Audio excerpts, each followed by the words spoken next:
Howdy ho, Lions fans. Welcome to the Detroit Lions podcast. This is the Super Bowl for the Detroit Lions. This is the Day 2 NFL Draft Party, virtual party, FTP to all of you today.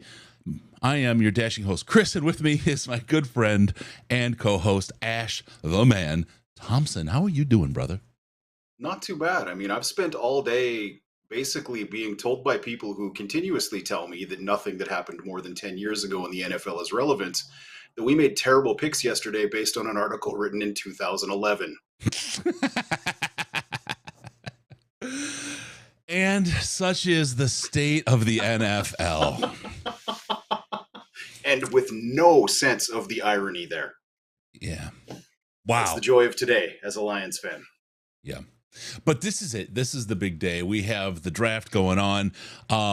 Technologically, we are rocking. We are rolling today. I've got a couple little updates, a couple things to help with any kind of backups, power outages, YouTube TV outages, whatever. The one thing, though, I got to say, I don't drink that much anymore. Not like I used to. Yep. And I have to reassess my limits because they've changed. And I was near meeting them yesterday. I woke up this morning and I felt like all the liquid that usually cushions your brain had evaporated. Honestly, that probably wasn't far off. When people yesterday were talking about, oh, he wasn't chugging as rapidly as humanly possible. It's like, what is, like, are you trying to kill this man? Because this all goes away if he dies. Oh, DCP1, yes, sir. Massive hogs. We got you. Right to the chat. We've got the draft going now. We're watching. It's day 2. Things will go a little quicker. We are set up to have the video of any press conferences of players live. We'll have that. We have player cards throughout. We're going to see if they can stump the truck with the player cards we have. Big shout out to Jacob Smith for heading up and Pat D and all the guys, George, for doing all the work to get these cards together. It's a lot of work. It's a heavy lift. And these guys in the Slack, great dudes, put these together, and they're just gorgeous. I was looking through the broadcast from yesterday, and they just really do look nice. They just look good. So Jacob, all you guys, thank you so much for doing this. This was a huge lift that I'm so happy I didn't have to do. You guys are the best. Yeah, I remember I made a few of those a few years ago, and these look way better than that garbage I made. I wasn't gonna say, but everyone has a certain set of skills, and that is, you know. Yes, I'm definitely better at killing people than making draft cards. A particular set of skills. I've never experienced it, but I suspect I would be. You know. What was his name? Liam Neeson. That's my guy. All right. I'm working on a water to start. Yeah, good call. After a day of reflection, like, we're not at the first pick of the second round here yet. Did you get a chance to watch any Jack Campbell? I know you hadn't really watched any last night. I did. I saw his presser. I think yes, and I did some more looking and reading. I mean, he's the top linebacker on the board, right? Yep. Jamar and Bijan are like 1A, 1B on the board at running back.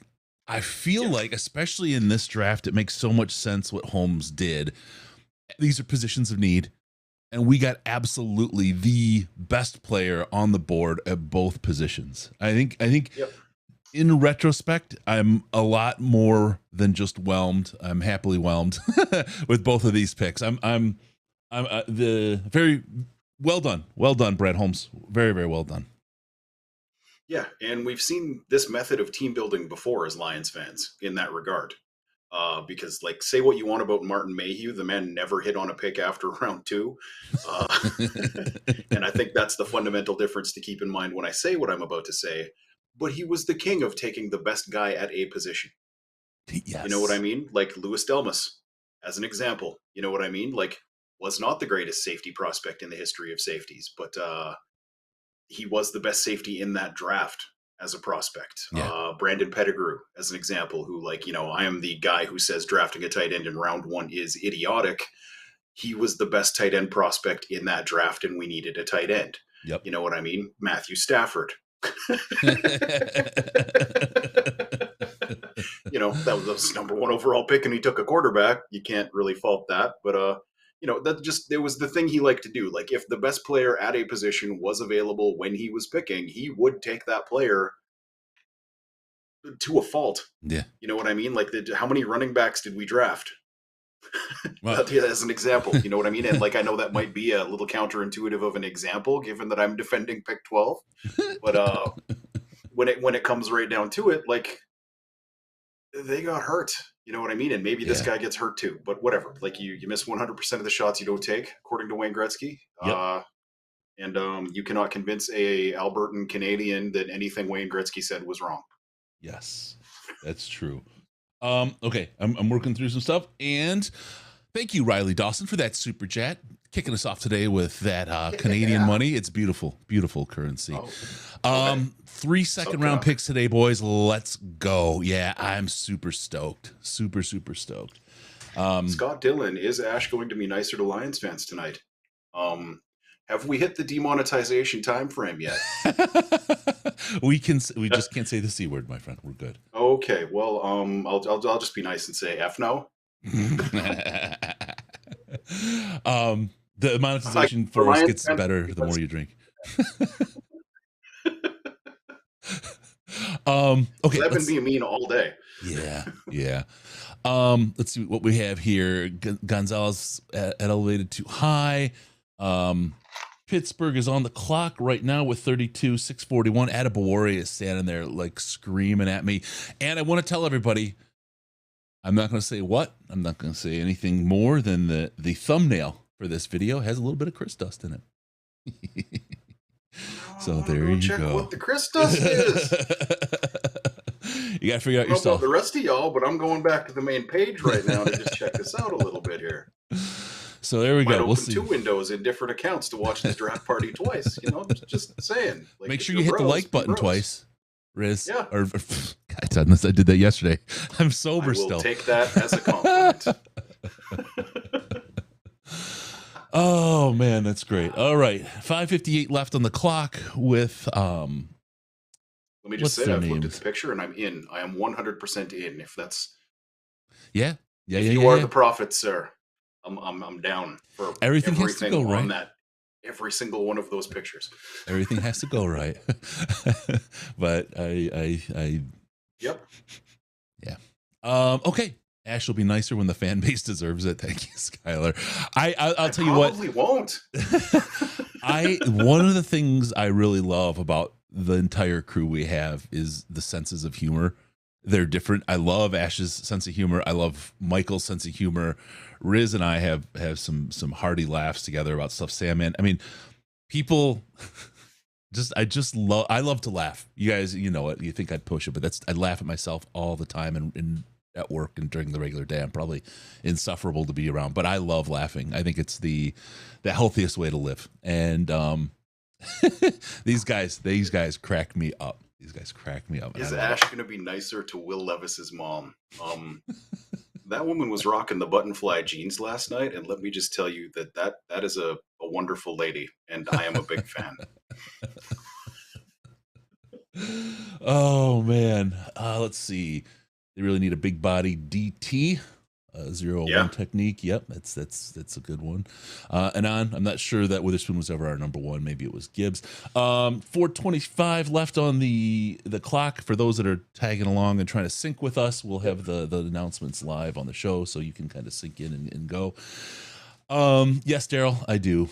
They make me laugh every time. I have a story that I can't tell because I'd be murdered if I did, but I absolutely do. They make me laugh like nothing. Let's see. Holmes said some of the players they wanted, and this is something to think about too. The players that the Lions grabbed, they said, what was it? They had 10 or 15 football guys that were on their kind of their chart. Yeah. And certainly some of those guys went before they picked. And I have a feeling that's one of the things that helped them work that trade back.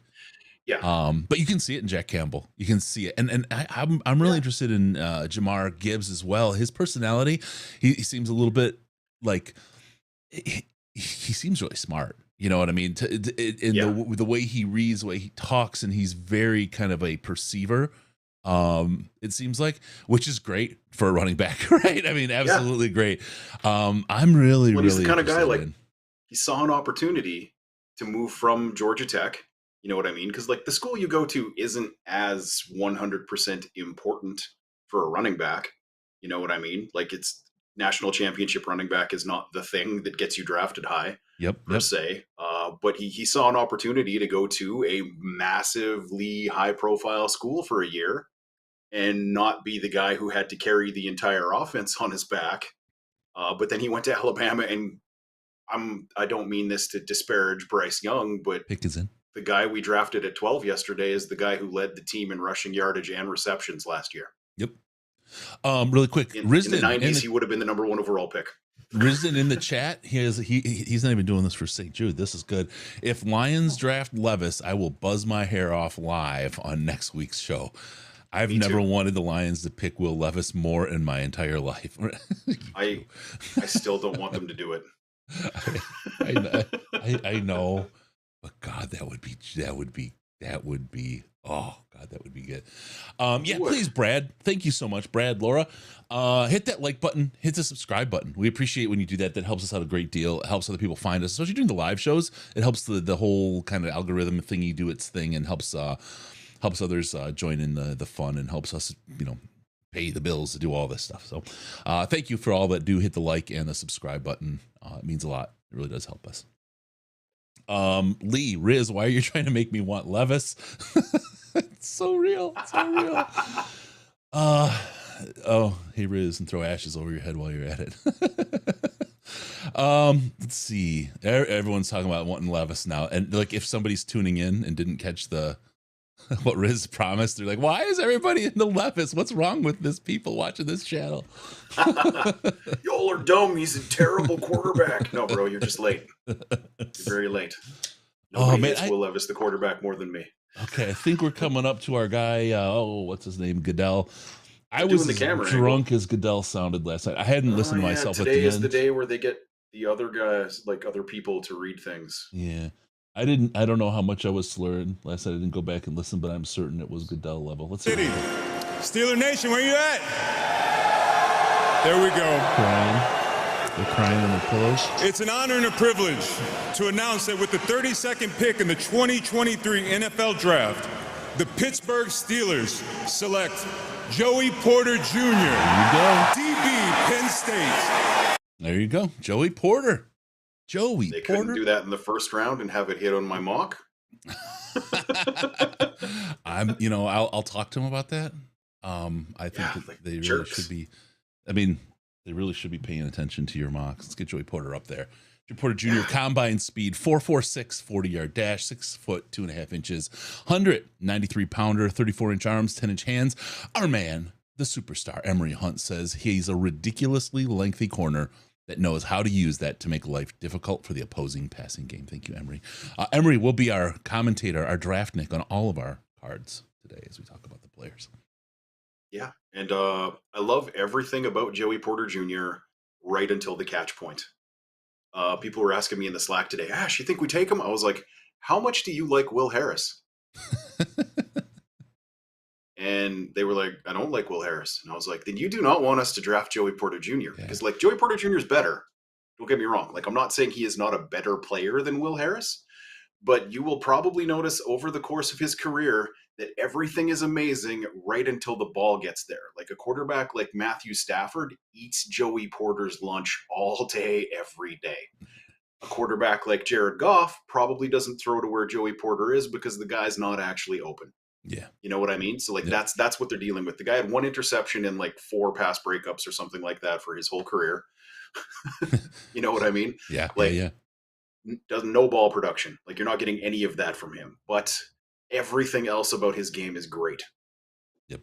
3:08 on the clock for those that want to sync up. Zach Weimers, new to the channel. You guys are without a doubt my favorites who give the best info on the team. I've learned so much from you guys since last season. Zach, thank you. Thank you for sticking with us and checking us out and enjoying our content. Appreciate it. It's a love. Probably not swear at you. It's a labor of love. It definitely is. And love doing it. It's a lot of fun. I mean, to be able to turn something like this into something that people like is kind of one of the more rewarding things. So appreciate you saying that. Do they take Joey Porter? D Bergdorf, I think you're a little late. He was gone in at 32. Let's see, I was joking about Levis. I didn't know it was a serious thing. We've got I want Hooker Hendon. That would be with pick I want a Hooker Hendon. That would be pick 34, and that's about the age he's gonna be when he gets to play. That was as unsurprising as Young was last night. Why were people surprised that Houston took Stroud? I feel like Houston blew one hell of a smokescreen. That's what I think it was.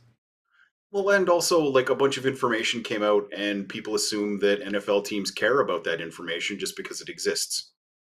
You know what I mean? Yep. Like that's the thing. Like we don't know whether anybody in the NFL actually cares about that test. Only half of the teams in the league even pay for it.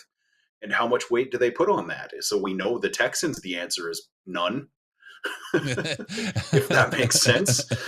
Yeah. Like at all, even a tiny little bit. No. And also like the owner is reportedly supposed to have kind of stepped in on that and went like, okay, you guys want to take the high profile defensive guy, but here's the thing, get a quarterback, you know? And that's just kind of how things go sometimes. We got Latvia Lion. Hi, Chris, Ash. I'm subscribed. I like you guys all the time. And 10 minutes before the top of the hour, you were not on my playlist. I was looking for you, but you were not there. I don't know why we're not on your playlist. I did everything that we normally do that works. So I don't know what to tell you. Sorry. Lions Fan Express. Excited for day 2. A little nervous. Skeletosi. How's Jeff's gout? I love you guys. When we are at the party this year, the training camp party, make sure to give Joe's big toe a kick, so he knows you love him. He knows you're a listener. Step on it as many times as you can, boys. Only real listeners step on Jeff's gout. Slew Shark, thank you for the super chat. $20, man. Appreciate you. You got the clown. What's it called? Flair, I guess, from the membership. Thank you so much for being a member. Appreciate that. That's top tier flair right there. All right. Pick is in for the Titans. There was a trade. What do you know? We are so good at this. It's because now, the way I've changed things up, now the TV's off a little to my right, so I have to look to my right to see it. I might throw it up here just to see. Let me see. I'm gonna do a little monkey around here while we talk. I have no excuse. My camera is right here, and the field of view for me watching the TV is right there. Nice. It's the other half of my screen. I want. Oh, I should do it in a different kind of browser so it doesn't mess that up. I should not talk about things while I'm doing them because it doesn't make sense. Anyway, pick is in. Here we go. I think we're coming up to it. Coming up to the announcement. Let's see. So much talent still on the board. I'd be stoked with 2. Chris Live from the Go-Go Bar. Yes, I love being in the Go Bar. Ian, yes, tell folks to like it. Here comes Roger Goodell. Hello, Mr. Goodell. Let's see if he is sober yet. The Arizona Cardinals have traded the 33rd pick to the Tennessee Titans.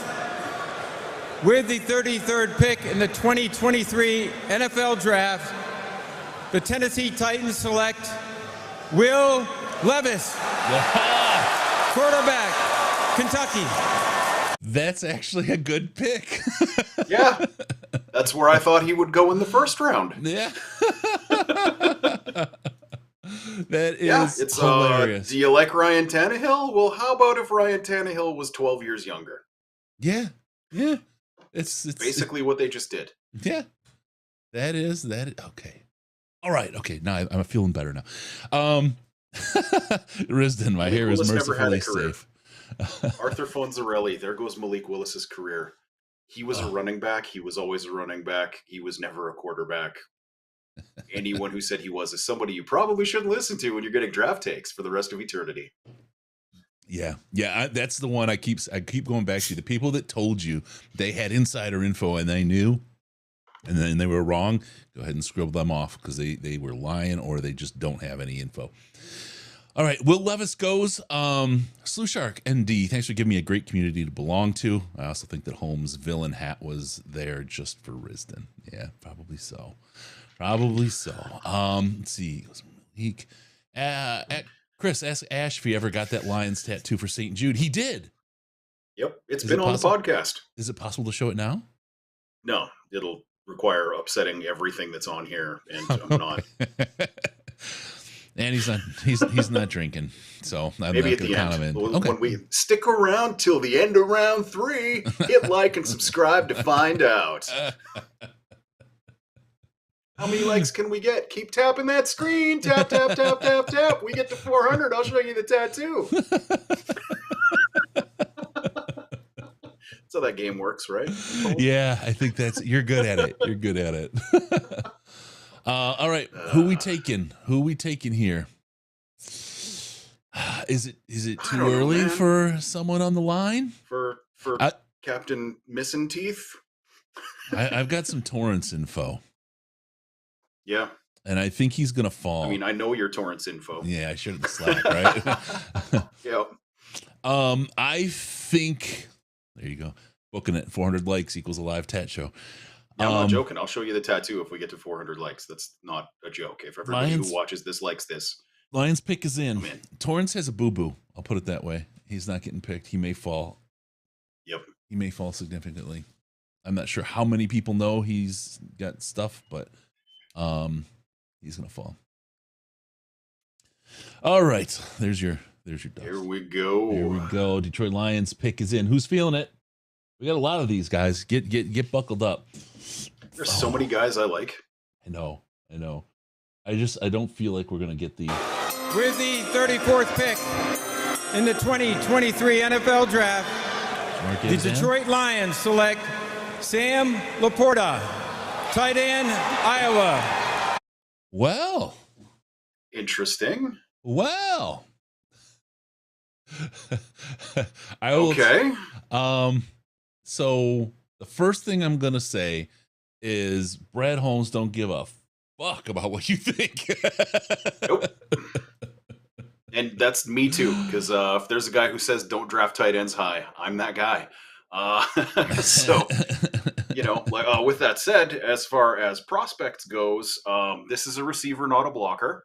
Mm-hmm. That's the thing here. Like, this is your TJ Hawkinson replacement. And I'm not helmet scouting when I say that. He's the same kind of player. Yeah. You do not want. Yeah, you don't want him blocking people. Like he's just not good at it. You know what I mean? It's not a situation where he doesn't try, like a certain other person who's not on the team anymore. Yeah. It's just that it's not a skill set he is going to excel in, if that makes sense. Not really a great contested catch guy. Like, this is the nice way of me saying I don't love this pick. No, but it's fine. It's not one where I'm like frothing at the mouth angry. Like it's not a Willis at 2 situation or anything like that. Like, he's a good prospect, not the guy I would have been like screaming. So Jordy Manchin, running back, linebacker, tight end, the high value position trifecta. Yep. Right? Oh, next is a guard, boys. I'm calling it right here, right now. That's the pattern. We're taking a guard, and then we're gonna go kicker to cap off round 2. Just watching the world burn tonight. Yeah, he's gonna be better than Hawk was. I you know what? I'm fine with that at 34. So we got for number 6, for our 6th pick, the pick we got from the Rams. We got Gibbs and we got LaPorta. Yep. Question in the chat: would I have preferred Mayer or Washington? No, absolutely not. You do not draft a tight end because he can block at this point in the draft. That is patently ridiculous, in my opinion. Yep. Like, just no. No. Raiders pick is in. Long snapper up next, Cornelius. There you go. Mark Malak. Yeah, this is all kind of shocking. Yes. Well, it's like I said on Twitter. They take hyper athletic players who can play football, and that's their type. Like, if you're mocking somebody to the Lions who has a RAS less than 9, you're doing everything wrong. Yep. Because that's who they draft, and their positional value chart says that position has no value. Yep. That's just straight up. It's like, does this guy love football? Is he good at football? Is he an athlete? Has he overcome something in his past? Like, those are the things you need to find when you're doing pre-draft work for the Detroit Lions. Because if a guy lines up on all of those, that man is getting drafted by us. Yeah. You know what I mean? Yep. All right. Now, yeah, you have a guard. I mean, fullback. Yeah. Let's do that before the end of round 7. A guard. I feel like, boy, you're spending a lot of your treasure here on at the top of the draft. You know what I mean? On offense. Yeah.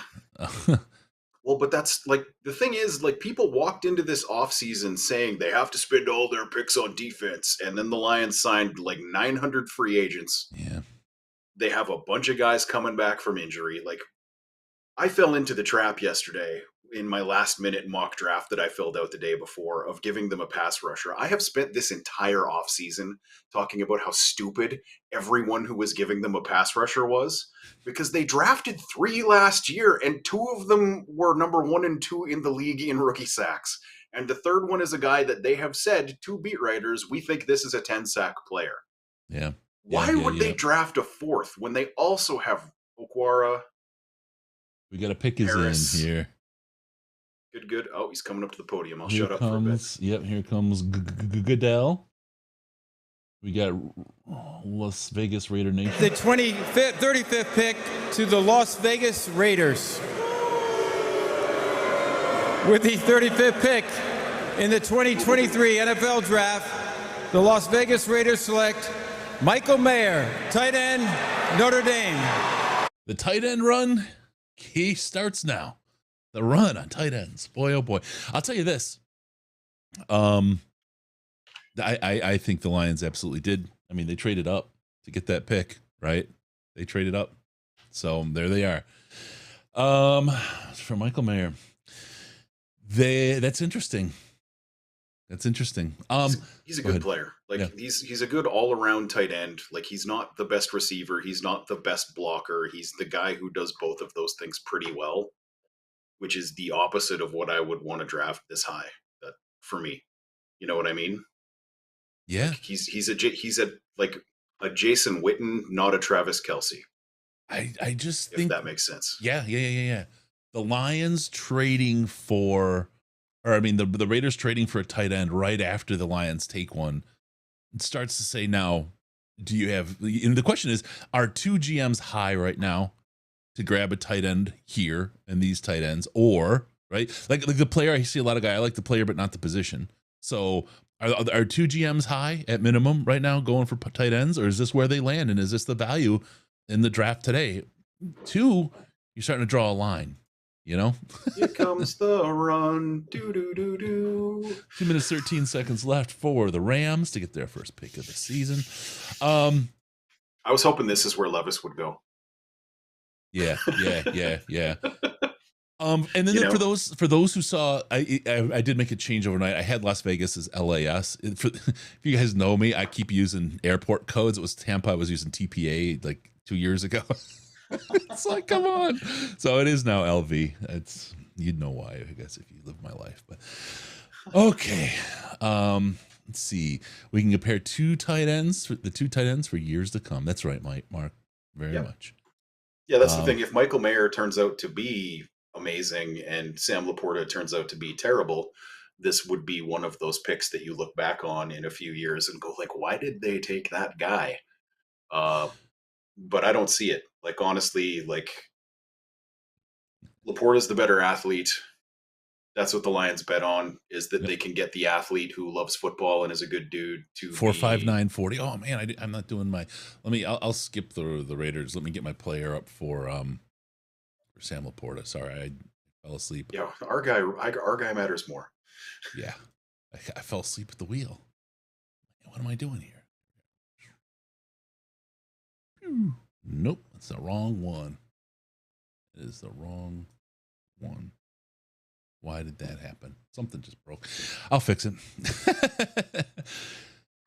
So yeah, that's really interesting. Arthur Fonzie, LaPorta was Iowa team captain with Campbell. That you know what? There's was an ex-BPA from Iowa.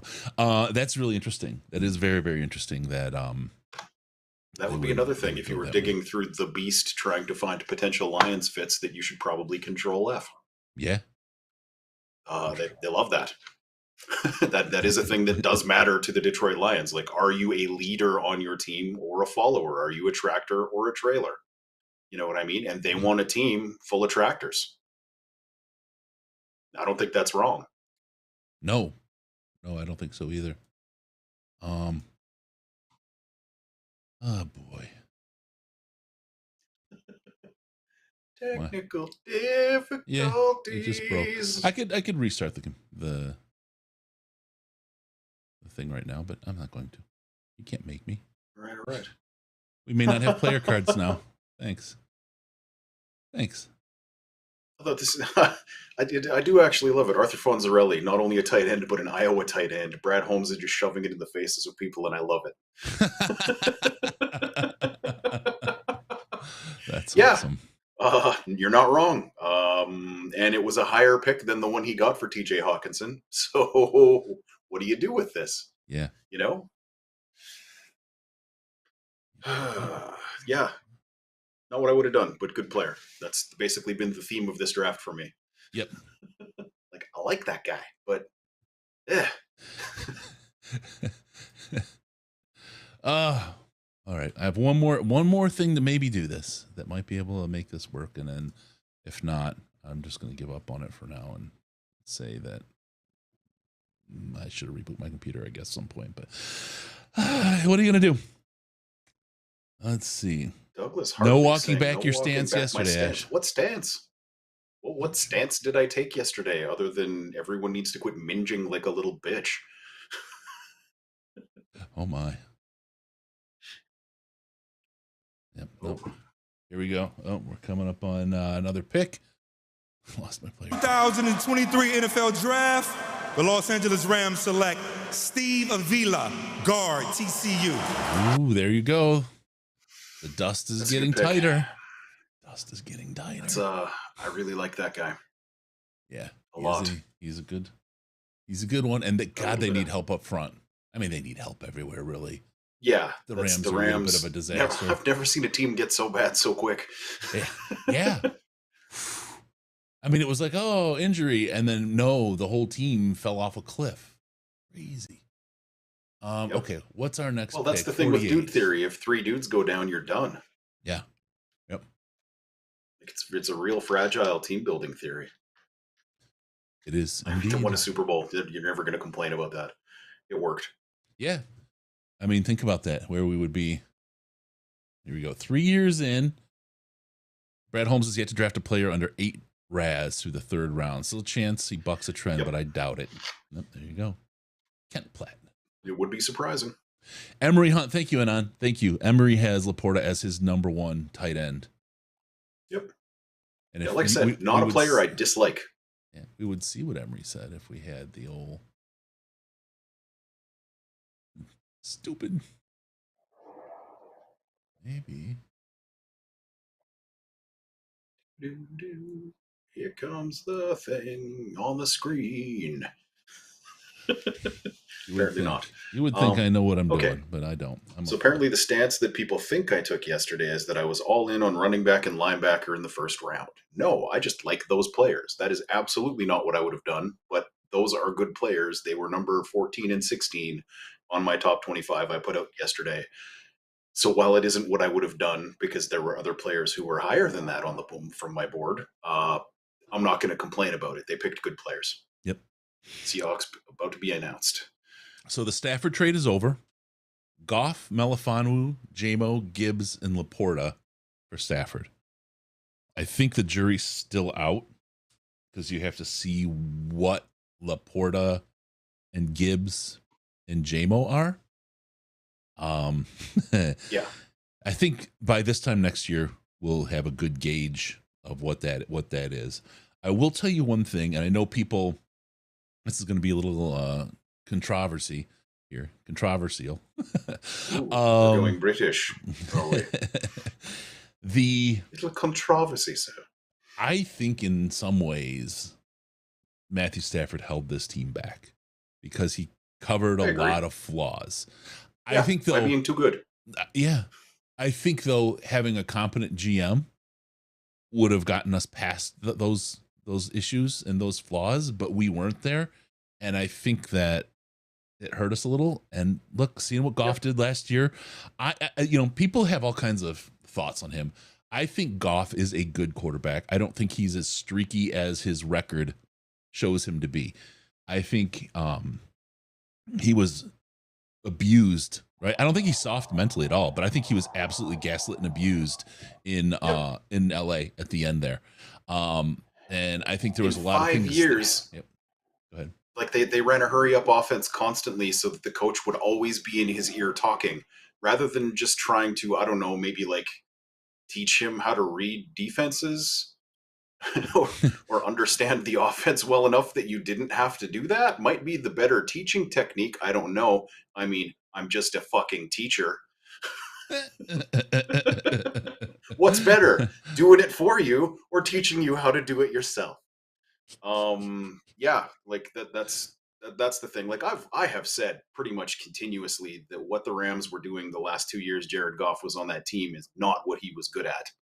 You know what I mean? Like they were, it was exactly like Matt Patricia's defensive thing where like he's picking the right solution for the problem, but it isn't the solution that the people on his team can actually perform. Right.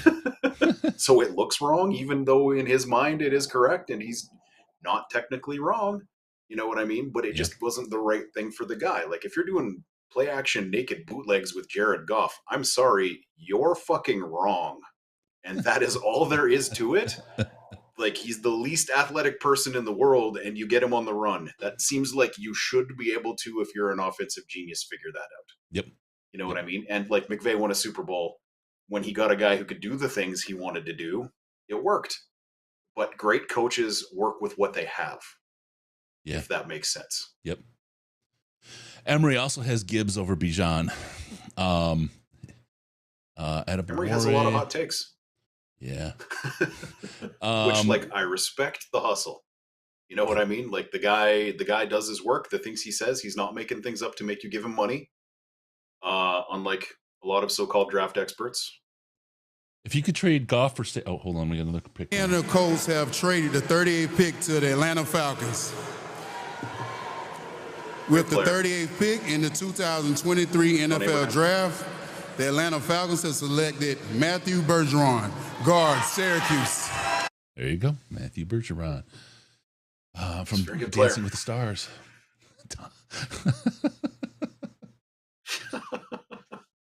Oh, God. I mean, he is a dancing bear. I'll give you that. But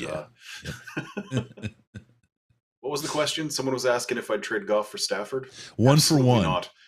No. I would not trade him today, and that's one of the things. In a weird way, we've upgraded straight with our Bergeron's Canadian. Knucklehead just got drafted. Okay, bud, way to go. Oh my God. Oh man. Did the ghost of Mr. Ford make the pick? Oh my gosh. This is like complaining that the Lions should never take a wide receiver in round one again because Matt Millen did. Like, take this pick for what it is or fuck off. Oh my. You know what I mean? Like, complaining that we drafted a tight end. Like, name our top 3 positional needs on this team right now and leave tight end out of it. Show me you don't know anything about football. Oh my. Like, it just is what it is, you know? Like, we needed a tight end at some point in this draft. We got a good tight end. It's late enough in here, and I didn't say the C word, so Thomas R. Smith was worried about us getting demonetized. No, probably not.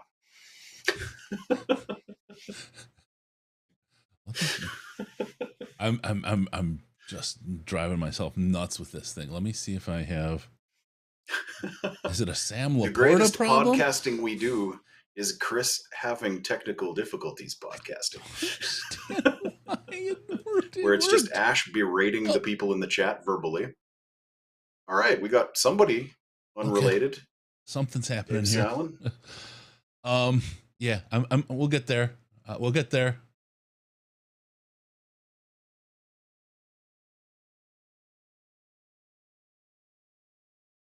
Okay.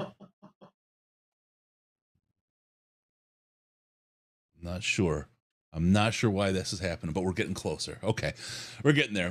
We got the Panthers on right now. 2:47 left on the clock. I apologize. Dirty mouth on you, Ash. Ash. For shame. F-bombs have an unlimited supply. We're not running out of stock.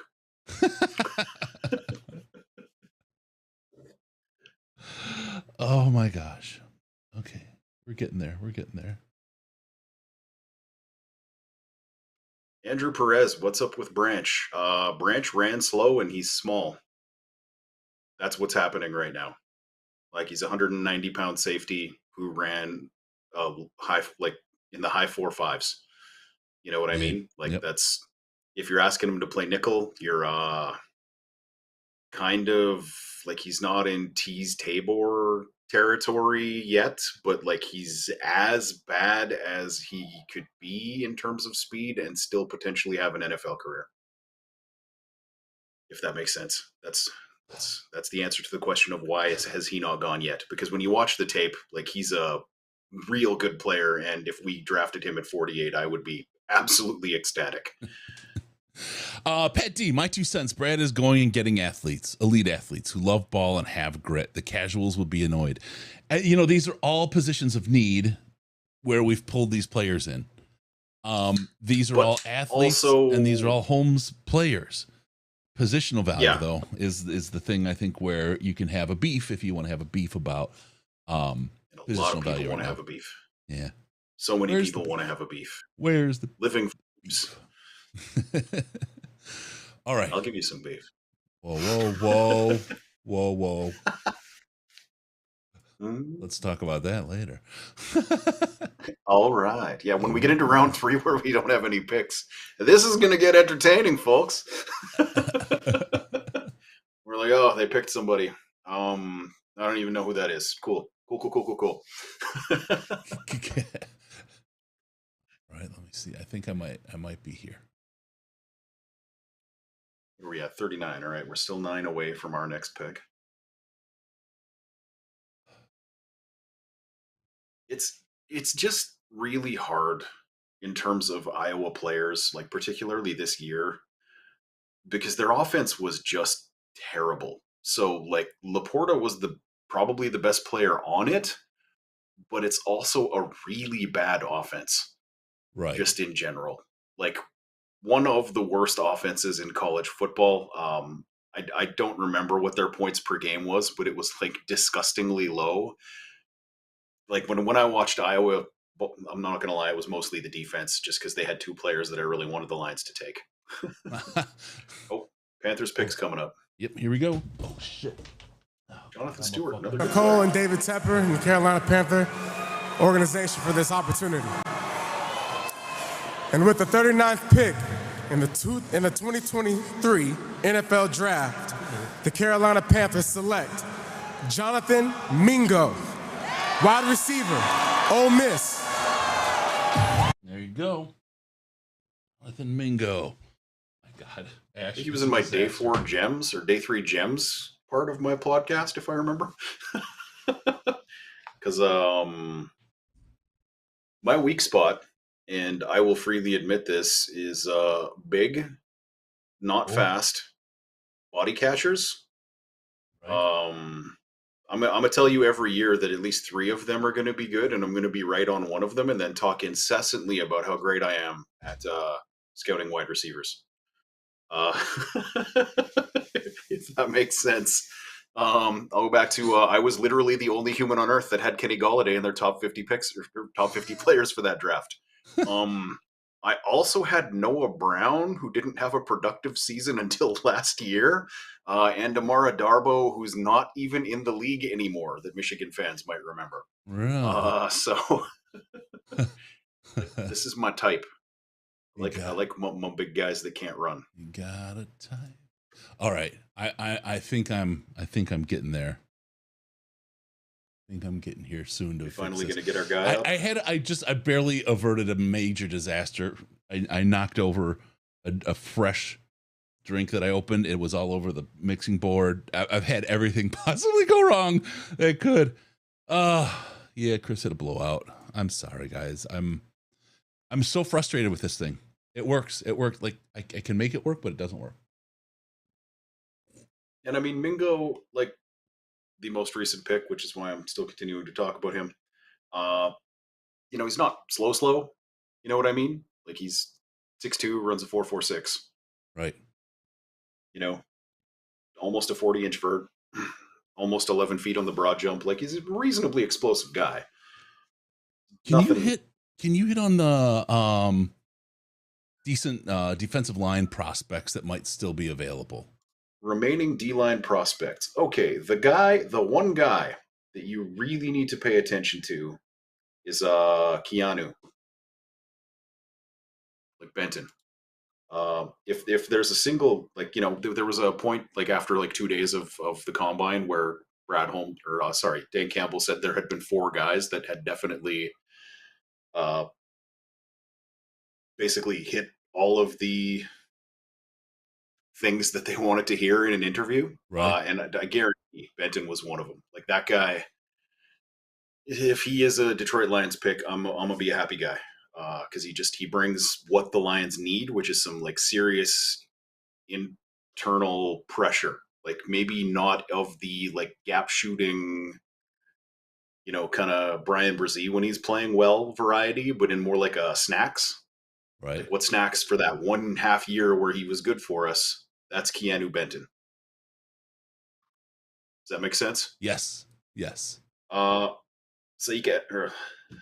Ika is another guy that I really like, but it kind of came out today that he's got some injury issue that has him actually removed from a bunch of teams' boards.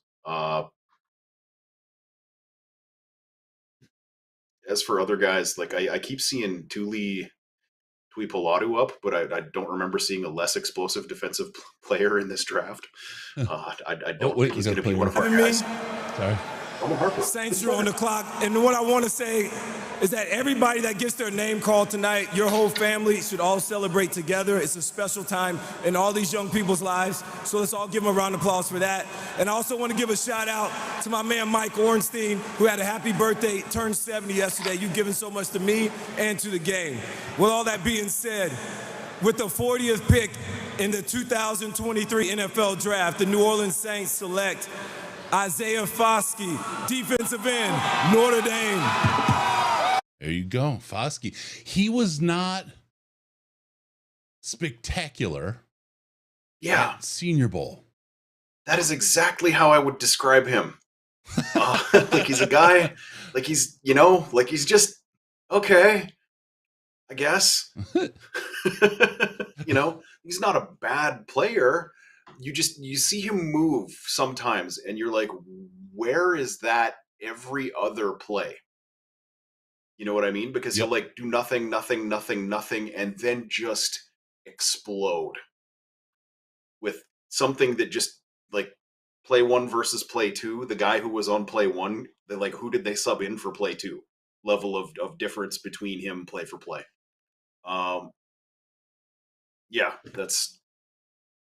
He's all right. I don't think he's ever going to be a guy in the league where you're game planning to stop him specifically. Got it. Yeah. There we go. Okay. I'm getting there, guys. I'm getting there. It breaks at Mingo. What does that mean? I don't know. We'll figure it out. We'll figure it out. I'm just looking through the list of guys that are left to see if there's any other defensive tackles I particularly like. I guess I could actually click position and just go defensive tackle. It's probably going to be the faster way than scrolling through 300 players. Well, let's see. We got Benton. We got Pickens, who's good. Ika, that I like, but is probably now going to go sometime day 3. Adabar. Yeah. No, I'm the guy stumbling over the names. Yeah, that's the guy.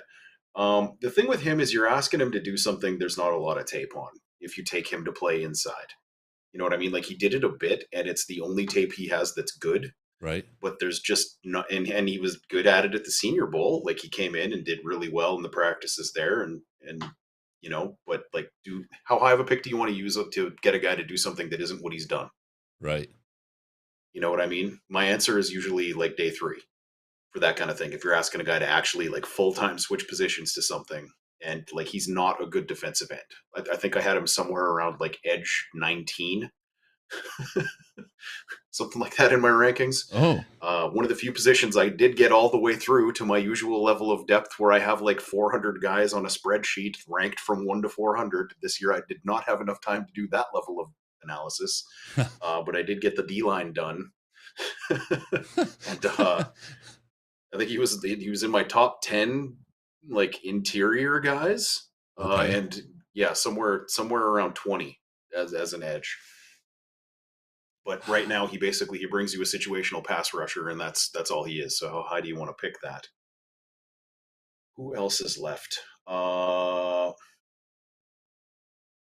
I don't like this class for interior defensive linemen. Like, they're okay, but there's a lot of like, yeah, I guess that guy's all right, as opposed to a lot of stuff to get real excited about.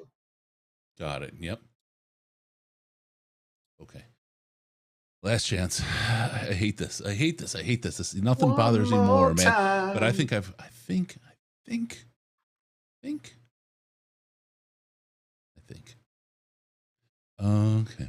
Mm-hmm. See, I like the people that are leaning into it, where they're making the jokes like, we got to be thinking punter soon, right? Yeah. You know, have fun with this. Like, embrace it. Embrace it. Like, if you want to be upset, that's on you, because you have no control and nobody cares. Fair. Like, they've made 3 picks I absolutely would not have made. I like all 3 of those players. Okay. Let's go. Let's line up and beat the crap out of some people. Yeah. In the chat, we got, I'd be happy with Hyatt. I guess, like, the thing with Hyatt is, like, they don't ask him to do anything in that offense. You know, it's like the route tree is go in Tennessee. Yep. Like, that's basically it. And like, he knows if he's getting the ball at the snap or not. Hooker knows if he's getting the ball at the snap or not. You know, like, it's basically, you look at 2 receivers, and whichever one of those is open, that's who you throw to. Yeah, so I guess, like, you could go Hyatt, because like, what he did, he was very good at. But if that's all he can do, I don't know that that's like above Khalif Raymond level player, who probably also doesn't play special teams. And the Cardinals are picking Aeneas Williams, awesome player. Here we go. Okay, I got this now. Shout out to Lawrence and Lilia, my parents, my wife Tracy, and the Arizona Cardinals. Let's go! With the 41st pick in the 2023 draft, the Arizona Cardinals select B.J. Ojulari, linebacker, LSU. His older brother went in round 2. All right. Mistake.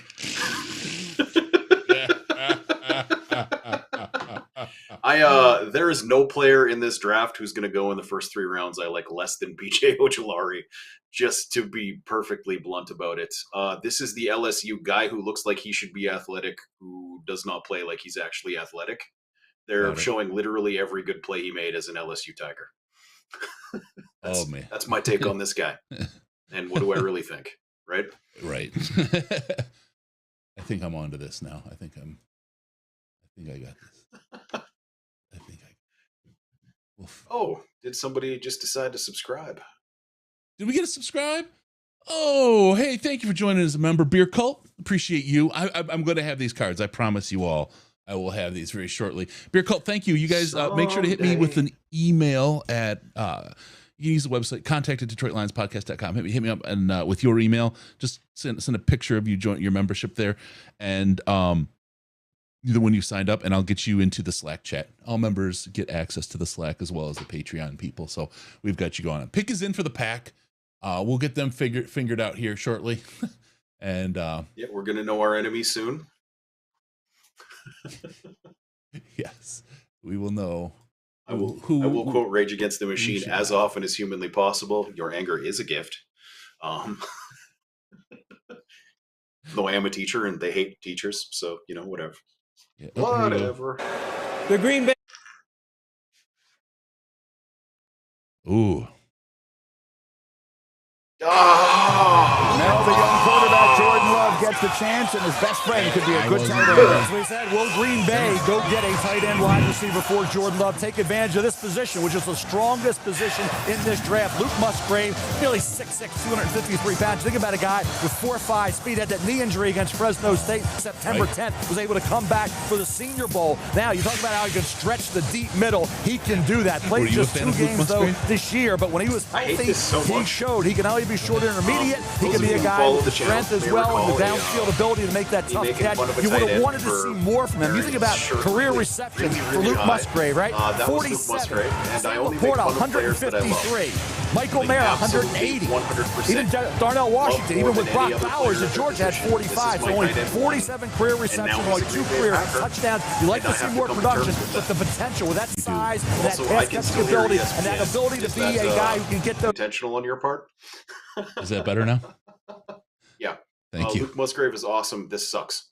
For people who are complaining they couldn't hear what I just said. That's the TLDR of everything that just came out of my face. Yep. I hate this. I hate it so much. They do this all the time. That's the thing about Green Bay that has always driven me insane is I'll make my 400 player list, yada, yada, yada. And then at the end I'm going all right, so who took all the guys I like?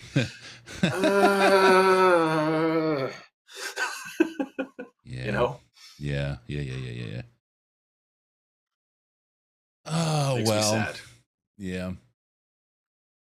Well, I don't know what to say, my friend. Yeah. Well, so hopefully he sucks. I've got it. Okay. He's dead to me now. Moving on with my life. I have finally, and I am here. You're right. Eyes down. Be present, Chris. Ladies and gentlemen, I fixed it. There's Sam LaPorta. Musgrave is Eric Ebron if Ebron couldn't block. I guess, Jeff, my response would be that Ebron couldn't block. So you're basically just saying that he's Ebron. I don't think he drops that many balls, though. He didn't look good. He didn't look good at Senior Bowl, to be honest with you. He did not live up to... Other than the highlights that they had in the footage? No. Okay. No, he did not live up to... I watched him for a while, and I gave up on him. He just wasn't... He didn't look special at all. Huh. Okay. Musgrave. So that's why I was like, wow, okay, Ash liked him. Ash has seen something different, but in... yeah, there it is, Riz. Thank you. Musgrave dropped every single contested pass in Mobile, and he was a lot slower than advertised. Exactly. All right. I'm perfectly happy to admit, I hope I'm wrong. Mistake. Yeah, it's still drafting a tight end high, which is, silly and foolish, and any team that does it is crazy.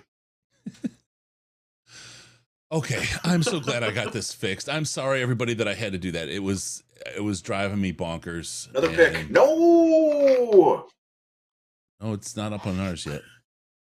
Don't scare me. Don't scare me. Here we go. Okay. Nope. Not the end of the world. Not the catastrophe that you were thinking it might be. How, yeah, but how are it's you if this was a backup plan for the catastrophe, that would Right. make sense. Right. You know what I mean? Yep. Like if they were like, well, if we can't get that guy, we'll take this guy. This guy would be an excellent choice, if that makes sense. Got it. All right, Sam LaPorta, I'm hiding you. Thank you for being there. Thank you all for dealing with us and being with us. Yes, agreed, Riz. He can't block. Thoughts on LaPorta, Riz? While you're there, would love to see those drop in.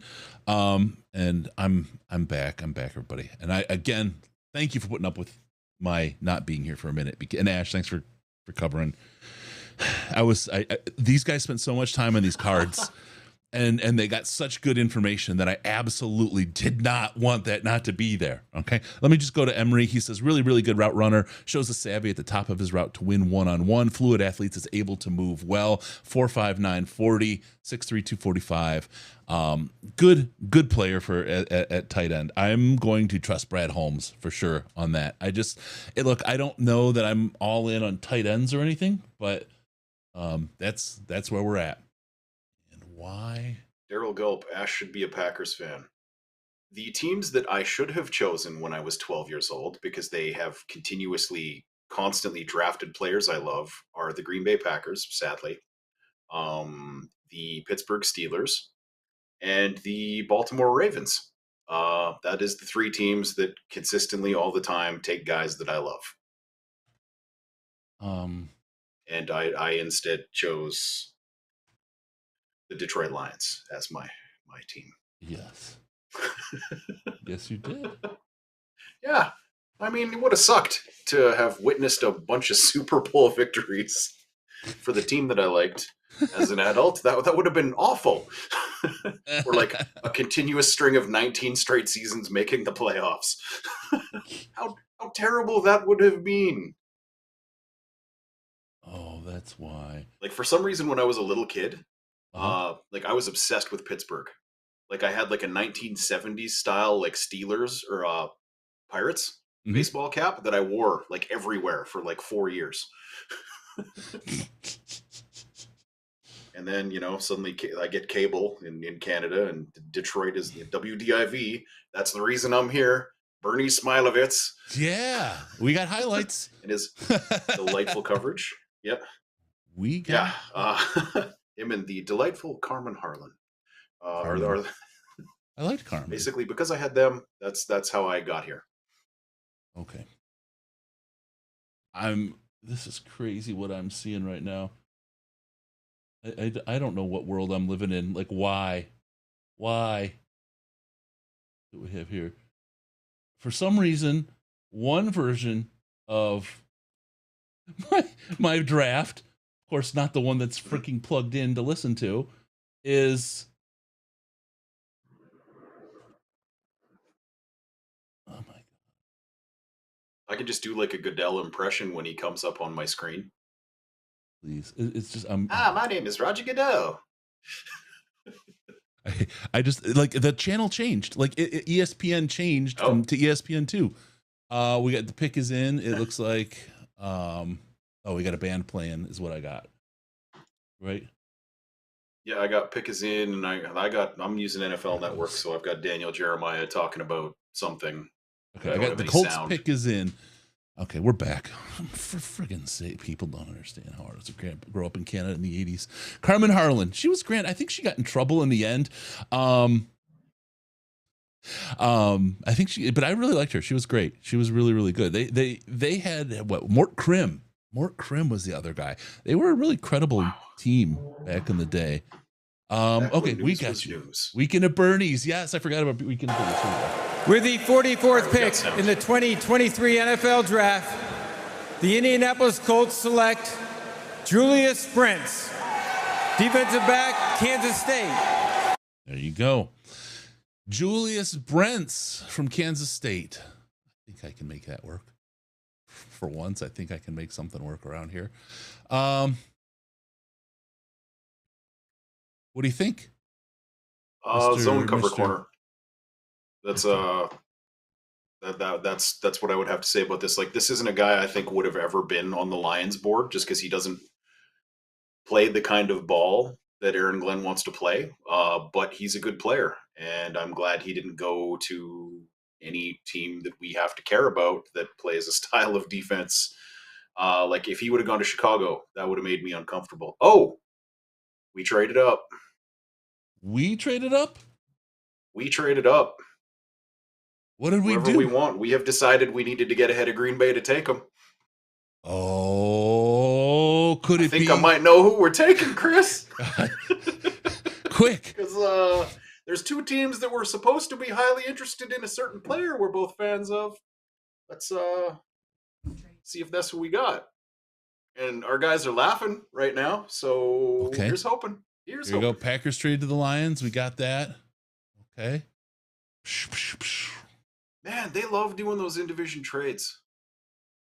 Okay, let's go. Let's go. Let's go. So weird. Okay, we'll take Julius Brents off. Phew. I have no idea what I'm doing anymore. I just give up on life. All right. Okay, we're back. Okay. Wonder what we gave up. I don't know. 6:35 left on our clock right now. Pick is not in. Brent's. Who got Brent's? I have to check the Brent's scroll. was Indy. Indy. Yes. Thank you. Okay. So like they're running kind of a cover 2E sort of system kind of thing, and that's the kind of corner he is. Like he's not your Deion Sanders. He's your the twin that wasn't a running back. Why can't I remember old Tampa 2? It's one of those guys, basically. Like red is so good in April. Red just looks so good in April. Like people say you can't wear white after Labor Day and all that, but in April, I think red stands out as quite gorgeous. Yes. Yeah, Rondé Barber. Pat D. Thank you, Pat D in the chat. Rondé Barber. Okay. Rhonda. I was like, why am I stumbling? Don H. Love you, brother. I've got a little early onset something going on here today. Yeah. Oh, come on, boys. Come on, boys. Oh man, yes. The anticipation when we're on the clock. Like I think I've been doing a decent job of rambling continuously here about nothing. As soon as I see our pick is in, I'm just like, what do we do? What do we do? What do we do? What do we do? What do we do? I can't talk. So I'll tell you, the Lions are stoked about LaPorta. The new coach, Hayden, absolutely is in love with him. So it's cool to see good. the coach get who he wants. So we'll find out more 100%. about that as that goes on. But oh God, this is good. I'm excited. I'm excited. Lions pick is in. Pick is in. The pick is in. When your position coach gets the guy he wants, like it's a good thing for a team. You know what I mean? We've had GMs that weren't particularly interested in what the coaching staff wanted, and that turned out exactly the way that you would kind of anticipate it turning out. You know, when you have things like really good man corners playing in his own defense, stuff like that. Pick is in. So we wanted to get ahead of New England. What does New England need? Yeah, NFL Network's on. Yeah, is it commercial? Right. So is ESPN. Am I, Scott? Yeah, they'll wait till we come back. There's no rush for them to announce these once they come in. Like it's not like the old days where the clock would start when they officially announced it. Right. You know what I mean? Like the clock starts the second they turn the card in, basically, and they can kind of announce it whenever they want. If they fall 3 picks behind announcing, every team already knows. It doesn't actually matter procedurally. Yep. Yeah. They will tomorrow. Tomorrow is going to be like they'll announce 3 picks in like a 2-minute period. All right. We're coming up. We've got pick is in. We're back to the game. We have to get our ad in. So if we're going to do ads, let's go to fanatics.detroitlionspodcast.com and pick up the jersey for this pick that we got right now. This is your guy. Is it the season? Is it the season? Is red in fashion right now? Or could it be something similar to Tupperware? We'll see. We traded 48 and 59 and 159. Thank you, Septizzle. That's fine. That's a 25% chance of having a player. I'm okay with that. right? Yep. Because the teams know, Arthur. The teams actually know as soon as it's made. They don't wait to see it's announced on TV.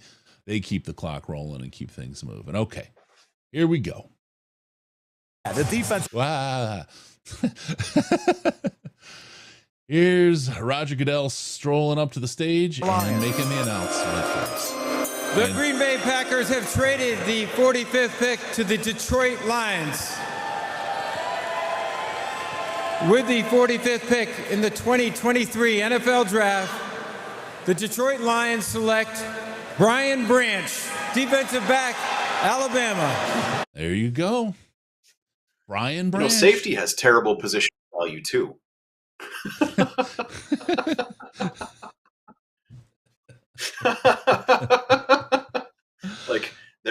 There's a sizable portion of the league that would say you shouldn't draft a safety in the first round either. I've heard analytics-minded folks say that a lot of the time. Joker is a type of safety. It's a nickel safety. Ben Diesel. This guy plays every position in the defensive backfield.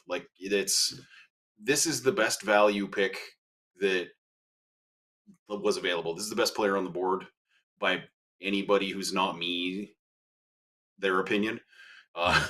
You know what I mean? I have a guy who is in my top 10 that's still on the board. So is what it is. Yep. So but this is the guy who's going to take C.J. Gardner-Johnson's job when C.J. Gardner-Johnson goes to get a contract that gets us a compensatory pick next year. If that makes sense. That's what this is. He doesn't have to play anything. He can play anywhere. This is your guy who plays instead of Will Harris now. Yeah. Wherever. And yeah. You know what I mean? Yep. And it gives you a little bit of flexibility with those 1-year contracts. But to be honest, remember the story of Kirby Joseph, how he was going to sit all year and he wasn't going to play. And then all of a sudden he was called into action. Yeah. Right. Yep. And that's I think a little bit what we got. The thing is though, this guy could start at any of 3 different positions right now for us, tomorrow. You know what I mean? This is and I love it so much because this guy is just such a turnover machine. It's like there's magnets in his hand that just attract the ball. You know what I mean? The ball. And as is being brought up by our new subscriber Beer Cult, it's 40. The one thing is 40. Yep. 40 is not good. No. You know what I mean? But here's the thing. That's the same 40 Quandre Diggs ran, and is he a good safety? I think he did okay. He wound up doing all right. You know He's short, You're going to tell me Quandre Diggs couldn't play the nickel and he couldn't play free safety at that speed and that height and also that size? Yeah. Yep. And there's a little bit of football speed there, right? I mean, he's only got 2 interceptions, but 9 breakups, right? I think I'm good.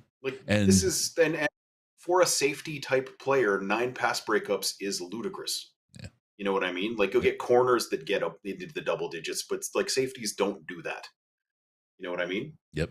And this is, who you're saying exactly where my head was at. Game speed for him is a lot faster than his this is the guy where we're going to hear that the GPS numbers were very, very different from the 40. And Brad Holmes is in his press conference about this pick.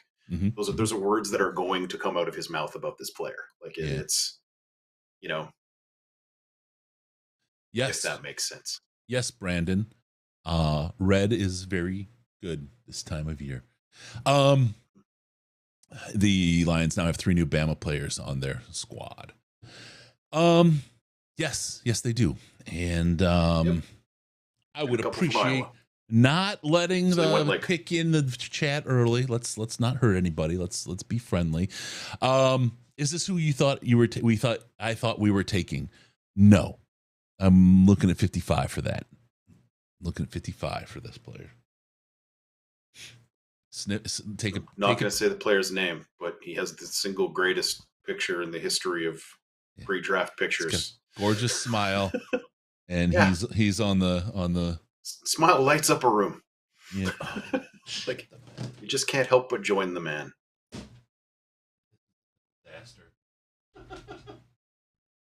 Yeah, it was the pick in the 150s that we traded to move up 3 spots here. So that's For those of you who don't know, there's an article that came out a few years ago that basically looked at the 4-year projection over 10 years of what players at certain points in the draft actually kind of have a shot. Patriots are taking a guy here. Yeah, gotta wait for the. You don't even want to know. Be right back. So yeah. All right. So Sebastian Vollmer is on the screen making this pick for the Pats. Secondary inept Michael Edmark is crazy.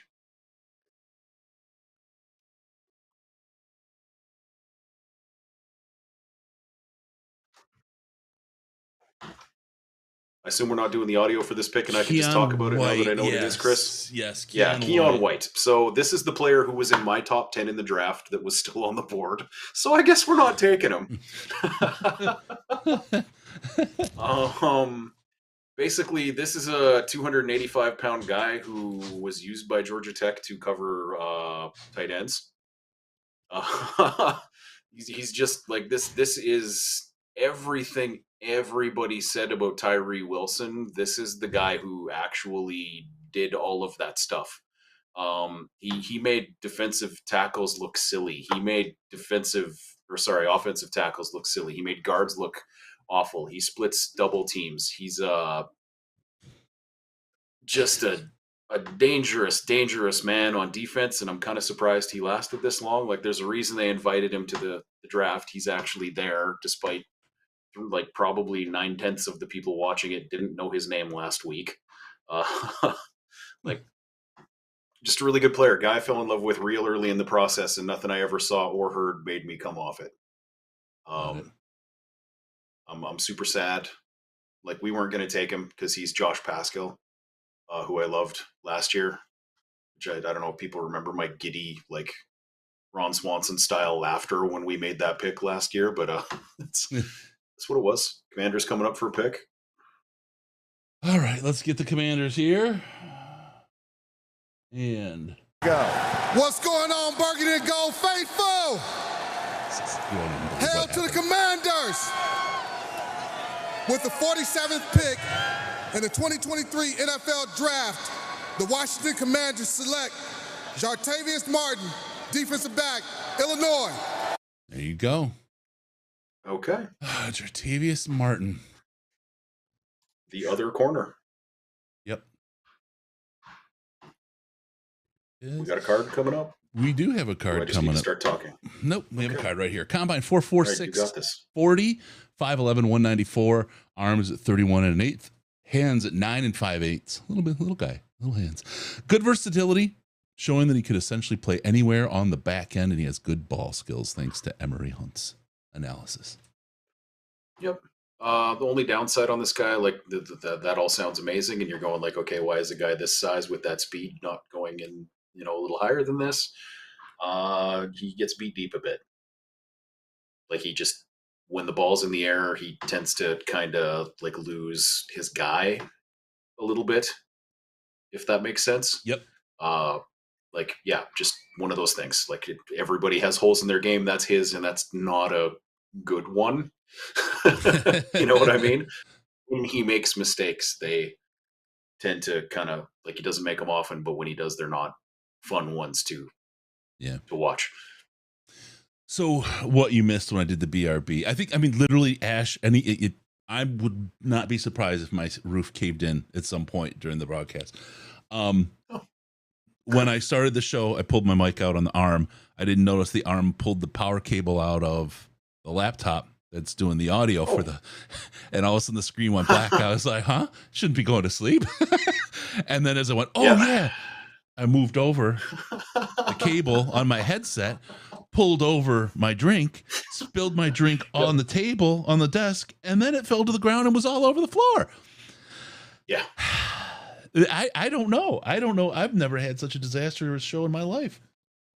That is things like that are the reason why when you're like, hey, Ash, can we see the tattoo? I was like, absolutely not. I'm like, what I would do in the old days, I would say, you know what? I'm going to go ahead and set myself up with a wireless headset. guarantee they'd go dead while we were doing a show. Yeah. I need them, right? I mean, Absolutely. it's just another thing to have go wrong. This is crazy. All right, we got another pick here. Tampa Bay Buccaneers. With the 48th pick in the 2023 NFL Draft, Yes, that's the year. the Tampa Bay Buccaneers select Cody Mauch, guard, North Dakota State. Goodbye, Norma Jean. I knew. That I sucks. knew we needed Cody there. Yeah. Damn it. That's all right. Here's the thing. If you pin me down and ask me, would I rather get Brian Branch or Cody Mauch out of this draft, and I only have the choice of those two guys, I take Branch. If that makes sense. You know what I mean? Yeah. Like if because that was our shot. Like that's what I thought we were doing, was jump, like, because if you were to like ask me which guy seemed like a Patriots guy, it's this guy. You know what I mean? Like that's kind of what I thought we were doing there. But yeah, it is what it is. You know what I mean? At least he's not in division where I have to watch a player I really love do terrible things to my favorite team. Chris, it'd be good for the podcast if your roof came down. It would make the news. Thanks, Scott. I appreciate the love. Skeletosi, it might be time for some Diamond CBD, buddy. God, it's always time for some Diamond CBD. CBD.DetroitLionspodcast.com. Get yourself some pain, insomnia, and anxiety helper right there. CBD.DetroitLionspodcast.com. Cody Mauch, his combine, his 40 was rocket ship of 5.08, height 6'5", 302 pounds, arms 32 3/8, and hands are 9 3/4. Strong week of work at the Senior Bowl, showing that the step up in competition wasn't as much. Very good athlete. Yes. He was strong. I loved seeing him at the Senior Bowl because he absolutely performed. He absolutely performed there, and it's a sad day. I might have got that jersey, honestly. Really? You know? Yeah. I like this dude. I was really hoping we'd end up with him. You know what I mean? Like that would have been like the first pick where I'm jumping to the moon. You know, I like the other players we have taken. Like they're all good players. You know what I mean? But none of them were like, woo, kind of stuff for me. Yep. As has been mentioned, it's North Dakota State. So in terms of like schematic stuff and recognizing NFL like level defenses, he would have had some work to do. But we would have been a team that had a plethora of really experienced, really good guy veterans who are more than happy to help rookies out. Like as far as our interior OL goes, like I would, if there is a better group of dudes to get dropped into, I don't know what it would be. Yeah. You know what I mean? Yep. Does it help you sleep? Yes. CBD, THC helps you sleep. There's evidence it helps with inflammation of joints. Yep. You know, like I'm dealing with some sciatica right now. Like it's not gout. You know, you can't step on part of me and have that hurt. Just every step I take hurts for the rest of eternity. You know, but you know, it helps with stuff like that too, where you just have something kind of a little bit pinchy, and that makes sense. Let's see. Gotta love Chris's old school slapstick comedy. It's all I got, man. You don't have to. Like I do, you know, but like you don't have to. Yeah, no. You don't have to do anything. There's folks. It's injury concerns with Torrance. He's fallen. I mean, that's why a whole bunch of people had him as a round 1 mock, and he's not. He's tumbling right now. We don't need him right away, but I don't know. I don't have details on that, but it's enough to potentially take him off the Lions board. I'll say potentially. Travis Clark in the chat. Ash just said, you know what I mean? 566 times within an hour, world record. Would it be better if I said, you feeling me, dog? Chris's comedy, at least 70% innuendo. Yeah, it is. Yep. Yeah, this man is just a walking double entendre. It's because it is truly. I like froze in development at 12 years old, so all the things that were funny at 12 are still funny to me today, and it's just kind of where my development ended. Pick is in for the Steelers at 49. We'll get that on when it rolls up. And like I said, I mean, we could be serious. We could be reading numbers and statistics and all that kind of stuff, and there's people that do that for you in a lot of podcasts. We just try to make it a little. Look, all the years. Oops, we're gonna hold off on this. All the years of the Quinn Trisha and the other stuff that happened, you have to be able to have fun. The Lions haven't been anywhere since 1957, right? If you can't have fun, you're probably in a bad spot. You pick another team is a good way to go if you want to do that. So that's where we are. And yeah, it could be who back concerns. It's a pass. Look at Levi, and I know he's back, but I think Levi is just trying to get vetted or vested. Yeah, and we're a team that would let him do that. Yep, that's the one thing I do like about the Lions is that despite what a certain disgruntled offensive lineman would tell you, we are a team that. They announced the pick. Yeah, is it Keanu Benton? Is it Keanu Benton? It is Keanu Benton. Yeah, we missed it. That sucks. I hate everything about this, and I want to go home. I've got some good news for you. All my guys are going. I've got some good news for you, Ash. You are already home. 40-yard dash, 5.08. We got the Steelers pick is in. Height 6'4", 309, 33 and 7/8. Good functional strength and ability to play the nose shade one technique from Emory. Let's get our 2.5 was 4.5 sacks over the final 4 games. This is the thing where, like, come on, guys, quit talking. We've got to do that here. He's ready to start talking in the mic, and you're. Yeah, he's up there. Mouth is moving. This is you know what? You know why? Okay, here it is. I can't stand my life right now. I got 2 versions of it. One version is on time. The other one's delayed. Okay, we're coming up. We're gonna get to them right here. And here we go. Y'all made the trip. Thank you. Jordan Love, we got some help for you. Sorry, saw who it was. With the 50th pick in the 2023 NFL Draft, the Green Bay Packers, the best franchise, by the way, in my opinion, select Jaden Reed, wide receiver, Michigan State. The reason I'm laughing about this is, there's the Aaron Rodgers thing. But on a personal level, I was mocking Sparty's fans for thinking he was going to go in round 2 in my podcast episode yesterday. Yeah. So there's a little bit of this guy laughing at himself. Because he did. I'm happy because the reasons I stated I thought that would be a stupid idea are still 100% applicable, and Green Bay took him. I did not like him at the at Senior Bowl at all. I didn't everybody like talked about how he was burning guys, but you'd watch his release and you'd watch him at the top of the stem, and he's doing stuff where if I was a quarterback and he did that, he'd get back to the huddle and I'd be like, no, you go to the sideline and learn how to run a route. And then you come back out here.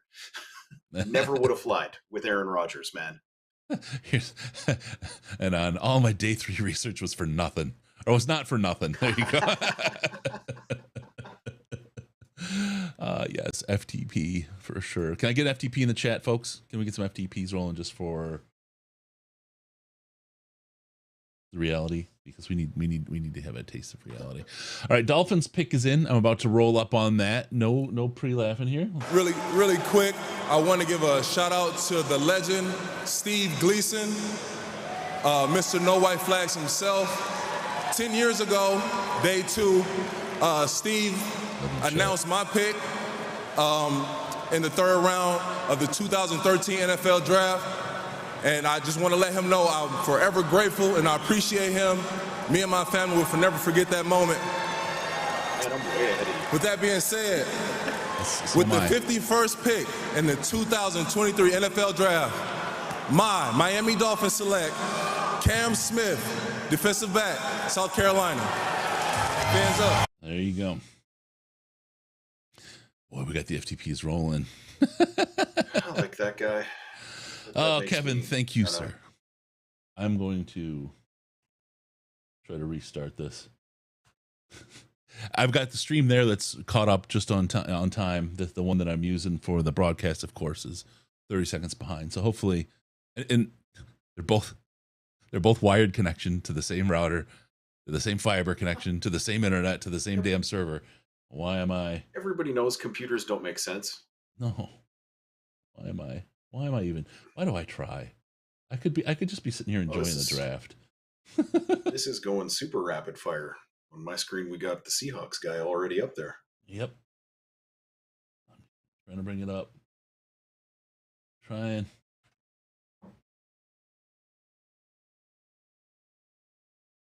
Oh, for Christ's sakes.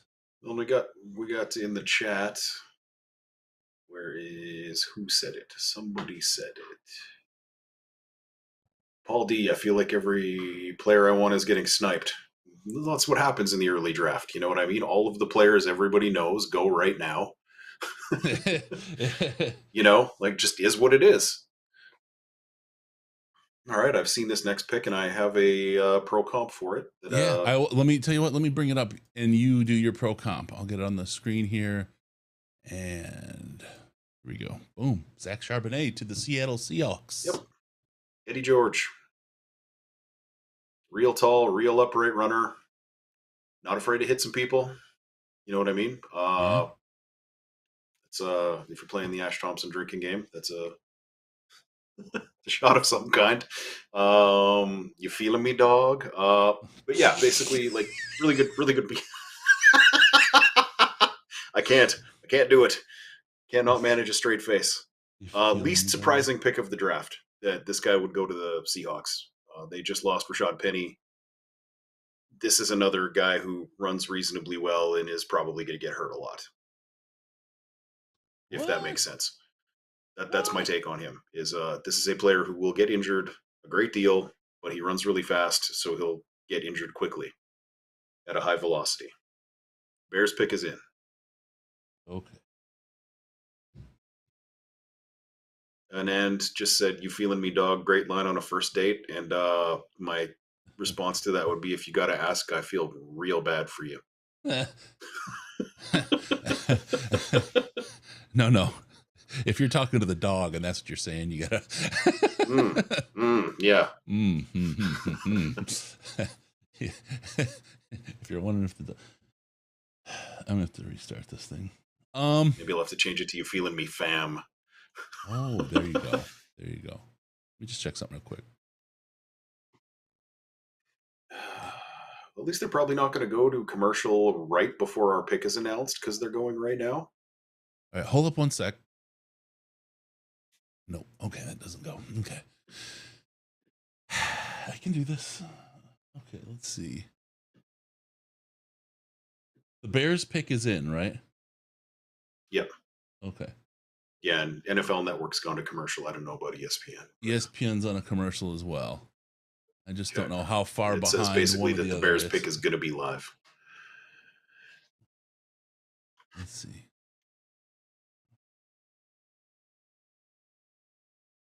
Okay, let's see. I'm seeing two completely different screens, so we'll see. We'll see which one's here. All right. Oh, I've got the one that's ahead. No, I don't. I'm way behind on that one, I think. All right.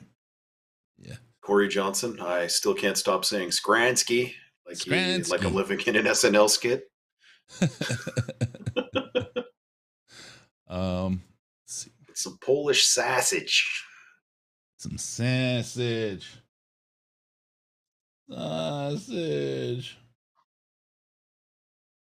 Okay.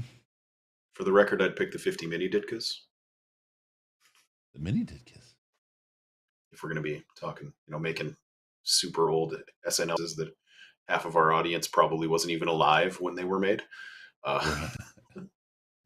Actually, I don't know. Our audience skews really old. We're all super old here. Okay. Back in my day. I might have a Who way is to the do next this to available get Hawkeye?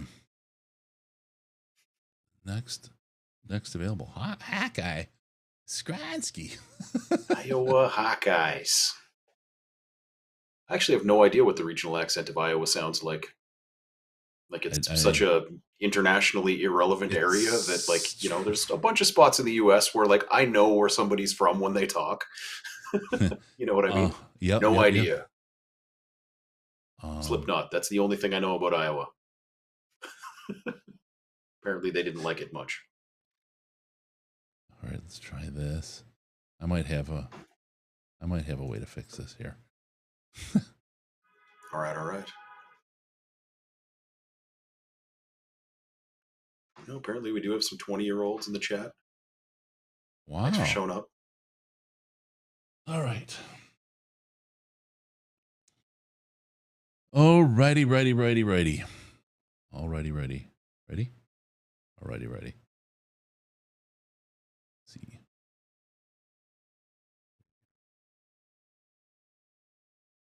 NFL Network has a little kid screaming. Looks super obnoxious. Exactly what I would expect from a Bears fan.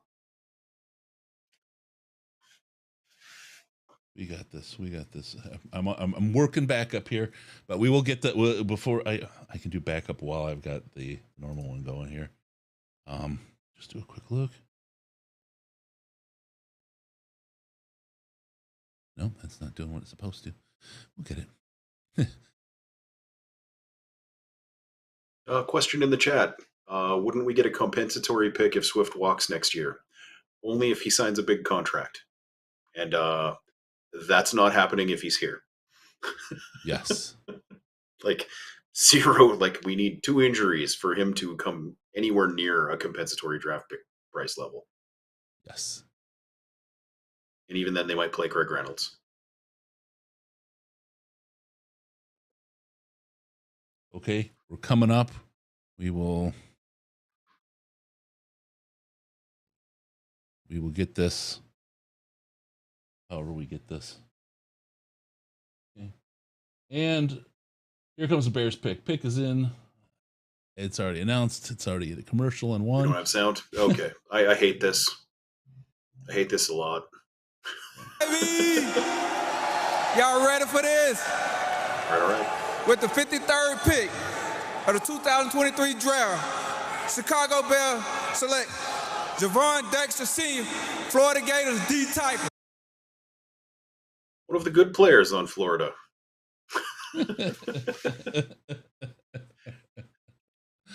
I'll bet you he could hit a bubble screen. Yes. Man, that sucks.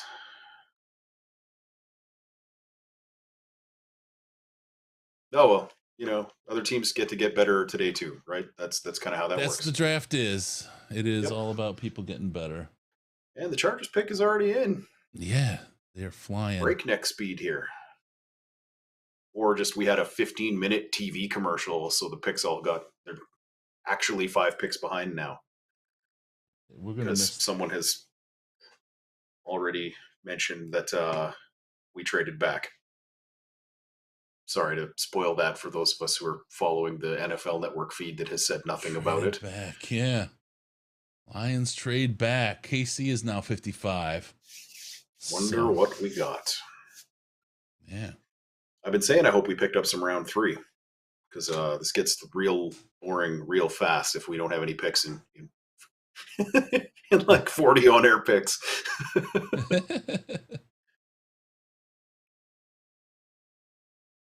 right. Yeah, that is true. It's on the ticker. Not really spoiling anything. All right. Pick is in. I'm not going to have the audio on this. I'll do an impression. All right.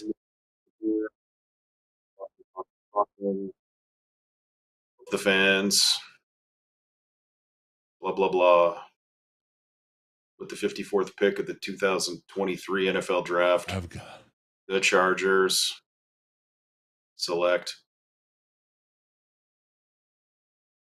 Tui Tuipulotu, the least explosive defensive player in the draft. Yeah, yeah. They didn't say that. That's my take. No. I expected that. Glad it is not us. If we traded back because that pick went, then I'm like, all right, bullet dodged.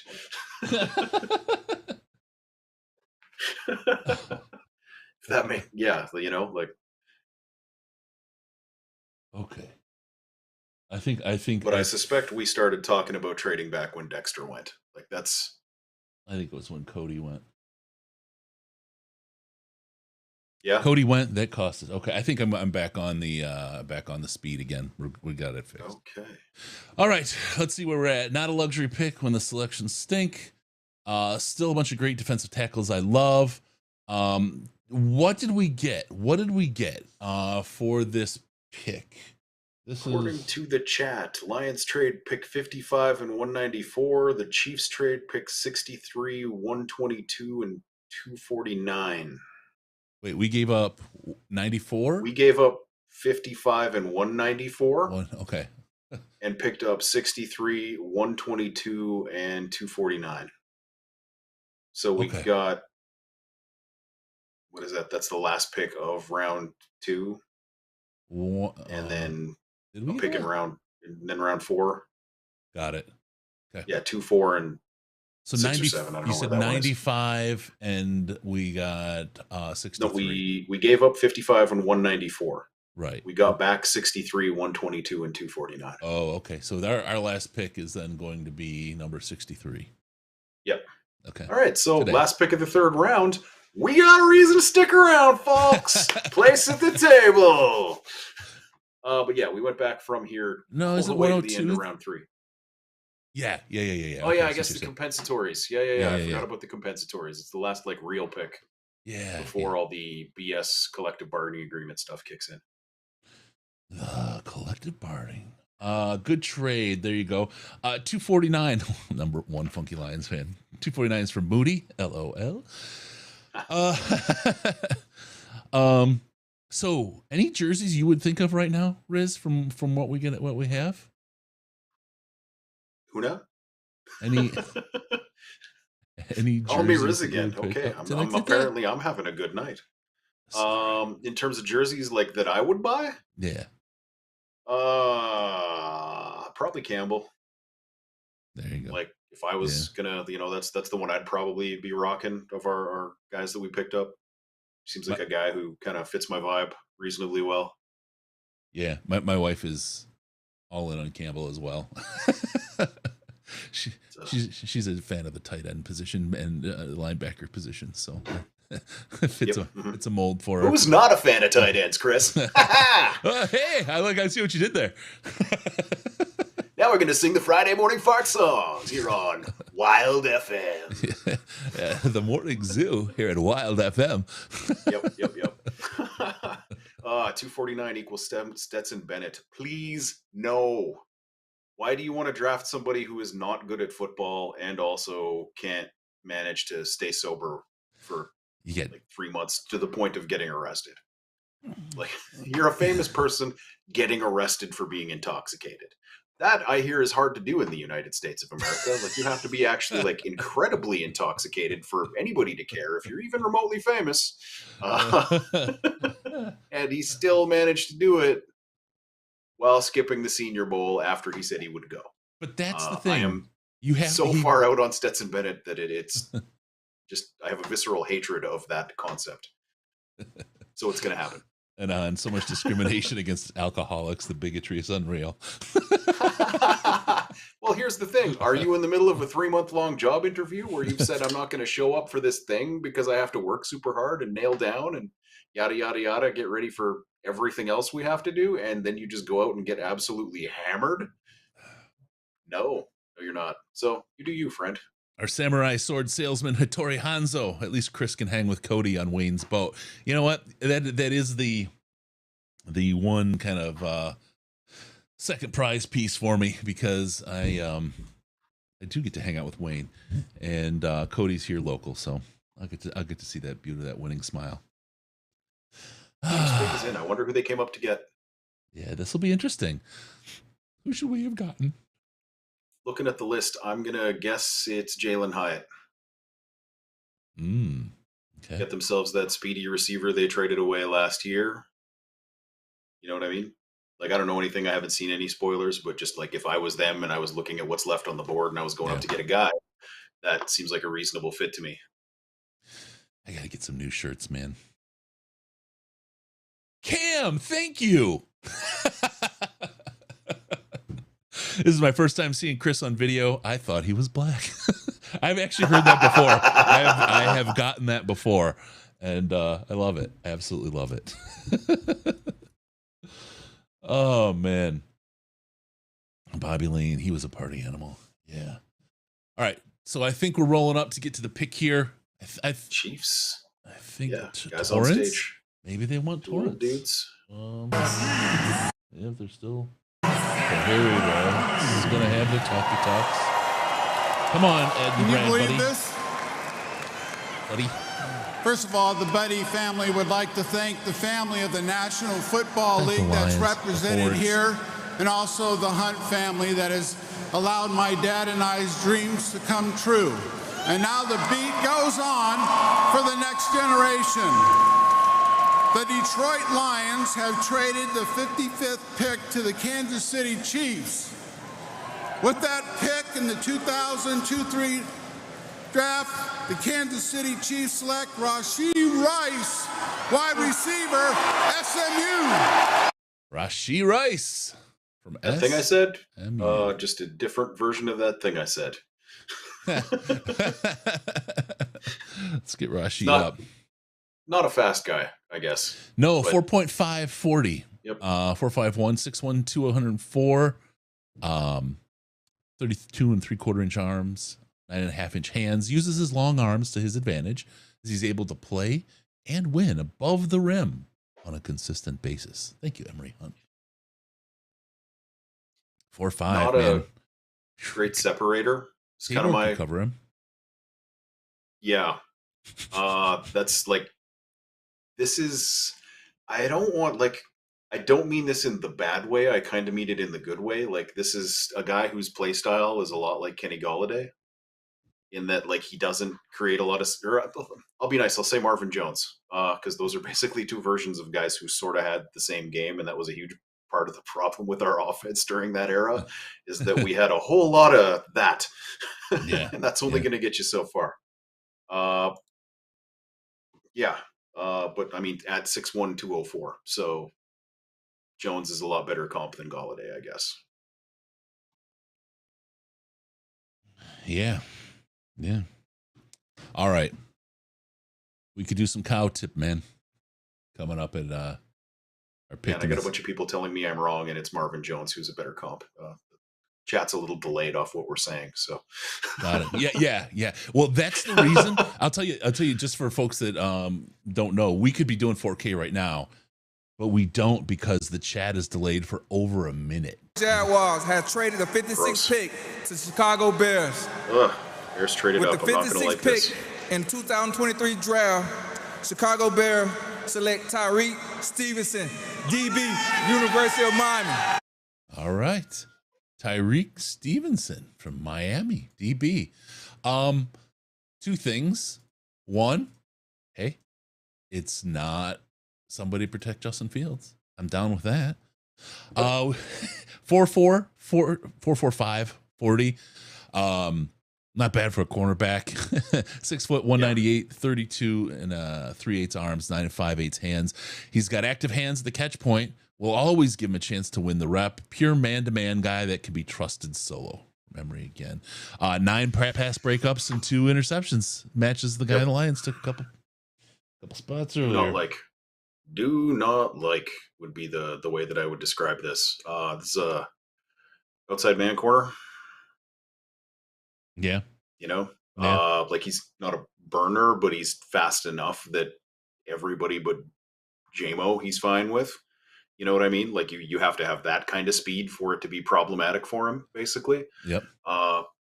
Just solid player I did not want to see go in our division. Yeah. Oh, well, everybody gets to pick. That's the whole thing. Giants pick is in. Yep. So that'll be coming up here. Like first contract, Kenny Golladay. That's a weird pick because they're playing Eberflus's zone defense, and he's We're looking for smart. We're looking for tough. We're looking for dependable. With the 57th pick in the 2023 NFL Draft, our New York Football Giants select John Michael Schmitz, center, Minnesota. John Michael Schmitz, not the top center for me. I'll tell you that much. Love this man to death.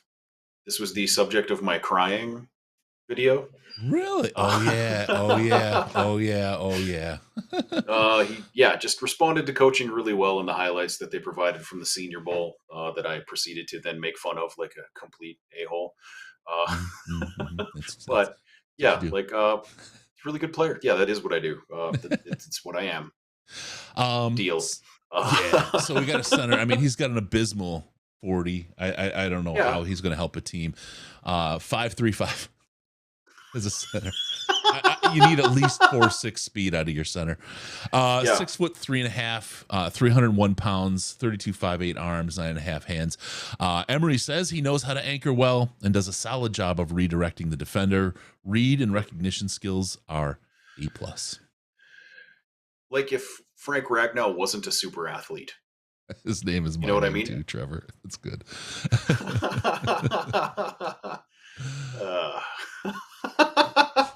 Fair enough. Well, the Cowboys selection is already up on my screen. Cool. The pick is in. It just went folded over that. Through these. Okay. Drafted free agent. I'm honored to be here in Kansas City for the 2023 NFL Draft. Nice to have you, Trevor. Of course, I come to you as a former Dallas Cowboy, but I also want to honor the legacy of the Kansas City Chiefs and some of its great players, like the great Otis Taylor and our original owner, Lamar Hunt.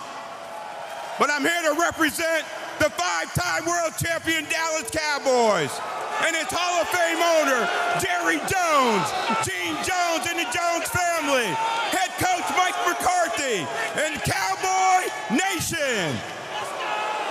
With the 58th pick in the 2023 NFL Draft, the 5-time world champion Dallas Cowboys select Luke Schoonmaker, tight end from Michigan. There you go. Luke Schoonmaker from Michigan. Is he Dalton Schultz? Oh, let's take a look. He's got a combine speed of 4.6.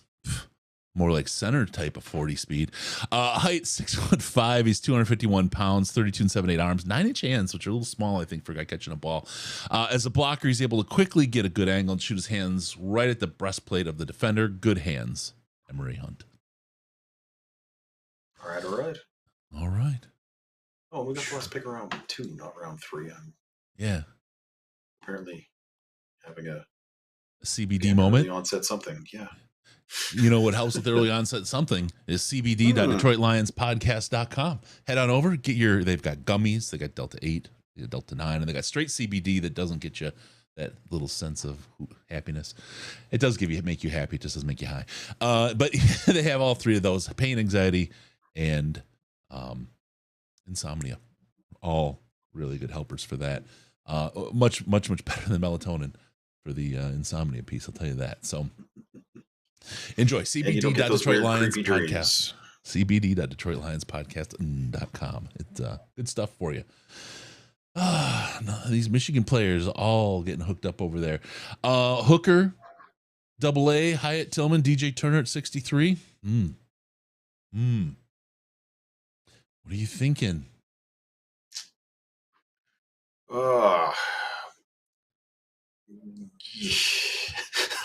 I personally would probably go Tillman myself. But again, keep in mind that the not fast, bigger wide receiver is my weak spot, and take that into mind. That's why he's still on the board. Like, he's a really good college player. Not sure how well that all translates to the pros. Hyatt's the fast guy who doesn't run routes. I like Hooker. Yeah. There's another drop that we've created this week.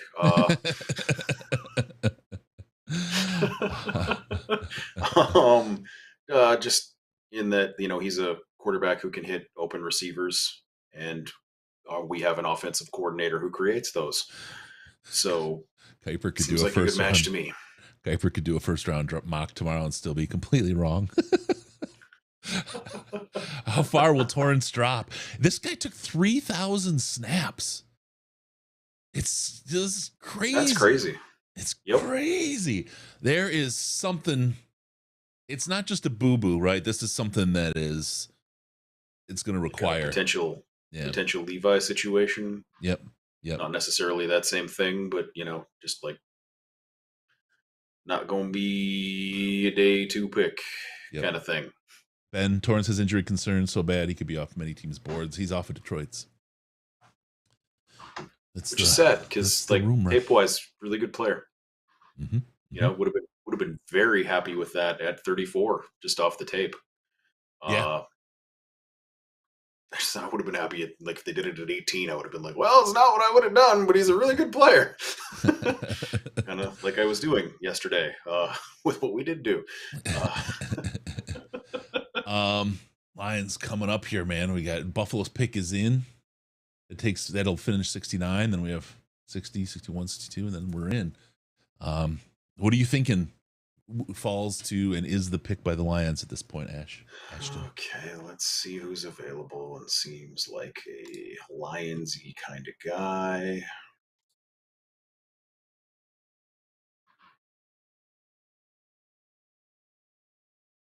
Why is the sorting thing not working? The who the injury facts just aren't out in the domain. This is there's HIPAA stuff and all that. People don't talk about that stuff outside of the release as part of basically this is a job interview, right? So you can have part of it is you consent to your medicals being shared with the teams. The teams can't share them widely, right? I keep forgetting to say allegedly because if there's a guy who has 0 connections with teams, it's me. Ain't nobody reputable told me nothing, folks. Okay, so I don't know. A guy that theoretically would be surprising, but I would really like is Nick Saldiveri. Oh, okay. The old Dominion player. Yep. On the interior OL. Like that dude. What else? What could we do? Just trying to think of a reasonable path forward for our team. Talking about how you fans are, you guys have all been great, but it is Bills Mafia over everything. Fred. Hey! Yeah. In all seriousness, man, I was here in 2018, and I had the honor of being up here with a great Bills Mafia legend in Pancho Billa, and this is for you, man. I'm back up here again, and I just want you to know you're gone but not forgotten. With the 59th pick in the 2023 NFL Draft, the Buffalo Bills select Osiris Torrance, guard out of Florida. There you go. Yeah. All right. Boom. Osiris Torrance. He's off the board now. And hey, best of luck, Buffalo. Best of luck. Yeah. And there we go. We'll get him up. And you want to run through his numbers, Ash? You get the chance to be Mr. Announcer Man. Well, the 40-yard dash, Osiris Torrance ran a 5.31, which at the weight of 330 pounds is actually not that bad. He's 6'5", has 33 7/8 arms and 11 1/4 hands, which that is gigantic. Unfortunately, with the resolution of the feed Chris gives me, I can't actually read what Emery had to say, but I'm sure it's delightful. It's fantastic player. Fantastic player on both sides of the offense. One of the more technically sound offensive linemen, and also a very consistent man in his approach. That's from Emery Hunt, ladies and gentlemen. Football game plan on Twitter. There you go. No, Torrance is not a small man at all. He's nothing small. He's a road grader. Allegedly. Yeah, but he's got that 5'3", 40. That's he's. Yeah, it's not great. It's not a real awesome fit for our offense. We do tend to like the more mobile guards. Pick is in for the Bengals. Let's see who we have for the Bengals. 60th pick of the 2023 NFL Draft. The Cincinnati Bengals selects DJ Turner, corner, Michigan. There you go. Another Michigan man off the board. You know what I'd actually like for our pick? If we took Drew Sanders, just so I could hear dumb people complain that we took two linebackers that do absolutely nothing similar. I think that, like, because I'm here for the chaos, brother. You know this about me. Yeah. You know what I mean? I want the minging all damn night about what a terrible draft this was, and then a couple years later having people look kind of silly for having said things like that, as though it matters what you do in any one given draft for your entire regime. Anyway, wow, there you go. All right, well, I hope Osiris works out for Buffalo. Yeah, we'll learn here because soon. like tape's great. It's just like how if he's got an injury that's that bad, you're just kind of wondering how long he's going to play. Corey, one thing I will say. Oh, we have to get to DJ Turner's numbers here in a second. One thing I will say is that pick 63 is an OL number. Maybe that's why we did that. DJ Turner combine 4.2640. He was the fastest, wasn't he? Yeah. Yeah. Was he the fastest of all of them, or the fastest defensive player? I think one of those two. He was either fastest first or second overall, too. Yeah. Yeah. But 5'11", regardless, that's 178. damn fast. Yeah. 5'11", 178, 30 3/4 arms, 9 5/8 hands. Very good technique and footwork. Much better in man coverage than he is in zone coverage. Thank you, Emery. Appreciate you, brother. All right, Yeah, DJ Turner. If he was bigger, he would have gone a lot higher. Yeah. And he would also be slower, I guess, would be the trade-off there. Yes. He's a smart guy. All right. Bernie Sanders, I'm once again asking you to like and subscribe. If you haven't subscribed, please do that. Please hit the like button. Only half of you current viewers have hit the like button, and you're here. You're joining us. You're consuming YouTube's bandwidth in our wonderful takes and the hard work we're putting in. Yeah, hit the like button if you would. We appreciate that. That helps other people find us, helps us do our thing. And hey, if you like what you see, hit the subscribe button. If you really like it, hit subscribe and the bell so you know every time we go live. We're going to have, I think we're going to have like 2 or 3 videos tomorrow before the draft. I don't know if it'll be before the draft, though. We've got coverage coming all weekend on UDFAs. We've got a lot of stuff coming up, and then a lot of reaction, and then the normal podcast on Wednesday with some in-depth looks at what is going on and what happened in this wonderful, crazy 2023 NFL draft. It has been absolutely insane, man. Here's the first one. What's happening is clown shoes. Speaking of clown shoes, Scott Johnson says fire Holmes. That's the first time I've seen it. Oh man, this is great. Yep. Oh gosh. Love awesome. Dealing with the people who think they're smarter than the guys who have 20 times as much information as them. Which, like, I'll be blunt, around 2013, I probably was one of those guys. But also, our GM sucked, so I might have been right. But there's 2 parts. There's having the information, and there's processing the information. Yeah. Yep. So I think we've got someone with a good processor and a good gatherer. I mean, did you see the Inside the Den? That was such a great episode. It gave such a good look at not just like what scouting was and what to do, but the life of a scout, how much time on the road, all the hard work that goes into it. Those folks, they really, it almost I don't want to say it's thankless because the team loves them, but nobody knows who they are. Like like the whole scouts crew could roll into your local bar and you wouldn't know any of them. Not an idea. Yeah, I'm not talking to you. I'm talking to the collective you out there. Yep. Oh man, the dummies. Yeah, we're all dummies, man. I'd love to just start referring to all of the people who watch our show as that and see how far that takes me. We only do that when we're off the air, Ash. You know that. Well, when I refer to fans and how stupid they are, like, everyone's got to know. I'm talking about me, too. You know what I mean? Like, I don't know anything. I'm going to be the first guy to tell you I don't know anything. And that's why you can probably kind of trust what I say, because the people who are telling you they do know things don't know shit. Oh, Corey, where's exactly what I know. I want to let you know I lost all my sleep listening to your podcast last night from Poland. Best sleepy Friday I've had in ages. Oh man, Corey, thanks. Appreciate that, man. That's really the fact that you gave up and did that. I mean, I actually took the day off work because I knew I was going to be a wreck. And I had to do all the prep stuff for this so we could have all these technical issues. But no, I appreciate the fact that you you gave up time and listened to us and spent it with us, man. It's that's the two biggest compliments we can get and that I get is that we love your show, we love listening to your show, or I told my friends about it because I like it so much. That's really, really kind of you to say those things and do those things. We appreciate you when you folks that do that stuff. Mine is when someone tells you should fire me. Yeah, right here. Ash has to go. We'll get to that in a minute. Thank you. That's what I feed off. When it comes to the soothing light at the end of your tunnel, it's just a freight train coming your way. And we'll have a conversation.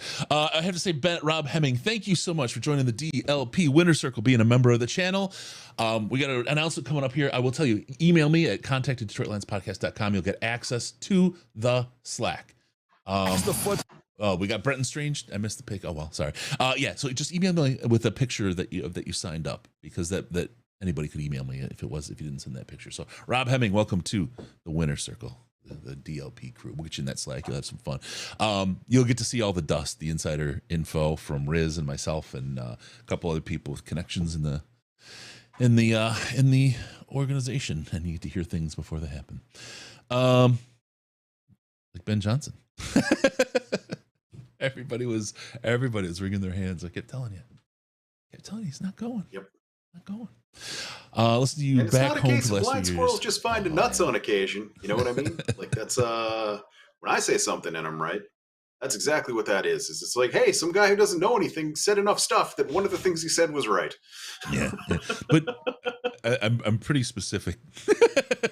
Yeah. The one I did from Philadelphia Airport was that you remember that stream that was about what? I recall. Yeah. That was a lot of info for folks. Oh man. We traded back. We traded again. We from 62 to 67. How about that? From Denver. What does Denver want? Oh, let's get this pick in. Houston Texans are making moves. Yeah, they sure The are. Philadelphia Eagles have traded the 62nd pick to the Houston Texans. And with the 62nd pick in the 2023 NFL Draft, the Houston Texans select Juice Scruggs, center, Penn State. Juice Scruggs, Penn State center. One of the guys who, in my initial reaction to when someone asked me who the next Smoke Monday was, I was like, are we just going cool names? Because Juice Scruggs is pretty rad, but yeah, thought I might be missing something. We did stump the truck with that one. We did stump the truck. We don't have a card on Juice Scruggs. All right. Yeah, I'll be honest, this isn't a guy I've done like a ton of tape on. Like sadly, there's no card, and also like I said, I didn't get to do my 400 dudes that I usually do every year, where I watch like just most of them are like I watch 2 cut-ups, get an idea of what I would have to say in this event. That's like, I'm not saying I do, like, I'm not Brugler. I'm not claiming every game a guy played for an entire season on all 22 tape. I'm definitely not that guy. I do not have that access. So like on the PFF big board, he's 138. This just feels like a super Houston move. Yeah. This is like the guys who come out of New England always just take some dude you've never heard of, because that's what Bill did. He trusted his evaluations, you know what I mean, to that level. So they all think they're as good as he is. 63. Our scroll is wrong. I apologize. 63 pick is in with Denver. We'll have that announcement here shortly. And then we traded back to 67. So let's keep our eyes open for the pick. I think it's coming up right here, the announcement. The question before we get to the next pick, Chris, is was the juice worth the squeeze? Oh! Ouch! Shout out to my daughter Marley, my son DeMarcus, and also my son Michael. I know they're watching. The Detroit Lions have traded the 63rd pick to the Denver Broncos. With the 63rd pick in the 2023 NFL Draft, the Denver Broncos select Marvin Mims, wide receiver, Oklahoma. There you go, Marvin Mims. Ash, I didn't get to do my 400 dudes like I do every year. That's gonna be a great drop. I'm sorry. More than one a day. Yeah. More than one a day. That's the very Ash way to go. I'll get the card up here really quick, and I want to talk about the trade. Lions trade 63 and 183. And they pick up 68 and 139. So they got like 122 or 124 or something and 139, which are interesting. Those be close together. Marvin Mims, 40-yard dash, 4.38, 5'11", 183. A little bit short for a wide receiver. I mean, just, whatever. It's good. 31 and 5/8. Yeah, yep. Hands, 9 inches. A little small. High effort player, doesn't mind laying out for a reception, excellent concentration and body control from Emery Hunt. 1,000-yard guy, 20 yards per catch, 54 receptions, 6 touchdowns. I wouldn't poop on that pick. You wouldn't kick him out of bed for eating crackers? For crackers, yes. Because I don't think Marvin's a guy that brings crackers for everybody. That's fair. Selfish like that. You never want to be in bed with someone selfish. Let's see. We need a long snapper. Yeah, let's lead into that. We do. Kicker. Bears. Kicker, that's what's Bears are on. I hope Bears take Moody right here. Me too, because the astronomically huge failure rate of drafted kickers was something I would love to have one of our division rivals gamble with. Yep. All we need now is quarterback, long snap, and a kicker. Maybe one more running back. Oh, man. Honestly, double dipping on running back's not the worst idea. Particularly if we are getting rid of Swift. Like, if we can manage to get some kind of, payback for having put up with his... Sixth. I mean, you get this guy for a year for a 6th pick. I mean, he could be everything you ever wanted in a running back. Right, the team, like, you look at a play, and this is, inside the building, they'd see Jamal, break one, and be like, wow, and they just turn and say, imagine if that was Swift. It's a touchdown every time. You know what I mean? Swift is just a special kid who couldn't make it work. And look, this year I think he's going to be. It's hard because you don't know if he's going to be hungry for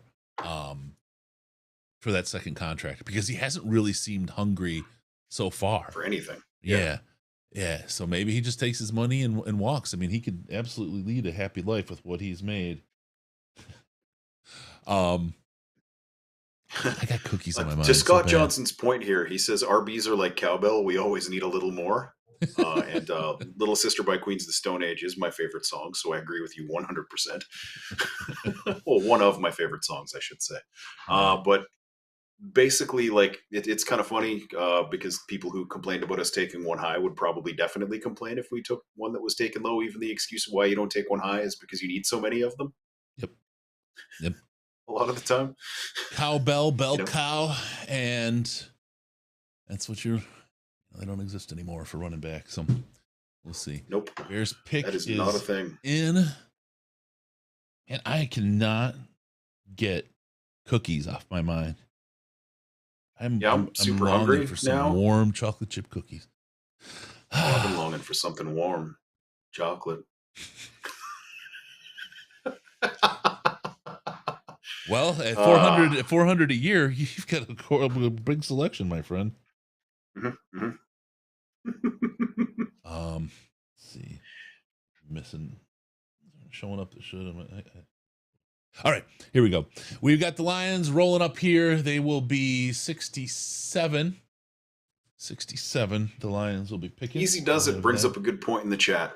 Like, he says Gibbs has elite vision, unlike Swift. And I would say if there was a thing that was kind of the limit, there were two things that limited what DeAndre Swift can be as a running back. He's not fast. Gibbs is very fast. He did not really follow blockers very well. You know what I mean? Yeah. Like, he just doesn't set up blocks with his running, just kind of picks a side and sort of goes. Like, it's inconsistent at the very least. And Gibbs is probably the best in the draft at doing that. And I think we got the Bears selection coming up pretty quick here. Yeah. You know what? Someone just asked in the chat. It's a great question. About Adebawore dropping. I'll recognize that I'm in Kansas City, so go Chiefs. But I'm really here to say, bear down. Where are we at, Chicago? All right, here we are. He's wearing the L on his coat. With the 64th pick in the 2023 NFL Draft, the Chicago Bears select Zach Pickens, defensive tackle, South Carolina. Okay. So this is a good question now. Okay, because I was worried that this might be a guy that they were thinking about. What's going on with Adebawore? He's like a tweener in the bad way. You know what I mean? Like he's the size of an edge. Like he does not have the size to play inside. And for some reason, people have decided that matters for him when they decided it didn't matter for Kalijah Kancey. Yes, yes. Like it's like I really liked Kalijah Kancey when he was listed as a 4th round pick a couple months ago. Seemed like a great idea. But like Adebawore is kind of the same boat, really. Like, but doesn't get Aaron Donald comps because nobody's helmet scouting. That's really it. You know what I mean? Like there's no. He didn't do anything at the position he actually plays that would justify drafting him on day 2. Right. I guess is what it comes down to. Like he's a pretty huge projection as a defensive tackle. Like like you're basically basing it on Senior Bowl practices and the like 10% of reps he got on the inside in college. Yes. So like where do you draft a guy who his only current value to you is as a NASCAR package defensive tackle? Know what I mean? Yeah. Pick is in for the Eagles. Yes, Mrs. DLP is doing the ticker. She's rocking it for us. 290? I thought he was a littler guy. The pick, did we get 67 or 68? 68. 68. Oh, I thought it was 67. Oh, my bad. It's 2 Eagles picks, then the Broncos, then us. Got it. So I had it on the screen, but a little ways back. The Swift is 2 games of Swift worth of 6. I think so, and that's where I think Swift, you keep him. People are worried. Well, he's not signing up to play, 3rd string. Yeah, he is. He's under contract. He's going to play where he's going to play, especially as a guy. What else is he going to do? For a guy who's sitting around anyway, right? He's sitting around most of the year anyway. What the heck? And I think he'd be a great backup.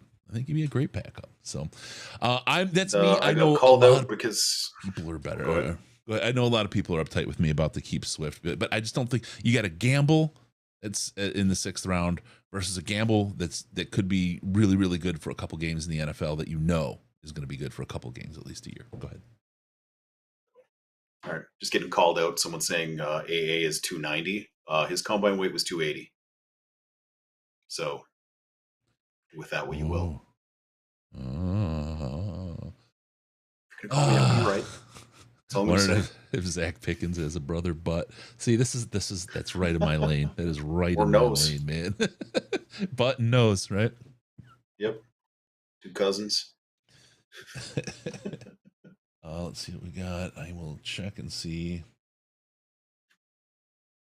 We'll bring up some of the press conferences. We've got some media speaking. We got Sam LaPorta and Brian Branch. We'll bring those in after the Lions pick.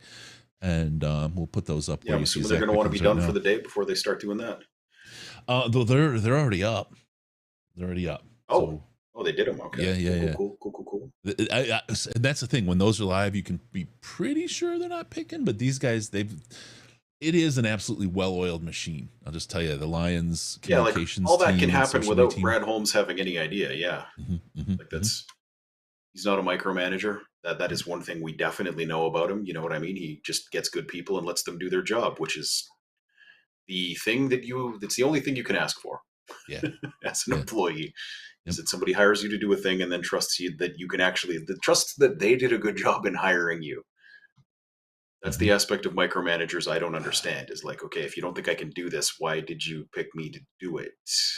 I've got a guy right now who's lamenting life because he's got like his dream job that he's passionate about that's opened up, but he doesn't want to leave me for that dream job. He's like, I can have a dream boss or a dream job. And I'm like, I got you. I'll go tell the boss to hire you, right? The new boss to hire you right away. And that's what I have to do. You have to make your people, when they're good, they deserve the job. Let them go. You got to let them go. Well, and taking it back to the Lions, Chris, in the Ben Johnson situation, if you have a job you like and you're working for someone you like working for, promotion's not always going to be better, because the places where people get fired tend to be tire fires when you walk in that door. So if you got a well-oiled machine and they're paying you decent money and you're not the sort of person that has to be the alpha, there's no guarantee you're going to decide to make that move. Or because a lot of guys are alphas, just because of what they do. But there's a lot of alphas that don't necessarily want the pain that comes with the press every day, all those pieces. I just meant the derogatory, like I was using the alpha derogatory, not in the, person who can run the show kind of way. You know what I mean? In the has to be the person who runs the show kind of way. Like cannot be challenged. The Mike Martz alpha. You know what I mean? Where, really quick, I want to. Oh, there we go. What do we get for Swift? PFD Fire Stopper. For Swift, they're looking for a 6, and I think that's about what they'll be able to get, because everybody knows that we want to get. That's rid about of what we're going to get for DeAndre Swift. It really is. Unfortunately, like there's no value in that. Like everyone's been talking for years that we should trade Swift, and it's like the reason we want to get rid of him is the reason nobody would pay anything. Right. Because if we're looking for a 6, that means we're going to cut him. Let's go, guys. What a great week to be an Eagle, guys. Well, with the 65th pick in the 2023 NFL Draft, the Philadelphia Eagles select Tyler Steen, guard, Alabama. Tyler Steen, guard, out of Alabama. Arthur Fonzarelli asking, why aren't we showing up as the 67th pick? It's because we're pick 68. Yeah, I said it earlier. I was wrong. Sorry. He did not do the 40. Why? Because he knew he couldn't have a competitive time. 6'6", 321, 32 3/4 inch arms, 10.5. That's why he fell. He was a first-round guard. Absolutely, except his 40. He wouldn't run the 40, and he dropped off of people's draft boards. Really good phone booth strength. When he's able to lock onto the defender, he's able to get movement. Emery, thank you, Emery. It is always a red flag when a guy won't do something. You know what I mean? Like, you're a guard. Get under 6, bro. and just, like, give the information out. You know what I mean? But if you're just like, nope, not doing it, and you look as slow as he looked in that little bit of footage they showed right there, that's not a good look. You know what I mean? Yep. Like, all right, 2 minutes even left for Denver to pick at 67, then Detroit at 68. Ooh, who's feeling it? All right. The second pick was Sidney Brown, who was a guy that I thought the Lions would probably really like. Sidney Brown. But, what about the Tippmann? Tippmann's still available, right? Yep. He's 67 on the PFF board. No, yeah, he falls right in there. Luke Weipler is there too as a center.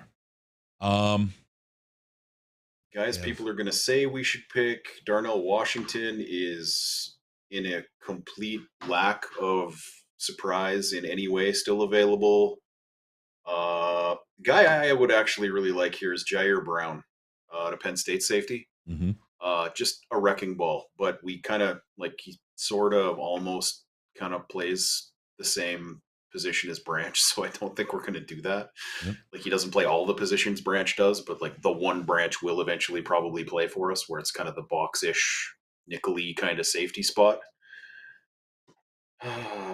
Joey Clem, before I get abused for asking, it's an honest question. Why did he get an RB at 12 overall after signing Montgomery, who's very good 3-down running back? Because he's not just a running back. He is, and somebody said it in the chat earlier, why do the Swiss get all the credit for their Army knives. Let's step up, America. He is absolutely a Swiss Army knife. He's a wide receiver. He's a running back. He's a slot receiver. He's a lot of things. And Ben Johnson is, oh wait, let me get this in. With the 67th pick in the 2023 NFL Draft, the Denver Broncos select Drew Sanders, linebacker, Arkansas. Oh, I really wanted to hear all that whining.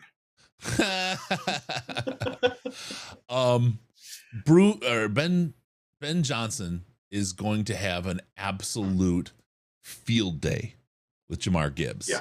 He's going to have a complete riot with him. Jahmyr Gibbs becomes, if you think it's hilarious watching Penei Sewell, catch passes and what they do with Penei Sewell in the creativity offense, just wait till you see Gibbs out there. It's going to be so much fun. I mean, you'll have Gibbs and Montgomery in on the same play. Here's one for you. You could have Gibbs, Montgomery, and Swift on the field at the same time. Yep. Jet sweeps galore, my friend. Jet sweeps galore. Amon-Ra, J-Mo after week 6. Holy crap. Can you think about that? Holy shnikes. So, yeah, Gibbs is going to be a whole lot of fun. Lions pick is in. Don't let it go, Kerr. Don't let it go. Hold on to that. Got rid of all of the screens. I have got rid of all of the screens, so I'm going to honestly react to this as the audio comes up. Okay. I've got his 325. Oh, now it says the pick is in. So just announced it on ESPN. You're watching on NFL, right? Yeah. Got it. I always do. I detest ESPN. I do too, but they were ahead yesterday. Now I'm wondering, is the NFL ahead? Yeah. Who knows? Like, I mean, again, the Canadian feed, sometimes I'm like 3.5 minutes ahead on game day. Yeah. Of the Slack chat. So I don't know. Yeah. What was I going to say? I had a thing. Oh, we're going to commercial. Of course. Yep.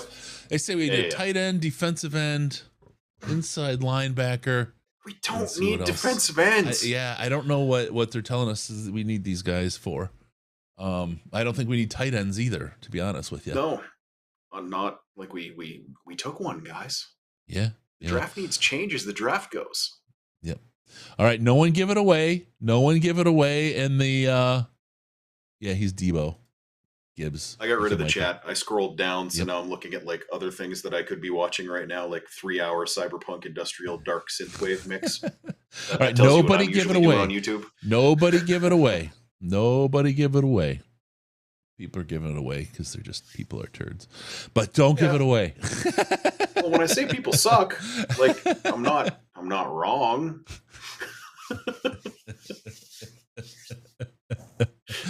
I'm hearing the NFL's ahead, so I might make a switch after this pick and do a. Well, I mean, after this pick, it probably doesn't really matter anymore. Like there's more trades coming, my friend. Anyway, there are more trades coming, my friend. That is true. There's nothing saying we can't jump up. We got a ton of picks at the back end, and we kept moving them all up with all these trade backs. You know what I mean? Like that could be the thing. They did that a few years ago with Barnes, where they just kind of jumped up and grabbed the last guy they had on their board. Ash is looking at Etsy. A nice handmade woven sweater. I need a cozy. I need a cozy for my sunglasses. Although if someone wanted to send me a cozy, like a nice knit cap, I would happily take that. Ash needs a craft from someone's trash. I think a lot of people stayed warm with the sweaters that went in Ash's trash. If you haven't seen it, I think we have his sweater debacle as a side video from St. Jude. It was hilarious. It was hilarious. I very nearly died getting out of those sweaters. Like there was a moment where I was like, I need to pull some Houdini stuff right now, or I am going to I can't breathe. As I was going over the head. You know what I mean? I tried to take them all off at once after putting what did I get up to? Was that 17? And they've all been donated to charity at this point because that was my check where I was like, maybe I need to stop hoarding sweaters. Why do I need this many? 3 of these are the same color, burnt orange. Probably can get rid of those. Plus with the whole moving thing, you know what I mean? Here comes the pick very shortly. I'm wearing the shades because they're blue. Commercial's over. Like, that's literally it. All right. Here we go. We're coming down. The Lions are up. Oh, I love that stage with the Lions look. That's pretty sharp. That is really sharp. Okay, let's see. God, the Lions do get a good look on there. That's very much them. I like what they did. Good team. Good team. There's Crackman. Crackiola. Here we go. What's up? How y'all doing? Damn, so this is what it feels like to be up here, huh? Amon-Ra. Nice. Blow me, Thomas. With the 68th pick in the 2023 NFL Draft, the Detroit Lions select Hendon Hooker, quarterback, Tennessee. All right. Yes! Place at the table. Well, they did it better than our first I've been draft. talking about how they needed to take this guy for months. Like January, I was like, we should take a quarterback. We should probably wait and take Hendon Hooker. I talked to people in our first mock draft. Everyone, I didn't mean to poison the well. Hooker at 68 is a bit old, right? Why couldn't we trade back to 69? I know. 40-yard dash. Hilarious opportunity. It was he had a terrible 40. I mean, my God, the guy, his watch, his iPhone was telling him he had unstable walk, right? It was a mess. 6'3", 217, 33-inch arms, 10.5-inch hands. We sent you the picture from Senior Bowl of Hendon Hooker speaking to Agnew, if you remember. Yep. That came from our guy, Sandman. And I was guiding him to the 30-yard line, the far hash, go. We're talking to get the picture. All right, 6'3", 217, 33-inch arms, 10.5-inch hands. Excellent at reading the field. Seems to always find the open guy or best possible situation in the play. I like this guy. We earlier talked about this with, would you trade Stafford for Goff today? And we both were a solid no, right? No. We did a trade there. We got our quarterback of the future. Hooker is 4 years younger than Goff. 3 times. Yeah. He's 4 years younger than Goff. 25. Goff is 28. 29, I thought. Is he 29? I, off the top of my head, don't know. Whichever. Yeah. He's younger. And he fits. Hooker fits that same mold. If Goff gets hurt, and then Hooker comes in as your backup, and you don't change anything. Runs the same offense. Yeah. You change nothing, except your guy is more mobile. Yes. You know what I mean? Like, you're not doing called runs with Hendon Hooker. That's not his game. But, like, pocket mobility, the mobility you actually want, where he's not going and getting hit. Yep. You know what I mean? Yeah, 100%. Like, I love this pick. I would have loved this pick at 18. This is my QB3. You know what I mean? This only makes it absolutely worse that the Senior Bowl Wi-Fi died when we interviewed him. We've got a picture of us interviewing Hendon Hooker. I'm going to get a redo on this. I am going to get a redo on this. Yeah, you know what? I hope you do. We've got a promise like for a good draft dude. pick afterward. To I'm gonna reach out, and that's what I want to ask for, because If you say we already interviewed him but we lost it, does he mind doing it again? That seems like a pretty reasonable request. You know what I mean? Like, that's one where, like, he's probably going to be like, yeah, those guys were fun, because you guys are fun. So as far as Hooker goes, people always talk about the offense and how it inflates stats. And the thing I would challenge you to find is another quarterback who in that offense threw 5 interceptions in 2 years of football. It doesn't exist. I'll save you the time. Like, not even close. Nobody, it makes stats, but nobody has put up stats like this. Yeah. In that, you know what I mean? It's, and yes, I know I keep saying that in chat. You guys can, chill anytime. Also feel free to not chill. It's up to you, really. I'm over the moon. Does anybody say that anymore? I'll take your rage. Just keep clicking like, because when we get to 400, you see my tattoo. Remember?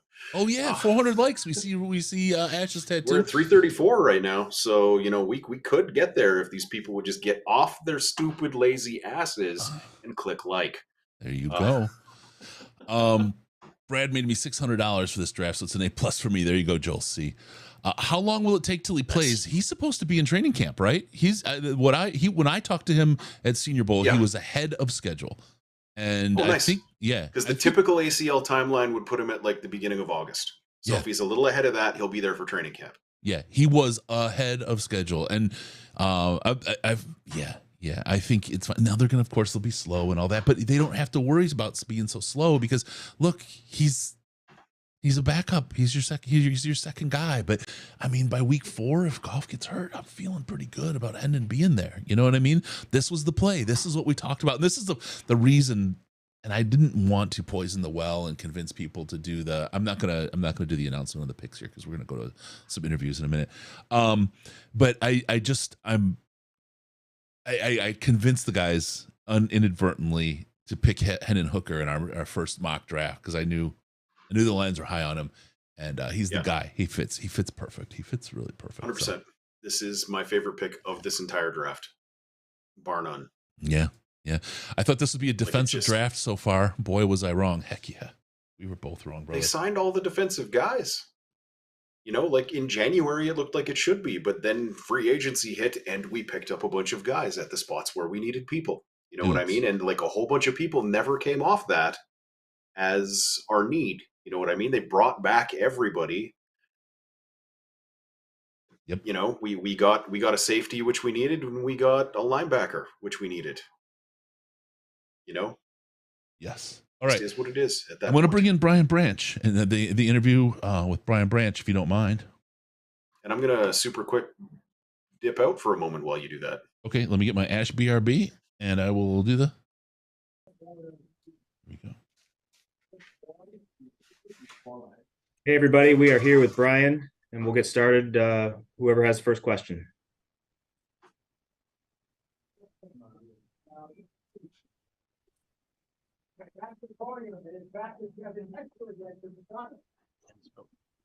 Come on. Hey, Brian, congratulations.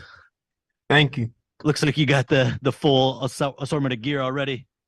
Can you just tell us a little bit about maybe your conversations with the Lions, if you had any, before the draft?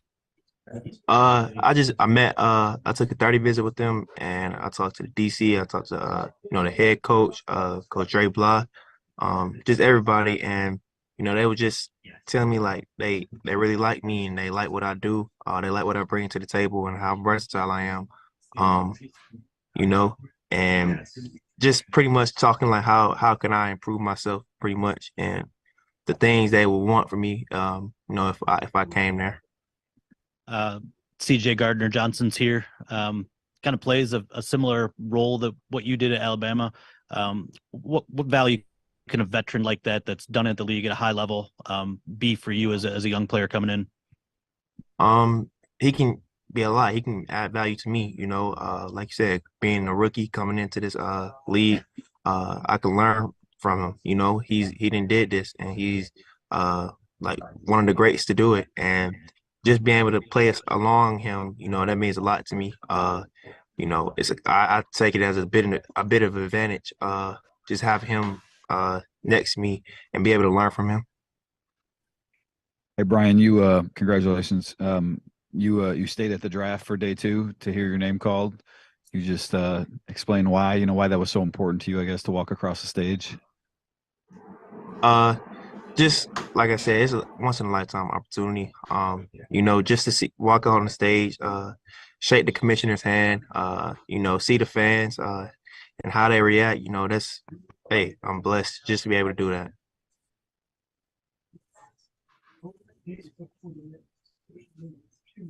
Hey, Brian, you talked about that versatility a little bit earlier. Just how much do you pride yourself in being able to play outside at corner, being able to step inside and play the nickel? If you've got to jump back and play one of the safety spots, to be able to do that too, just how much do you value and appreciate that aspect of your game? I value it a lot, and I work at it, all phases of the game.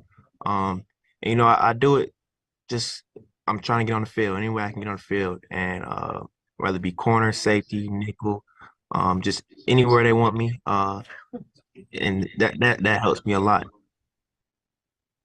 I just want to ask one more thing about staying there. Darius Slade did that a few years ago. He said sort of the same thing, like it was really important for him, right? Just embracing the moment, enjoying it, right? You only go through it once. Can you sort of contrast that emotion with maybe what you went through yesterday? You know, it was tough. You know, it's just sitting in the room. You know, you think you're gonna go, you know, day one, watching the joy, but you know, I'm happy to be a Lion, and that's the main thing right now, and I can't wait to keep going. So I'm blessed to be where I'm at right now. I love Brian, that. we know the standards and demands of Coach Saban. How much do you think just playing for him and playing that versatile role has prepared you for what's next? It's prepared me a lot. You know, I have a bit of advantage. I feel like just because the system that I was in, you know, I was almost in a pro style system, and you know, Coach Saban has taught me a lot of things. And I'm just happy that he was my coach. And I'm just ready to apply it at the next level. As you're getting prepared to compete for your opportunity to get on defense, what do you contribute to special teams if, you know, a defensive role isn't there for you immediately? I feel like I contribute to all phases of the special teams, whether it be kickoff, kick return, punt return. I feel like I played them all in college, and I'm used to it. And if it requires me to get on the field, then I'm going to do it. I like this guy a lot. Like, this is a great. Time for a few more guys. Obviously, the Lions took one of your teammates here in round one. You played with him last year, so what should fans expect from Gibbs? What sort of player is he? Gibbs is a generational talent. You know, Alvin Kamara 2.0. He does a lot of things that, you know, is unteachable and unguardable. I feel like he can, you know, his running style is, you know, nobody I've ever seen. He can get in and out of holes, get out his cuts easily, and just him be able to be a receiver, I feel like sets him apart. And, you know, the sky's the limit for Jameer. Brian, how would you describe your on-field personality? Do you like to talk out there when you're on the field, or are you more reserved? How would you kind of describe that side of your game? I don't like him. I feel like I'm more, you know, reserved. You know, I talk not really, but like I feel like I watch everything, and yeah, that's more my style of play. I don't really talk like that. I don't like to ask about another player because this is his day. One more, guys. This is his pick. This is his. Hi, Brian. Congratulations. At least he actually played with the player this time. Leading up to the draft, there's been a lot of conversation about being a, quote, Dan Campbell player. What do you think makes you a Dan Campbell player? I feel like I have all the tangibles, you know, that Coach Dan wants, and you know, that dog mentality. That's what I got, and that's him, and nobody else can take that from me. And that's I think what he means by that. All right, thanks everybody. Thanks, Brian. All right, there you go. Okay, so here couple of things. One, classless question, probably a mistake, right? As Thomas Smith says here. But asking him about a player he plays with on his first interview with the team after he's been drafted. It's all about him. It's not time to go get information on somebody you played with. Classless. That was a mistake. Number two, again, all class at least guy. he actually played with the player they were asking him about. Yeah. All Unlike class yesterday. guy, though. All class guy. He answered the question fine, but also he stayed there for day 2 of the draft. And he wanted to walk on the stage. That meant something to him. And that's kind of what makes that question even worse, because it shows you how much it meant to him and how important it was to actually go do that. Like he said, shake the commissioner's hand, do that whole thing, right? That was so. Again, it's easy to criticize the media, and we often do. It's part of what we do, right? It's part of what we do here. It's okay. It's okay to criticize them, right? And that's how everyone gets better. I don't just insult fans. I insult everybody. But I insult Chris every once in a while. Well, just a little bit. The class that he showed in that interview, I'm really excited about this guy. You can tell he's not just a Dan Campbell guy, right? But he's a guy that you can tell, again, a lot like Gibbs, that very thoughtful, intelligent, quiet perceiver, right? Interesting, very interesting, very interesting. I really, really like just how he handled the whole thing. Very, very good on his part. I've got another one teed up that we'll get to. Sam LaPorta. We'll get him in a second. I do want to just catch up on the picks that have been hit so far. 73rd pick in the 2023 NFL Draft. The New York Giants select Jalen Hyatt, wide receiver, Tennessee. That's a good pick. He's a good player. Yep. All right, I just want to quickly get through who has been picked since we got Hendon Hooker, who I'm with you, Ash. I'm super, super excited about that pick and what that is. Okay, so since Hendon Hooker, we've got, I've got to go faster here. Every time I get there, I lose it because this thing moves because it's doing the scroll. Okay, we've got Tank Dell going to Houston. After Tank Dell, we had Byron Young, who went to Las Vegas. And then we had Kendre Miller, who went to New Orleans. Garrett Williams, who went to Arizona. And now Jalen Hyatt, who went to the New York Giants. And that puts us with Cleveland on the clock. I'll keep an eye open for Riz to roll in about Hooker and talk about that. But I want to get to, if we can, get to the Sam LaPorta interview. So here we go. Let's get this one up and running.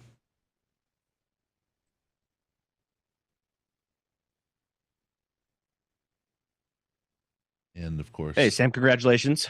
Audio is always a problem. Thank you very much.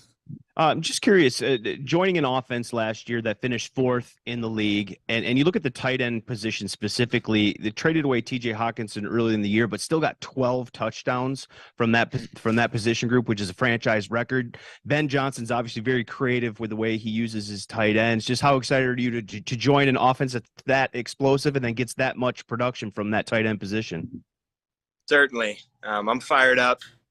It's really a dream come true for me to just live out my dreams and hopes of playing at the highest level in the NFL. I started playing football when I was 10 years old, and, it's just a surreal moment for me and my family. And then, coming into the building here in a few weeks, I'm going to show up. I'm just going to try to add as much value as I can, as quickly as I can. The Lions offense last year was extremely explosive, as you just mentioned before. And I just hope I can contribute to that.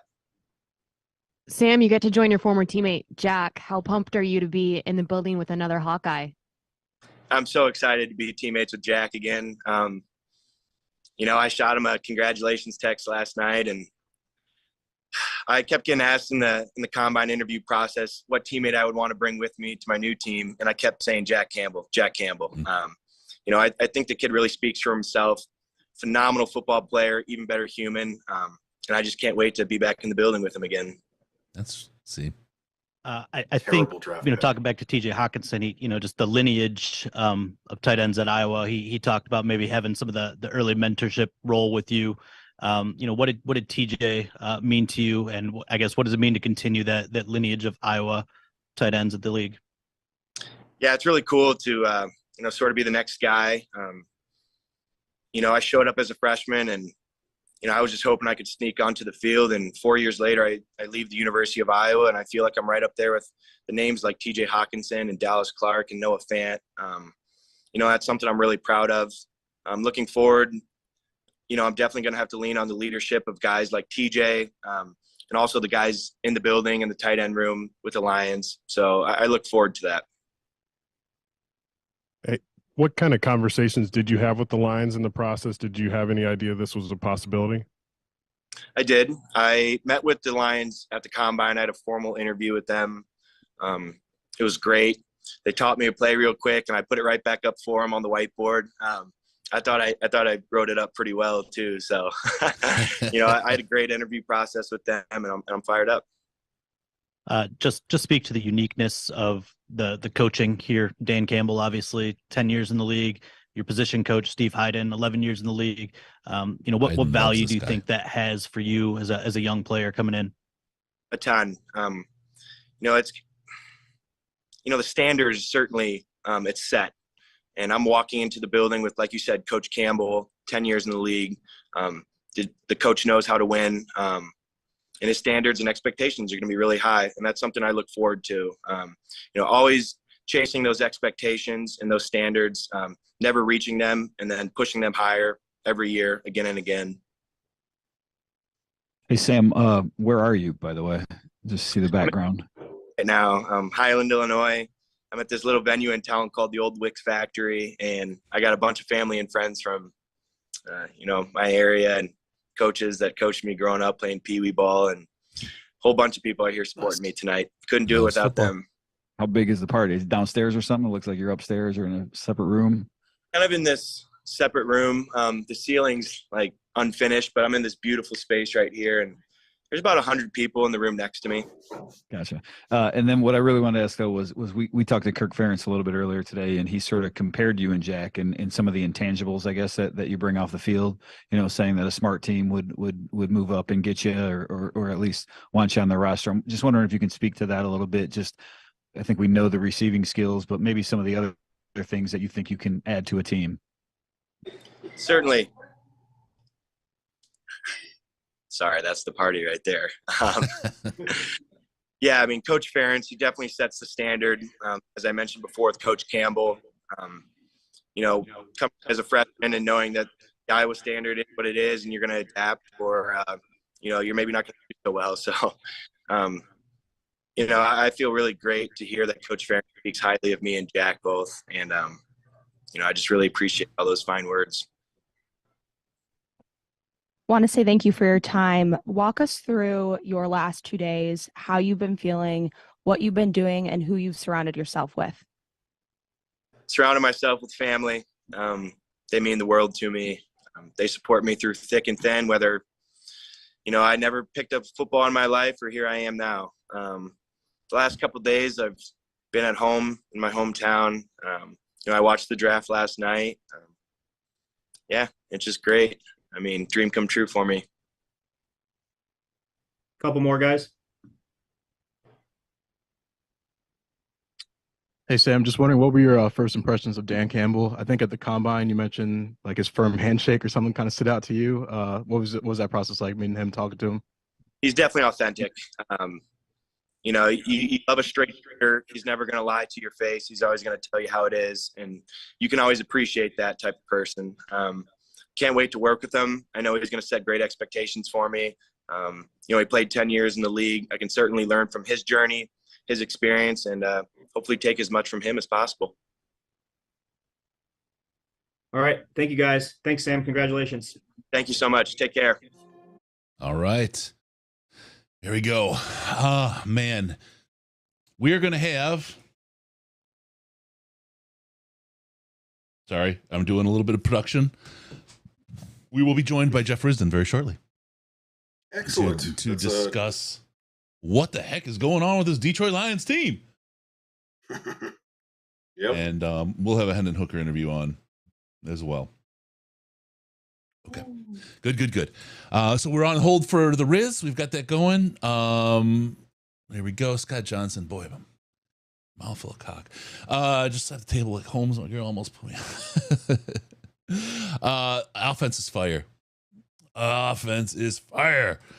How much do you think being able to teach as coaches, specifically from the Lions, how much do you think being able to teach as coaches, specifically from the Lions, have to do with our picks? I'm going to let you go on that first. Options. It gives you a lot more options in terms of the players you can take. You know what I mean? Like the Patriots system is we take the guy who can do something we need him to do now. And part of that is because their coaching strategy isn't really to get them to do more than that. You know what I mean? Like they weren't the greatest developers of players. They tended to have guys that had kind of rookies come on, play well, do the thing. Maybe you grow into something else, maybe not. Yep. Whereas what the Lions are doing is they're taking these guys who will want to grind every day and are freakish athletes. And they're just basically trying to mold them into whatever they're going to be. You know, like they're not trying to impose a specific archetype on a guy. It's whatever this guy can be is what he's going to be. And we're going to get everything out of him that he can be, if that makes sense. Yeah. I think what you see is with teachers as coaches, you see what we haven't seen in years as player development. You can take players to develop, and you don't have to take a player that can do everything when they're drafted. Like you said, options. But that's the difference that we get with coaches that are teachers. We're gonna have Hank Fraley on for an interview in a couple of weeks here as well. And when we talked to him last time, he was huge about being a teacher and how important it was to be a teacher. Yep. We'll talk about that again with him, but it is very, very much the style of what they are, and it's not just a teacher like if you think of the teacher at the front of the classroom kind of a thing. These are people that truly think of these players as their kids, as family. There's a connection amongst the people.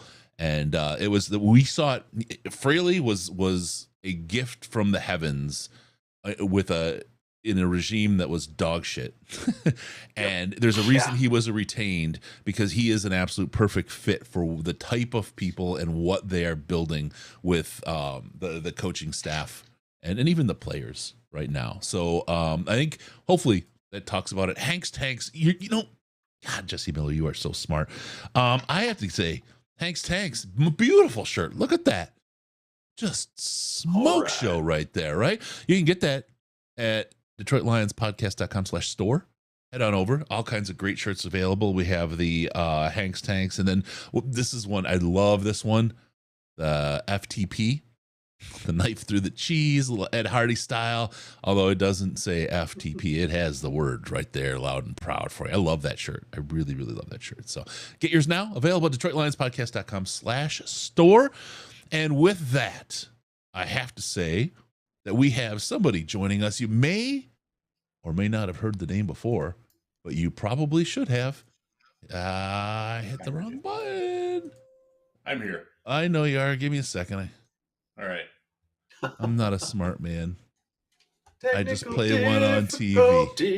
There we are. That's what I'm looking for. Jeff the Riz Riston. Right. How you doing, brother? How are you, my man? El Jefe. I'm tired as hell, but I'm also buzzing, so I'm good. Yep. Jeff, I want to ask you something.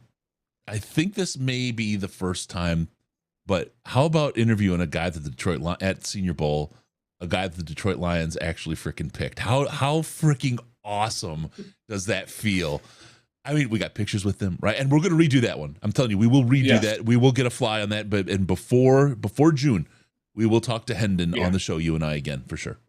Yeah, absolutely. So, and I just put this on Twitter. I talked to him at the Combine, and he remembered talking to me at the Senior Bowl. He did not remember my name, but he remembered talking to me, remembered being with us. Yeah. So that says something to me, because not every player that we've interviewed has done that.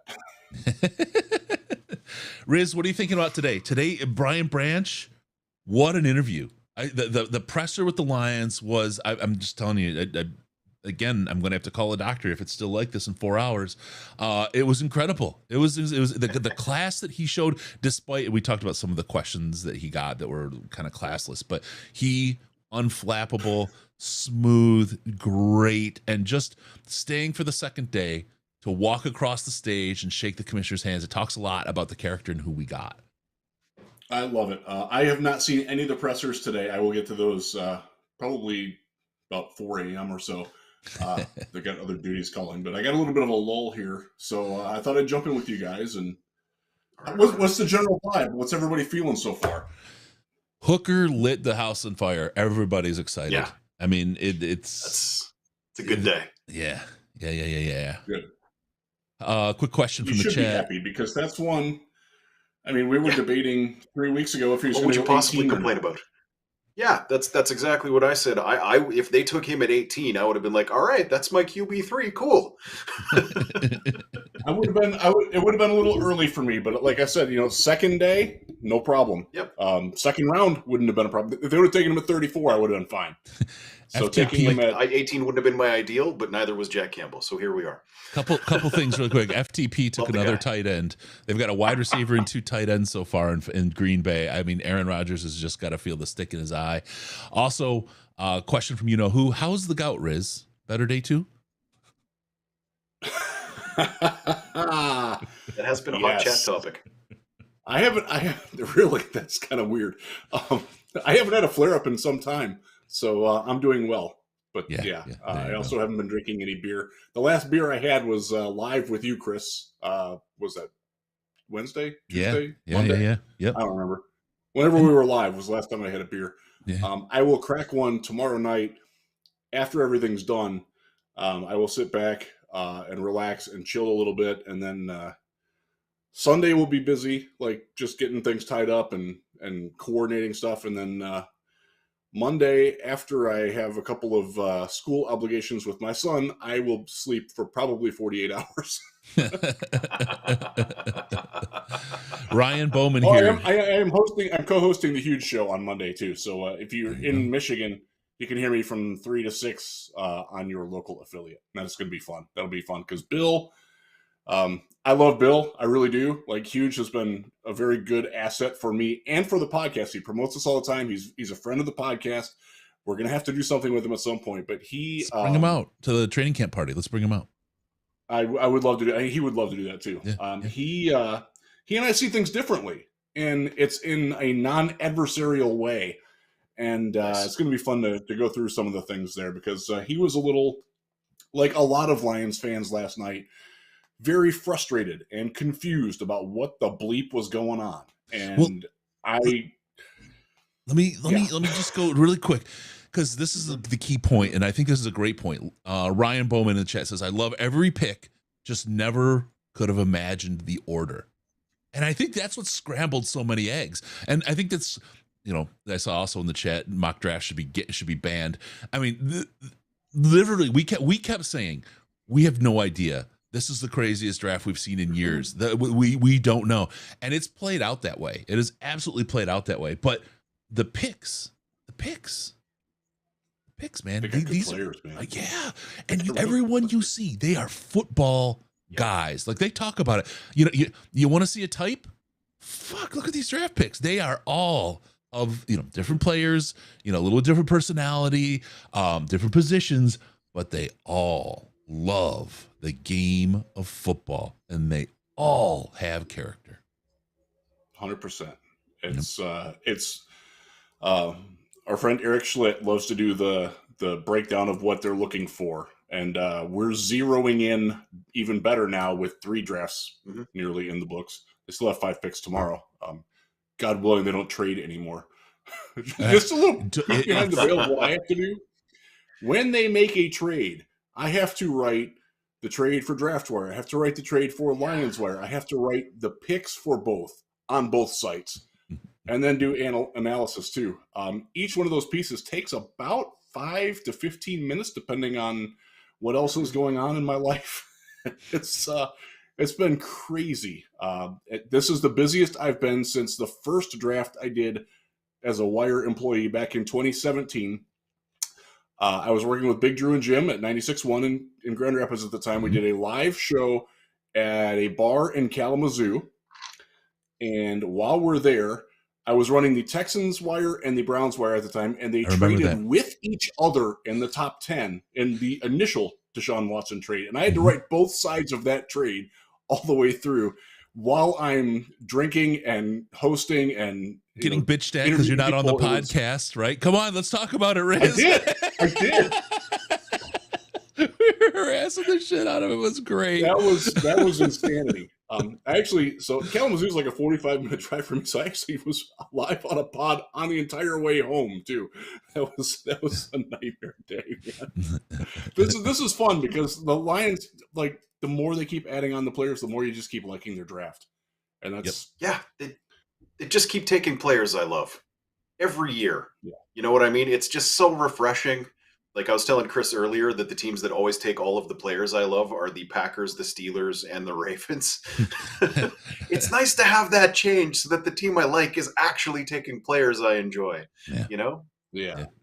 Yeah. Packers got a good one in Jaden Reed, but that Luke Musgrave pick. Oof. Chris, we watched him in Mobile. Yeah. What do you think? Woof, man, woof. I got to go back to this because this was a great one. Where is it? Tom Grossi, right? Funny guy. He's a good personality. His reaction to the Lions trading picks with the Packers and taking Branch is nectar to my soul. FTP from Bo Gagrius. Completely love that, man. And again, here we are trading within the division. This is nuts. Holmes is a madman. He's not a villain. He is absolutely a madman. Ash, you're right. He does not care. And I get occasionally frustrated by that, but I really like it too. Yep. I admire it. It's awesome. One Funky Lions fan, Holmes said he wasn't going to bring a depth chart and was just going to take the best guys on the board instead. I believe him. He's done it again. He's literally told us exactly what he's going to do. And nobody believes it when he says it. Oh, yeah. And there it is. There it is. He did it. How does he keep getting away with it? It's something else, man. It's been Brian Branch is, as you know, Chris, I love that guy. Yeah. Football character, versatility. Real quick, I'll give my very quick analysis on him because I'm going to do a more in-depth thing on it. And I will probably record a video at some point tomorrow morning too. Just to what time does the draft start tomorrow? When I look a little better, because I look like absolute dog crap right now. But what time does everything start tomorrow, Riz? Is it like 1? Noon. Oh my God. So you're telling me I got to get up early to get this video. Did you see today's video? What I did for you? Did with you? I did. It was great. I appreciate the special effects. The Haggard. I needed all the help I can get. Oh man, it was fun. Yeah. So Brian Branch, he to me is CJ Gardner-Johnson in 2024, and he's going to learn how to do that in 2023. But because at Alabama he played star, he played money, he played outside. Star is there what CJ Gardner-Johnson is going to do for the Lions, the nickel slot safety. Money is their robber linebacker safety role. Michigan fans will remember it as what Jabril Peppers played.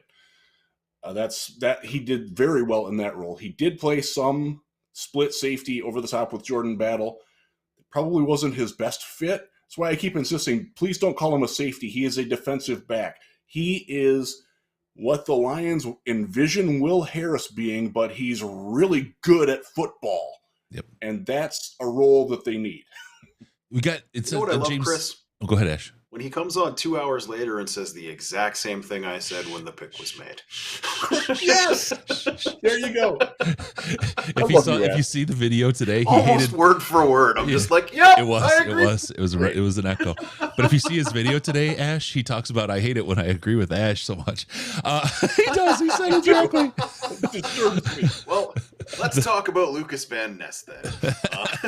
Let me really hit. James Hillman says the secondary got really, really much better, and it did. It absolutely did. And not only did it get better, but it got better for time because we've got guys on one year contracts, but we've got replacements. We've got a long time of a good secondary on this team. I'm loving it.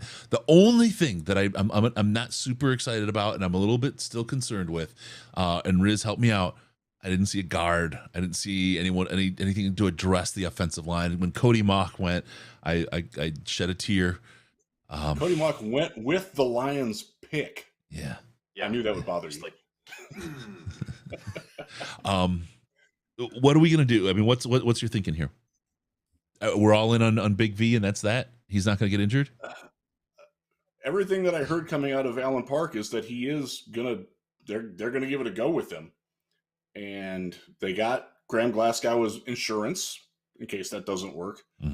I would still love for them to add another guy, whether it's Nick Broker tomorrow or, God, I'm spaced out. But there's several like day 3. They don't have the upside, but of the guys that went tonight. And again, it was a great draft class for interior offensive linemen, and we're kind of through that. The guy to watch is the guy from UAPB, Robert Evans. What about I think Robert Evans. What about Tippmann? Mike, I know Tippmann is a center, but what do you think of him in playing guard on the regs and then being a backup center? Tippmann, well, he fits the injury. He tore both of his shoulder labrums earlier in his career. That's why he's older because he medical redshirted, I believe, twice. So I wasn't his biggest fan. He's a good player, but that's not. I would rather draft a guy that's intact. All right. I know PFF has him rated pretty high, actually. Yeah, and he hasn't gone yet. What So PFF likes their interior offensive linemen to do very well. Yep. And he's a good player. Like no problem with that. I loved John Michael Schmitz, and that's a great pick by the Jets. He was a guy I really thought the Texans were taking him at 33 tonight. They wound up trading out, but he would have made a lot of sense there. They did take a center later, so I'll put my draft wire hat on for a second. This one is actually from a draft. I love what the Texans have done. They're having a fantastic draft. I really like what Seattle and Philadelphia are doing as well, and that's a little unfortunate because those are the two of the three teams that we're fighting with for playoff spots here. Yeah. All right. I'm seeing in the chat they're saying that Tippmann got picked by the Jets. Yeah, he did. Yep. I didn't see that, and I'm not seeing it on my list. Sorry, that's where I went. Probably when we We're up to 82 now. Yep. The Buccaneers just took Yaya Diaby, which Yep. is a guy that I thought the Lions might have some interest in this realm of the draft as an edge rusher. Yep. That's another thing that they haven't addressed. Jack Campbell. But do you think they will? Because, I mean, they took 3 last year. 2 of them led the league in sacks. The third guy they think is a 10-sack guy. Like, I fell into this trap in my last and only mock draft, and I took Van Ness in the first like a tool. Because I've been saying since January they're not going to take an edge high, because why would they? They have 3 good young ones they think are great. How many guys do you want to coach up at once? And can't You know what I mean? Campbell play a lot of that people want a role? lot of them. Give me all the edges. But can't Campbell play that role in spot duty? Yes. I think Derek Barnes, and I talked about it in the video. Yeah, I think that yeah. that is Derek Barnes' fate. He is going to move back to where he was good at football at Purdue and play as the Julian Okwara role. And I think those two are fighting for the same roster spot. That's projecting way the hell out. Yeah. I don't think both of those guys make the roster. I don't think they can. With Charles Harris and Romeo Okwara both in their last year, they're probably in a celebrity death match for one of those spots as well. And whichever one is healthier is probably going to win that, quite frankly. This is so in 2022. What was my mantra? They like their linebackers and they don't care that you don't.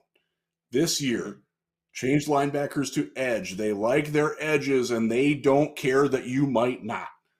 That's the shift. Next year, who knows what it'll be? It could be wide receivers. Could be offensive guards. Who knows? Maybe Well, that's the thing too. And like as far as depth goes, like you've got Okwara and Harris as your like 4-5 on the edge. You know what I mean? Like there's no space for a guy right now unless someone gets cut. So like Let me ask a guy, you're probably stashing him on the practice squad. Let me ask you, Riz, have you heard anything about why Adebawore has fallen so precipitously?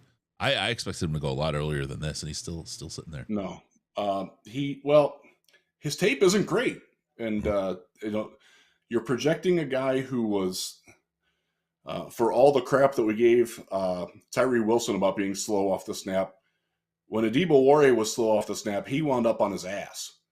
And now you're asking him to move inside where bigger guys are going to be trying to put him on his ass. And that's, look, he was phenomenal in Mobile and he tested very well. Yep. But you're projecting a guy to play a position that's different in the pros than what he played at in college. And that's a tough thing.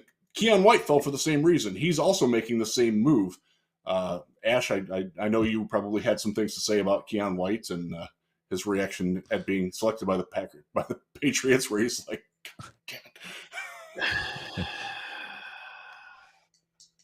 whatever. All right, let me do a quick It was my number tease. 8 guy in the draft. You know what I mean? I obviously had a ridiculous level of draft crush on Keon White. I would just say, like, the difference is, though, like, Keon White has tape doing all of the things you might want him to do. Whereas Adebawore is 10% of the snaps he played in college are what you're going to want him to do in the pros. So you're basically saying he did well at the Senior Bowl, so obviously he can do it for 10 years. Like, right. That's a tough sell. Ash, we agree again. Let me do some time. That's why I was laughing there, actually, is because I was like, this is literally exactly what I said again. Let me do some quick time and temp. I want to catch people up. Cleveland took Cedric Tillman. Atlanta took Zach Harrison.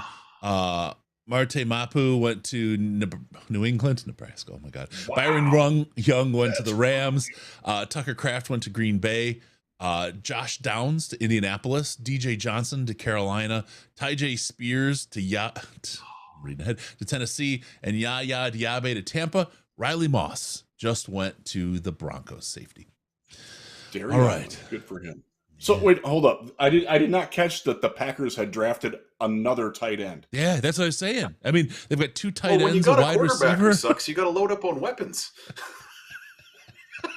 This is the stick in Aaron Rodgers' eye. I mean, can you? At least they drafted a good one. Like I unfortunately did not get to watch enough Tucker Kraft, but what I saw, I did kind of like. Like I get where he's taking that. That makes sense to me. So. Yeah. So quick, they got Jaden Reed, so they are loading up on receivers. They're doing everything they can to shove a middle finger up Aaron Rodgers behind. Yep. As he leaves. Set up for the quarterback they draft next year. Quick Love sucks. quick look ahead. We'll have the Hendon Hooker interview right after we talk to Riz, so you can see that. And then Riz, if you remember, what did we do? I do. What did we do out there? Hendon Hooker and Steve Agnew. Ray Agnew. Sorry. That was fun. That was that was some covert action. But then he was very upfront about it too, like talking about why his dad and Agnew were buds and catching up. And, this is why we keep telling people about Senior Bowl and the fact that we're the only people basically that go there every year. How important it is, the draft process. The combine is great. We have Riz at the combine every year, and gosh, next year we're all going to be together, sitting at a table on Radio Row. Can you guys? This is the last virtual draft party, and drinking for dollars won't be a part of that because we're not allowed.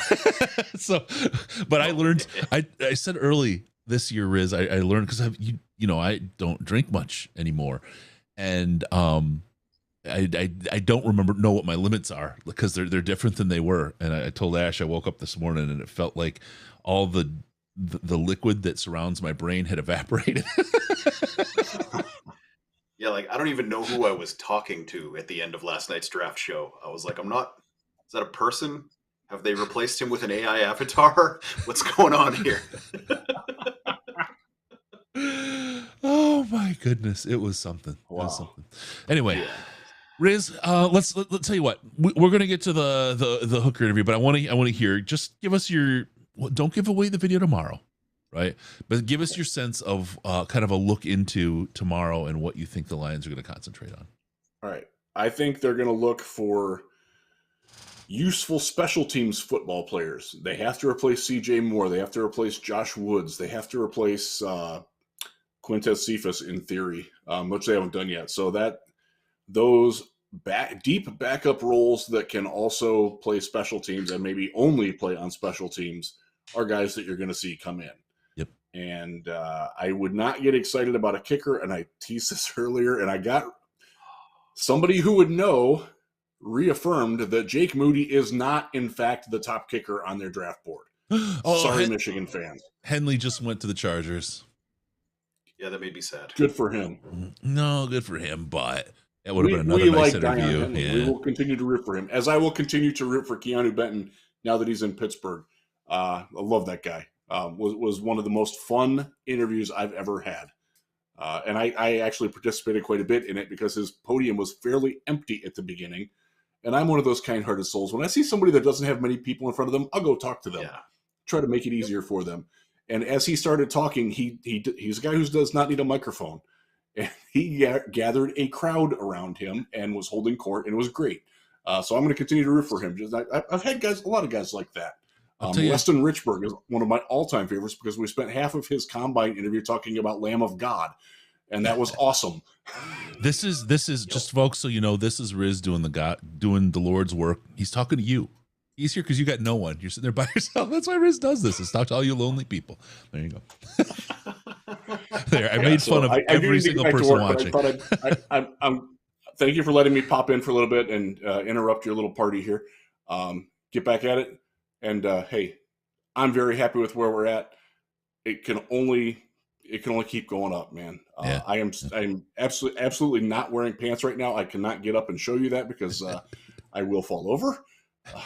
Well, we're over 400 fatigued. likes, so Ash will be getting up in a little bit to show us his tattoo. So make sure you tune in for that. Oh yeah, screenshot that. That'd be cool. But yeah, keep checking out Lions Wire and Draft Wire. We got a lot of stuff going, and I will, if I'm cognizant enough in the morning to shoot something, I will do that and get it to you, and then shoot it tonight, Riz. Shoot it tonight, brother. It's all good. You got nothing going on. I might. We'll all see. right. All right. Get clicking. Thank you, Riz. Appreciate the call, brother. Be good. Take care, fam. All right. We'll see you, man. Ciao. All right. Jeff Risden. You may have heard of him before. He's from Detroit Lions podcast, Lions Wire, Draft Wire, and brings as Peaceful Tim says, Risden is the real mofo. All right. Can you just speak to what's going on in the draft right now, Mr. Ash, so that I can take a quick BRB break, and then what we'll do from there is we will bring in the Hendon Hooker interview. You good? Absolutely. You good? With, I got to talk about things. Yeah, just talk about a few things. I'll be quick. Absolutely, man. Okay, right, thanks, for all of you who hate the Gibbs pick and we're saying we could possibly get a similar guy later, those guys have kind of started going at this point. Like Tyjae Spears out of Tulane. Brings a lot of the same things to the table to a much lesser degree. Doesn't have a lot of testing. That makes sense. Like it's a good change of pace back. Doesn't have the same ability to follow blocks, I guess would be the major, if you're looking for why we take a guy at 12 versus why somebody gets taken in the 70s or 80s or 90s. That's what it comes down to. Like athletically, same thing. You'll see a lot of like long runs, yada, yada, yada. The guy averaged 7 yards per carry. So like he's obviously an explosive player. But just on the technical aspect of playing the position well, there's a lot of things he doesn't do anywhere near as well. Another guy that recently went, joining the track team in Miami. This is absolutely getting ridiculous at this point. They took Devin A-Chain, who I was a huge fan of. The guy's got like legit 4.3 speed, like shows up on tape. Just a real nice player. He's fast and does actually follow blocks reasonably well, but he's kind of a little guy and doesn't really explode through holes when they open up nearly to the same level that Gibbs does, if that makes sense. And Peaceful Tim's asking if I can see the Lions using Gibbs like Deebo Samuel. And I think there's going to be a lot of that in there. I really do believe we're going to do things where we're going to have like 2 slot receivers, and one of them is going to be Amon-Ra St. Brown. One of them is going to be, sorry, I got a little distracted by the chat here for a second. But yeah, one of them will be Gibbs, one of them will be Amon-Ra St. Brown, and we'll have David Montgomery in the backfield. I legitimately do believe that is a thing we are going to do, because you can pass out of that, and that gives you 3 guys you could also theoretically hand the ball off to. And our offensive brain trust is the sort of brain trust that will bring back the wing T briefly to the NFL. If they're seeing nickel defenses and no one's going to stop what I just mentioned, it's like if you were to call something the spread wing T. Buddy, I am waiting for the wishbone to come back. I'm telling you, I am. Oh yeah, there's going to be just like, it's going to be nuts, man. Think about, you run the Wildcat with Gibbs and Swift. Yep. There's just so many stupid things they can do right now that are going to make a lot of people that I get in conversations with about football really angry that we're doing them and succeeding. All right, let me get Hendon in here. I should have probably done my BRB while Hendon was going, but I really wanted to hear his interview. So we'll get this going on. We'll bring Hendon Hooker in, and we'll make this work. Everybody, we're back here with some chips. Hendon. If you guys have questions, we'll get started. What's up, Hendon?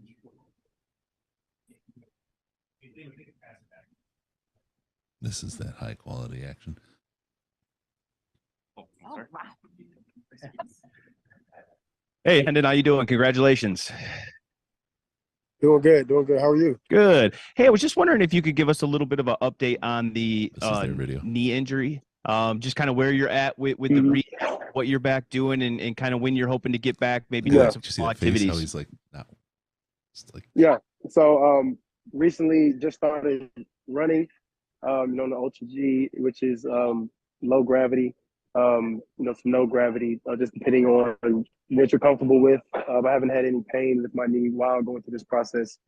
Getting back on the field and being able to really drop and move around a lot more now, feels great. So blessing just to, take it day by day to get better. Hendon, with how well the Lions played offensively last year in the top 4 in the league, and having the veteran quarterback Jared Goff here, what is your biggest hope in learning from Goff? Yeah, to be a sponge, to come in and learn, everything, every nuance on how to be a pro, first and foremost, and then just admire him. He's been in the league for a long time, and he's been doing a great job of developing every year, to get better and better. And that's all you can ask for. So, I'm definitely going to be picking his brains, whenever I can. I'm going to get annoyed to him a little bit, but, I'm just that type of person. I just want to get in and do my job, essentially, and continue to get better day by day. I'll tell you what, Hendon was well practiced. Going through the pre-draft process and talking to teams, what did you think was maybe going to be your most difficult part of your jump to the next level? What's the biggest gap you need to close to be ready to contribute? With the knee, you're talking about jumping, Justin? Yeah, of course. Getting my leg healed first and foremost, and then just being able to, just get adjusted to the speed of the game. It's guys at every position. It's not just a guy here at safety, guy here at corner. It's going to be guys at every position that make big time plays. So just getting adjusted to the speed of the game and getting back to playing football. Is a lot of guys been playing a lot of football. From either Senior Bowl or, just being able to be in the flow of things. So getting back into the flow of things is, something that I'm excited to get back into. But I think that's going to be the biggest adjustment, the speed of the game and how fast everything is moving. So I'm excited. What's up, Hendon? Welcome to Detroit. I saw you at the Senior Bowl and, talking to Agnew and, obviously Brad and those guys. Just talk about for them, those guys, the connection you had to them and just how comfortable you are to start your career with some guys that you have a little connection with. Yeah, it's a blessing. Through my dad and through the game of football, it's amazing how many connections. It's a small world once you get into this football world. And the further you go, it's the smaller. So it's a blessing to be around a lot of guys that I know, and also a lot of guys in the building that are like family to me. I'm excited to get their work. I'm really lost of words right now. It's very surreal for me, but it's a blessing to be accepted by such a great organization, and the lineage and history that it's had. It's amazing. One quick follow up on that. I think you came to Allen Park for a visit, if I'm not mistaken. Just what was your sort of vibe with the whole organization here? How much did you sort of expect them to be in the mix to draft you at the end of the day? Yeah, no, I enjoyed it. Getting in there and getting an install the night before we met on my visit, then having an incredible visit, with everyone and just enjoying myself.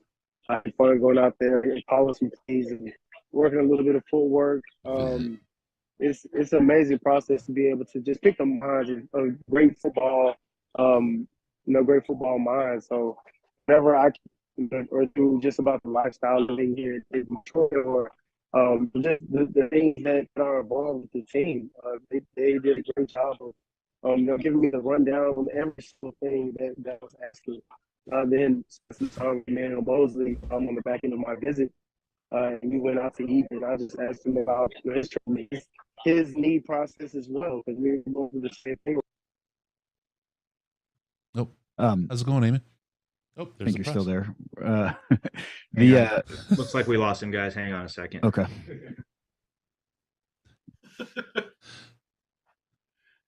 They have such a hard time with this. Yeah, Eamon, poor guy.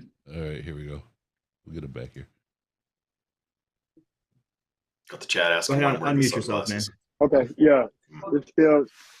There's a lot going on out here in the country right now. So just fixing, and then everyone else's phone signal's picking up. So I'm working through it. No problem. Big day. We figure there's a lot of people there for you. So, one other question on the knee. Like, when do you expect to be back to full health? I mean, and is it something that you expect to be playing this fall, or even challenging for playing time up here in Detroit? I guess. Yeah, I'm taking it day by day. Continuing to control what I can control, keep a great attitude and work. That's all I can do. While I was on my visits, I'm working in the hotel room, continuing to keep my upper body and lower body, in some type of shape. When I came back home, everyone was like, "Hey, you're really big," because I was just doing a lot of push-ups, a lot of sit-ups and crunches, and then have my BFR blood flow circulation, being restricted during the BFR and trying to build my legs that way. So it's been a grind, and I just take it day by day. And whenever I'm ready to rock and roll, that's going to be a sight to see.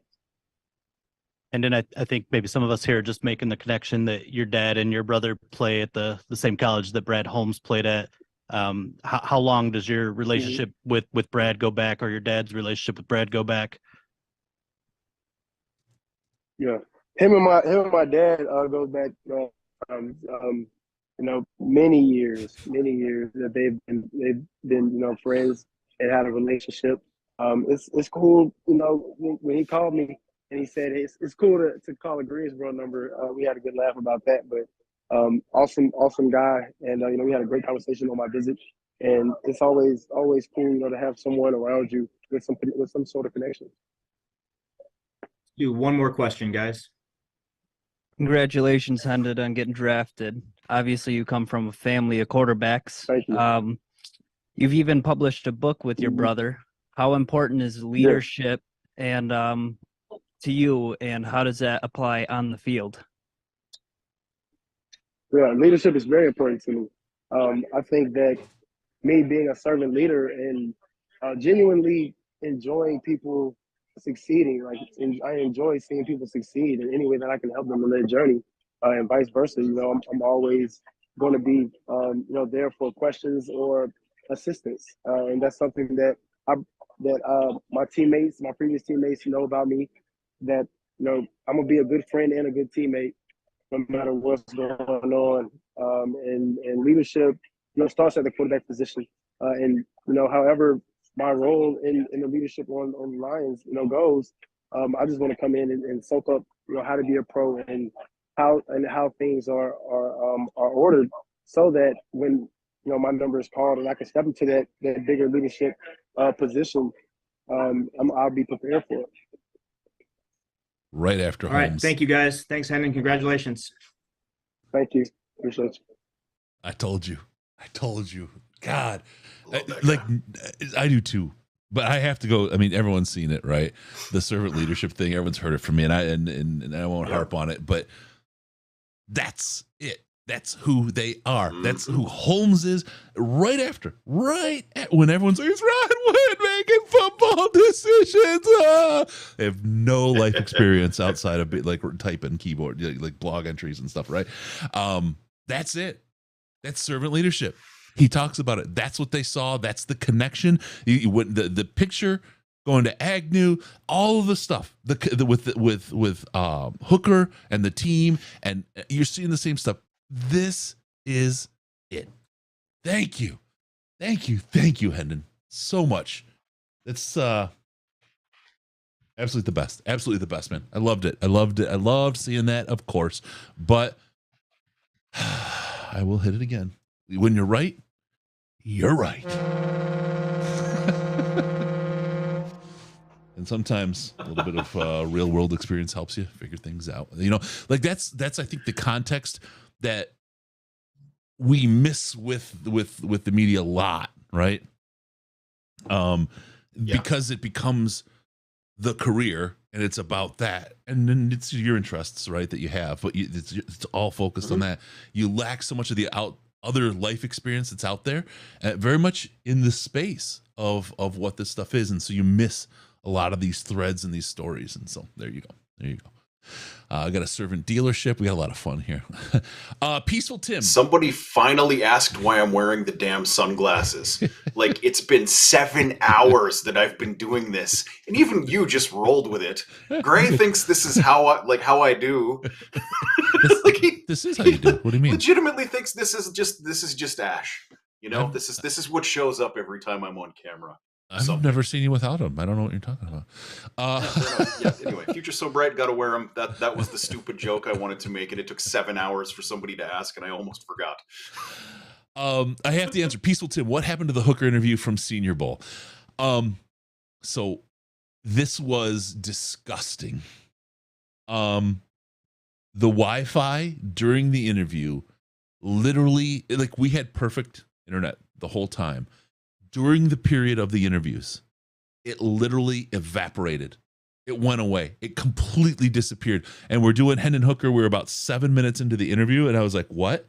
And I look, and it's just like nothing's happening. And I made the mistake of not recording and streaming at the same time, because when you have a different computer, less powerful, you're using a laptop, like when you're on the road, it's a whole different set of technical things. Amazing and it's how much power that takes from a computer too. One person hauling all the equipment, so you're trying to make it as lean as possible. It completely was lost to the ether, and it broke my heart. It's probably in the last 5 years, it's the one time I actually wanted to cry. Riz was angry and sad. Sandman had pulled him, got us the interview.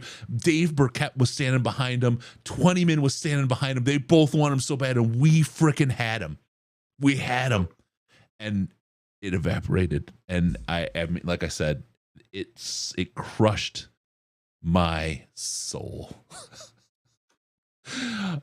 So we will redo that. Like Riz said, Hendon realized he was from the Senior Bowl, recognized him. He was great. He was absolutely awesome. And we will have him on. I like him so much as a guy, in talking to him and interviewing. Even what you saw there doesn't really give you the vibe of who Hendon Hooker is. He is super, super polished. He's absolutely been through all the right training of how to be a pro and how to interview and all that. But we kind of were able, and it's one of the things we do when we're able to peel that onion back, peel that layer back a little bit and get a peek inside. Hendon's a good man. He's a good man. And so, like, when he said that, of course, obviously you guys know I was so stoked. I was so stoked about hearing him and just looking and seeing the fit. But I loved him beforehand. So there we go.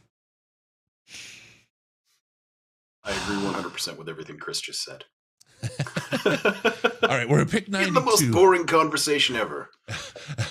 In terms of the draft that we're supposedly covering, let me catch everyone up. We got from Riley Moss to Denver. We went to Devon Akane from he went to Miami. Diane Henley went to the Chargers. Trenton Simpson went to Baltimore. Jair Brown went to San Francisco. Tank Bigsby went to Jacksonville. Kobe Turner went to the Rams. DeMarvion Overshone, Dallas, and Dorian Williams to New Orleans. And we are now at the Kansas City Chiefs with pick 92. We have a couple trade up opportunities coming here. And the sneaky awesome thing about all these trade backs is the Lions went from having 2 5th-round picks to 7ths, if I remember correctly, is what they ended yesterday with. Now they have a 4th, 3 5ths, and a 7th. So in terms of capacity to trade up to right now, they've got it. You know what I mean? Like they have a pick in the 120s. That's only about 20 spots that they need to move up. And the Cardinals have 2 picks in a row. They're pretty close together coming up here. And then at the end of the round, San Fran. Oh, San Fran traded one of them to Minnesota. Okay. Oh, they did. They did. They still got 99 and 101. They still have 2. Yeah, they still have 2 picks. So if they're just out on that section of the draft, they're like, "There's nobody here. We got." There's an opportunity to move up there. Yep. The Lions draft makes more sense in reverse order. Yeah, you know what? Only to the people who don't know anything. It's like to Brad Holmes, this is the right order. The Shades comment was Britta. That's Case's wife. Congratulations again, Case. Case is watching. Hey, brother. Love you, man. Nice. I miss you. Anyone who could put up with that man is a saint. I wish I don't have it anymore. That I'm toast. I will never forget. Like literally his first wife, I called her because I was worried about him. He just like stopped responding on the first post-game show. He's like, yeah, I'm going to get drunk because I think it would be funny. I'm just going to get a good buzz on because I think it would be funny. It's the Lions. That's what we do, right? Whatever. And he got full tanked, man. Like oh man, I miss him. I miss him so much. Oh God, yeah, we got to bring him on. You got to bring him on again. Yep. Oh man. I mean, this is a perfect opportunity. We're about to hit the area where nothing happens, so you might as well bring him in and see how he feels about the draft. Jesse, thank you. People, please like people. You won't be sorry. I promise this is the best Detroit Lions coverage. Period. Appreciate you, Jesse. That's very kind of you. Yeah, for sure, man. Hit the like, hit the subscribe, all that stuff. We appreciate it when you do. It helps us out, helps us with all the stuff and do all the stuff. Just catching up. I'm told I need new jerseys now. D's and Hooker. D's nuts. Sorry. Some people get sick of me. D's nuts and all the time, but I can't not. Case, congratulations. Miss you, brother. Yeah. So you do miss him. He's a good kid. He's a good guy. What else do we got? Dorian Williams went to Buffalo. I don't remember if we said that. The Chiefs pick is in. I think they pulled these nuts. Let's see who they're picking. 92nd pick in the 2023 NFL Draft. The Kansas City Chiefs select Wanye Morris, tackle from Oklahoma. There you go. They got a All right, tackle. we have hit a guy whose tape I have not watched. Up to this point, I had a one-sentence hitter for each of these guys that I could, if we were doing them all live, I could have said something. Well, let me help you out because they didn't stump the truck on this one. Wanye Morris, 40-yard dash, 5'1", 6'5", 307 pounds, arms 35 1/8, and hands 10 1/4 inches. Good hands there. Excellent functional strength and power. It's on full display on both ends of blocking. He's a good finisher. Emery Hunt tells us that, and I believe in Emery. You know what they say about a man with big hands, Chris? And a good finisher. There's my innuendo, right? There's my innuendo. Does anyone else think Chris kind of looks like Jeff Garland? Hopefully I'm looking more like thin Jeff Garland than fat Jeff Garland. I'm working on it. It's been a road. I am working on it. I have committed to trying to be the thin Jeff Garland. There you go.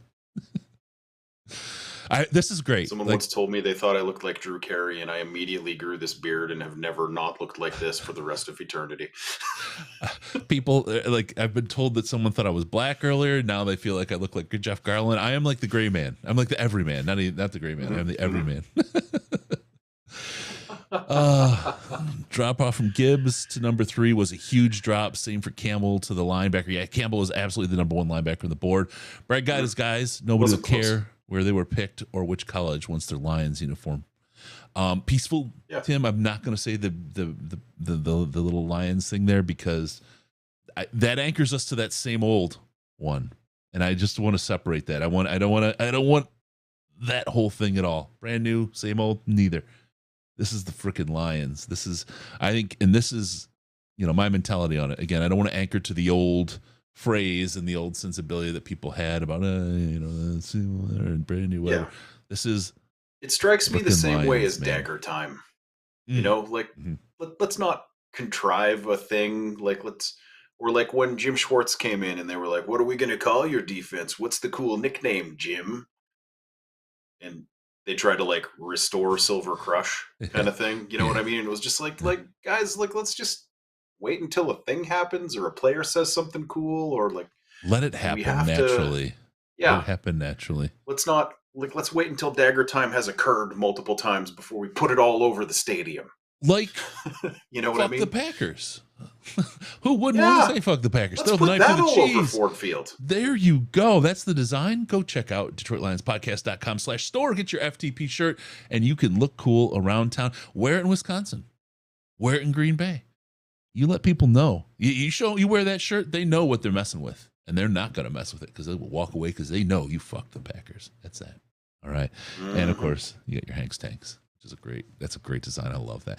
We're going to put that on a tank top. I don't know how we missed it, but Hank's tanks are going on tanks. That's part of the world. That seems like the most obvious possible way to do that. Yeah. If you go to the site and see, I mean, the detail in the helmet, these shirts are amazing. We have some more shirts coming up. We have one of the most amazing artists doing some work right now for us. He's a special dude. He puts great stuff together. Mind. Yeah. It's like I can do things, but I can't do that thing. Not even close. Not even close. Time to replace the WCF logo to SFH. No, she's still alive. Please don't accelerate that. She's doing too well, Don. Yeah, she's fine. Let's maybe chill on that one. But honestly, I gotta say, I would happily, when they do a jersey change, do we need the patch? Like, I realize they're family and they have a very different relationship with him than we do, obviously. You know what I mean? But like, from a PR perspective, it's got to be hard to sit on your hands on that one when you're one of the guys in the office looking at jersey redesigns. Yeah, you know what I mean? Just like, look, guys, like, I don't think this is doing what you guys think it's doing. Steelers pick is in. I gotta go back to I do the radio reference, right? Time and temp. Steelers pick is in. We'll get to that here shortly. Got to thank Mrs. DLP for her great work in the truck today, running the scroll. It's not easy, and it's not easy to do because there's actually a couple things you have to do in the background, and it's also tedious at the same time. And like here we get to talk and shoot the shit and that kind of thing, and she's just grinding that out in the background. Thank you, Mrs. DLP. I love you very, very much. You're my special girl. Guys, the tight end we should have taken at 18 just went at 93. Another one. Darnell Washington. Guy I was told would be able to do things professionally he could not do at all in college, even remotely. But we were going to get him at 18. Bring in a tackle. We have a tackle who can catch. Let's just let him do it. This feels like a lot like Malik Willis, right? Yeah. Everyone got to take him at 2. Why didn't we get Washington when we drafted LaPorta? What are we thinking? Oh my God. And here the whole world thinks he goes down and is a talent at 93. Darnell Washington, 4.640. 464, 6'7", 264 pounds, tall drink of water there. 34 and 3/8 inches arms, big old hands, 11 inches. Good number of receptions, 2 touchdowns, punishing inline blocker, good receiver inside the red zone. He's able to easily play above the rim. Emory Hunt. I'm going to make a comparison that I'm pulling straight out of my ass, Ash. So please feel free to laugh and laugh me out of the room. But like all statistics. Fourier, super tall dude, good in the red zone because that's what he is. But like he does the occasional acrobat catch, but like honestly, like he should move to tackle. Like realistically, this is a guy who could probably make $20 million a year if he could pack on 30 pounds and move to tackle. Yeah. Very good blocker, like a better blocker than some tackles who have been drafted already. Yep. To just be like perfectly honest about it, but like he did at 264. This is not 1992. That's not going to do it. You know what I mean? Yeah. Like it's just one of those things where I never saw this as a good idea for the Lions because it's like upgrading one of our bad tight ends to a slightly better version of what they do. Like, well, why? Why bother? What's the point? You know what I mean? Yeah. Daryl said, when I see him talk about servant leadership, I'm going to lose it. Yes, I did, Daryl. You were right. I read articles that said they could see Washington converting to a tackle in the NFL. I just don't see it at 6'7". I mean, does that make him taller than Skip? I thought Skip was 6'9". It might be. He might be. You're right. Isn't Decker 6'7"? I thought Decker was 6'7". You're right. I'm going to have to Google this. Yep. Like, it is tall. It is excessively tall. Yeah. He's not going to be in front of Bryce Young, I'll tell you that. Yeah, I guess that 30-pound estimate of mine would be a little light at that height. Like, he probably would legitimately have to gain 50 pounds to actually make that transition. And who knows if he's still a dancing bear with that much extra weight. You I'm know hearing what I Detroit mean? moved up. Detroit moved up according to they did. Nostradamus. We're Who back on the told you they clock were at going to do 96. that with one We're of on the those clock at Cardinals 96. picks? 96. The prophet. Oh, 96. All right. Will I have a card? It's I almost don't like know. sometimes Oh I my have some goodness. vague idea of what the trends that have occurred in the NFL over the course of 20 years are or something. Oh my God. Shh. Yep. All right. This is why like, so people laughed at me because I compared your cap ability with somebody who was at another okay, yeah, fine. People don't recognize how good, they don't know you enough to understand how well you know that shit. And Schlit's wrong a lot. Like, I love the man to death. He literally got me a job in media. Thank you. Love him as a human being. But as a capologist, he tries really hard and I like him. Yeah. He's a good dude. Like, great dude. 110%. I have never met a person who knows more about the NFL collective bargaining agreement than me, and it's part of my mental disorder. There you go. I think you locked it. I think you locked that in. We gave up a lot to move up. No human being that doesn't make money off of it should know as much as I do about the NFL collective bargaining agreement. There is something wrong with me. Looks like we gave up a 4th and 2/5. Yeah, no, and it's okay. Like, nobody knows everything, right? I mean, that's the thing. Yeah. But and people like got all uptight when I said, like, no, Ash is the guy. If you want, and I know you've corrected some stuff along the way. Love Eric. He's a great guy. He's real. You know what I mean? He's what you see is what you get with Eric. He's doesn't, and it's not a slight against him. Like usual with those guys. He's above that. And this is one thing where Ash knows this like nobody else. Okay. 2 picks away from Detroit. Bengals pick is in. We've got like, when it comes to who's going to get drafted where, I know literally nothing more than other human beings. Other than, like, there's a bunch of people who literally just don't know what they're talking about and just crap out content just to get you to click on things. I know more than them. That's about it. But in terms of, like, cap stuff, if I tell you a cap thing, I'm right. Yeah, 100%. And straight up, I'm better at it than you. I know more about it than you. I am correct. And if you get me on one, good on you. I'll admit it that second. You know what I mean? It just isn't likely to happen. No spoilers in the chat, please. No spoilers. We'll have the announcement live here on the show, so please be nice to everybody. Be nice to everybody. Rotating all my screens so I can't see anything, and no one can see the pick in my glasses. Ooh, Jordan Battle. I liked Jordan Battle. He from Alabama. I would have liked that pick. Went to the Bengals. Would have liked that for us. No. Okay, so there you go. It's Jordan Battle. Evidently, we gave up a 4th and 2/5 to move up. That seems a little heavy, but if I have to look at the chart because the numbers get real small around here. So they really do. And a 5th round pick is the same statistically as a 7th round pick. Like, in terms of the actual player quality, in the end, there's nothing. Like, once you get out of round 4, there is absolutely no difference between those picks in terms of their likelihood to get you a guy that actually gets to the end of his first contract. Yep. Here's some good stuff here. 5-7 Waxa says the same lotto picks for sure. 25% chance of having a player who's there week 1. Here we go. With the 96th pick in the 2023 NFL Draft, the Detroit Lions select Broderick Martin, defensive tackle, Western Kentucky. Broderick Martin. Oh, Crackman's tanked. I'm telling you, he is a great follow on Facebook. Broderick. Oh no, I don't have Broderick Martin's card. Oh, why would you sell the truck now? Brad Holmes. That's unfortunate. We're picking again? What? Did we just do we move? Like, someone says we're picking again. Hold up.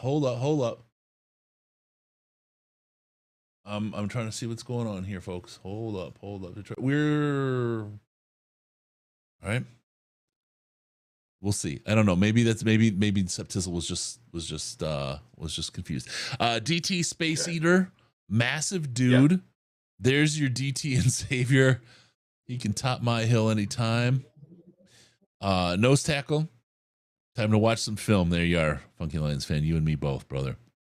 Yeah, that's a guy I'm not even gonna make up. Like not one of the guys I watched a lot of. You know what I mean? Like I vaguely remember the name, and I think he's on my spreadsheet. But that's yeah. Looks like a pure one tech, long arms. Yep. I think. Interesting. Maybe that's a little late on the read. I could be wrong. Maybe maybe they didn't move up again. That was the one move up they had. Okay, cool. Thank you. Zerline had him at a round 6 or 7 projected, which of course, as we know, means absolutely fucking nothing. But if you're looking for reasons to hate the draft because you're a spiteful human being, that's one of them.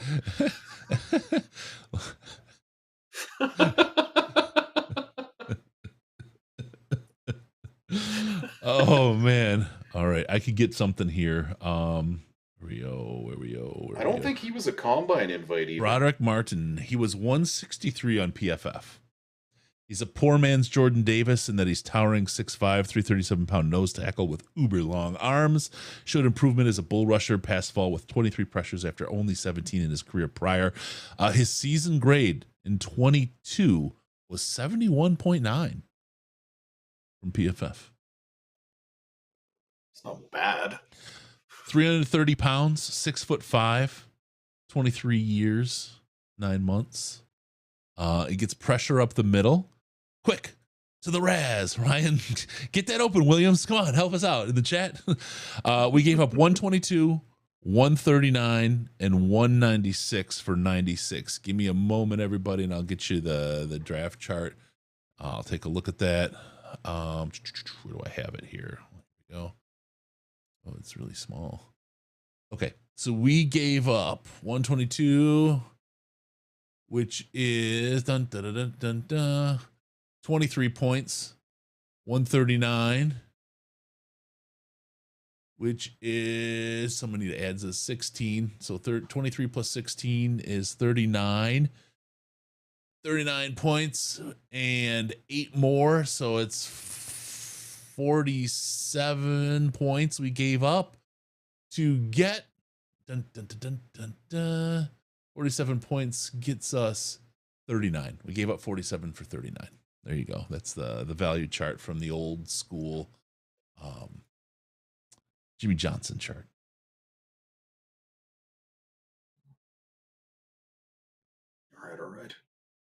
All right. So we have basically, in the draft, we had 2 firsts, 2 seconds, 2 thirds. Now we still got a 5th and a 7th to look forward to tomorrow. Holy cow. Ryan Williams, bro, he doesn't even have a Raz. Holmes is doing that James Houston deep dive today. This is somebody, they moved up for him. They paid extra for him. Yep. And nobody knows who the hell he is. This is going to be a Brad Holmes pick. This is definitely a guy to watch. James Houston was the same way. Wasn't invited to this is interesting. This is interesting. What is it? What does he see? What does Holmes see? He's not one. Yeah, he's not 500 that's on the big board. We've got some conflicting reports in the chat here that that he does or does not have a Raz, depending on who you talk to. Oh, he has a Raz. It's 2.14. I don't buy that. They're slapping in the war room for him. This is going to be interesting. This is definitely like a mad sign. This is a villain move, right? This is right in line with who Brad Holmes is. Did he find 330 pounds, 35-inch arms? And On says, I'm not wearing sunglasses, but this dude can play. Big body. This is someone he had on his radar. Diamond in the rough. This is interesting. Go for whiskey. Lions fans need therapy.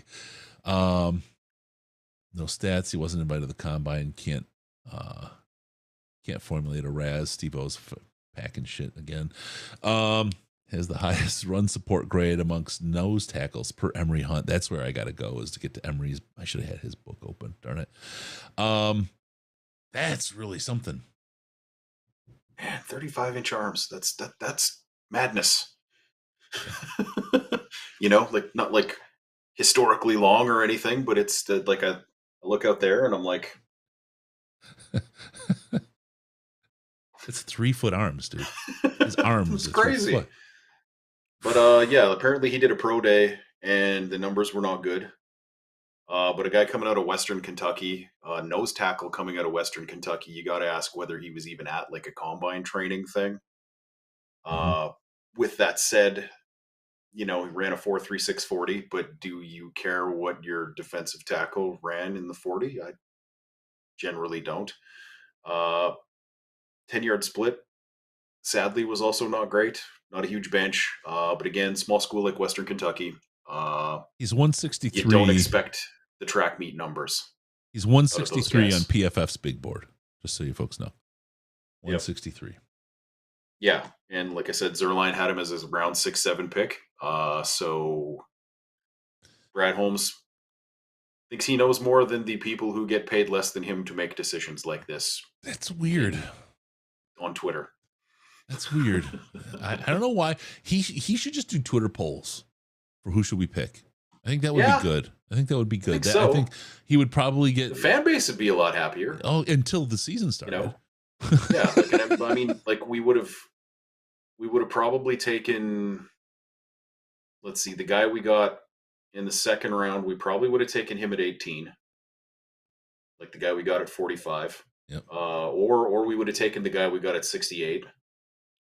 Or we might have taken the guy we got at 34 at 18 instead of the guy we took at 18. Here's a quote. I think this is real. Dr. Avatar, thank you if this is real. When a team wants to run the football, I find that disrespectful. They think they can run the ball? That's disrespectful. I take it personally. Broderick Martin. Okay, I'm in. All I needed to hear. Let's do this. I hope that's real. God, Yeah, Dr. that'd be Avatar, great. either you trolled the hell out of me. I just hope that's real. That's great. I love it. Oh man. That's what they used to do when it was MySpace and we went 0-16. Oh, Peaceful Tim's hot tonight. I think MySpace would have done better than that particular general manager. Oh, Moody. 99 to the Niners. Oh. He's got a full-on stash there. If there's a team that's kind of running things the same way as Brad Holmes, but is a little bit farther down the path, that's it. Yeah. You know what I mean? Like they're trading first-round picks for like veteran running backs. You know what I mean? They're like, take everything you know about football and go F yourself. We're going to get to the NFC Championship game with a 7th-round rookie. And he might just start next year. Correct me if I'm wrong. Am I the only one happy with the Hooker pick? No, Kevin. I think everybody, it was almost universal with the Hooker pick. Everybody loves Hooker. Happy. Very happy. Everybody loves Hooker. Bugs. Oh my God, I didn't know this. 1.89 Raz, apparently. Oh, man. Music Musings. PFF gave me an F for picking Moody in the 7th. Well, they know more about football than teams. Just ask them. 30 visits with Chiefs and Eagles, too. Yeah. Okay, cool. All right. I think we're probably not going to trade up now. You Ash, you knew it. I keep wanting to call you Riz. You knew it. I felt it. Like I just had this sense that they were going to pop back. They just kept creeping all those picks up incrementally into something that they could move back up into this region for. Yep. You know what I mean? That's just what it looked like they were doing to me. Yep. 100%. They'd have to give up futures to get back in here, so it's not happening. Because unlike where they come from, and this is a very important thing to always remember when you're talking about like what will the Lions do. Brad Holmes has taken the exact opposite approach of Les Snead regarding draft picks. Like he has traded nothing for players. You know what I mean? Yep.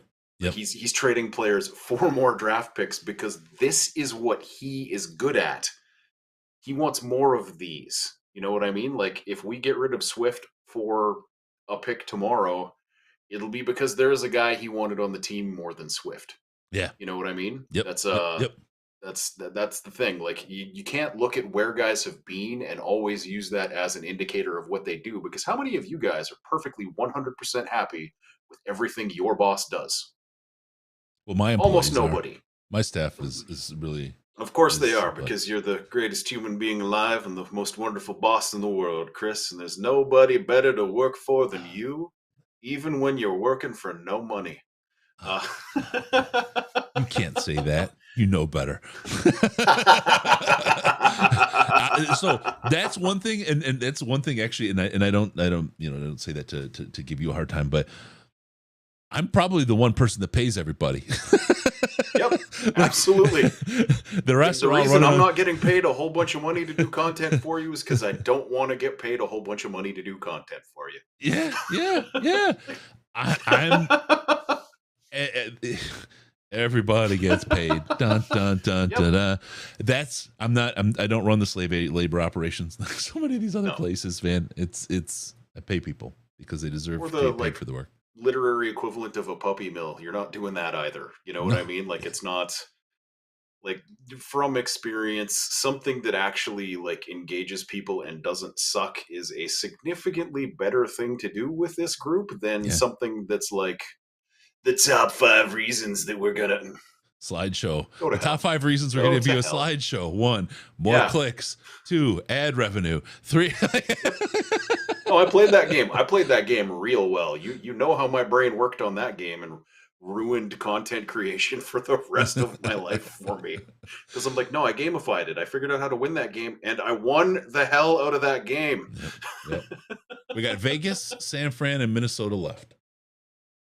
Pennies on the dollar, brother. For pennies on the dollar. I'm thinking about it right now. Minnesota, they haven't had picks. That's why I was just thinking. I'm like, I don't remember them really making much of an impact. They picked at what, 23? I don't know that they've picked other than 23, have they? Yeah, that's a good question. I'm just gonna pop onto NFL.com and check that out quick here. Wow, what a crappy place and to be. nothing. Nothing between 23 and 102. Oh man, appreciate you, Tim. Thank you, brother. Wow, that's crazy. Yeah, they have 6 picks in the draft, and 102 is the second one. Yeah. Now I was told last year that he was a genius because he was accumulating more picks in the draft as a lottery by the same people who say that our draft sucks. All right, here. Oh, I've got one here. I've got Lions went and got themselves a massive and nimble nose tackle in Broderick Martin. Absorbs space and anchors down really well to keep his LBs clean. Also flashed solid hand use at times as a pass rusher. Interesting. Yeah. Take on Broderick. All the descriptions I was able to find super quick there, basically like he's a pocket pusher, not a penetrator. Yeah. You know what I mean? So again, kind of in that Snacks-ish mold, you know what I mean? Where he takes the guard and walks him into the feet of the quarterback as opposed to the 3 technique, if that makes sense. You know, like he's the 0/1 guy. I see. So we're coming up on 101 and 102 on the picks. I definitely think we should watch the scroll for that. Mrs. DLP. She's the one that found that Broderick Martin piece for me. So thank you, Mrs. DLP. And then as the scroll rolls by here on 101 and 102, enjoy it because it's pretty good. Again, you talk about out-kicking your coverage. I am next to that pros definition. I am ace next to the definition. All right. Let's see what else we got. No, Lions Fan Express. We needed a big body DT. I'm not tripping. Absolutely. Okay, here we come. Yeah. 101 is coming up on the scroll. You tell me that this ain't Marion material. Ready? 101 coming up right now.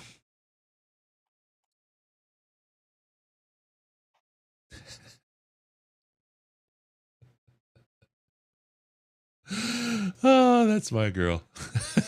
FTP. So let's see. Vikings are on the clock.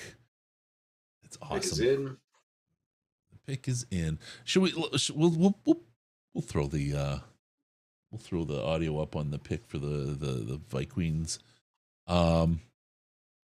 Is my wife coming on cam for her taking the draft? No, that's my thing. She's a sweetheart. She's gorgeous, but she's not a camera person. She may come to the party though. But let's see what we got here for the Vikings. Hey, it's great to be here tonight. I just want to dedicate this pick in the memory of some Viking greats that we've lost here recently. Longtime member of the personnel department, Frank Gilliam. Earlier in the year, Bud Grant. Coach, of course. It's hard to believe it's been 5 years. Freddie Zamberletti, trainer for the Minnesota Vikings, starting in 1961 when the organization first began until 2011. And then, of course, the man who drafted me 30 years ago. It's been almost 7 years since we lost Dennis Green. They were all great Vikings. Let's find out who that next great Viking is going to be. I missed that one. Oh. With the 102nd and final pick of the evening. In the 2023 NFL Draft, the Minnesota Vikings select, you asked for it and you're getting it, defensive back from USC, Mekhi Blackman. There you go. Well, that's a guy. That is a guy. Did they stump the truck? Do you think we stumped the truck? I'm looking here. Little dude, not fast. That's like... they stumped the truck. That's okay. They did a great job. I got a big round of applause for the people who, Jake Smith, the whole crew who put together all those cards. You guys, I mean it when I say I love you. This was awesome, and I appreciate it. It was such a good part of what we had. Steve O, I just watched some film on Broderick Martin, West Kentucky versus UAB. He is more than a run stuffer. I seen him strip sack and get a pressure. That's good news. That's good news. Yep, that's literally what I'm going to do the second we're done this. You know?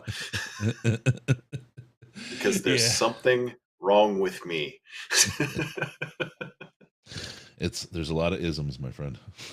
Yeah. Life is just a series of spectrums, people. Better than speculums. That's my motto. I concur. In any context. I don't need to hear any more than that. Thank you. I will not share. So the Detroit Lions got Broderick Martin today. They got Hendon Hooker today.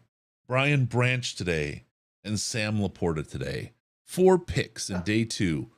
Just grabbing treasure. And then 2 picks in day 1. I mean, these are all starters. I mean, Hooker isn't, but these are all to be starting caliber players.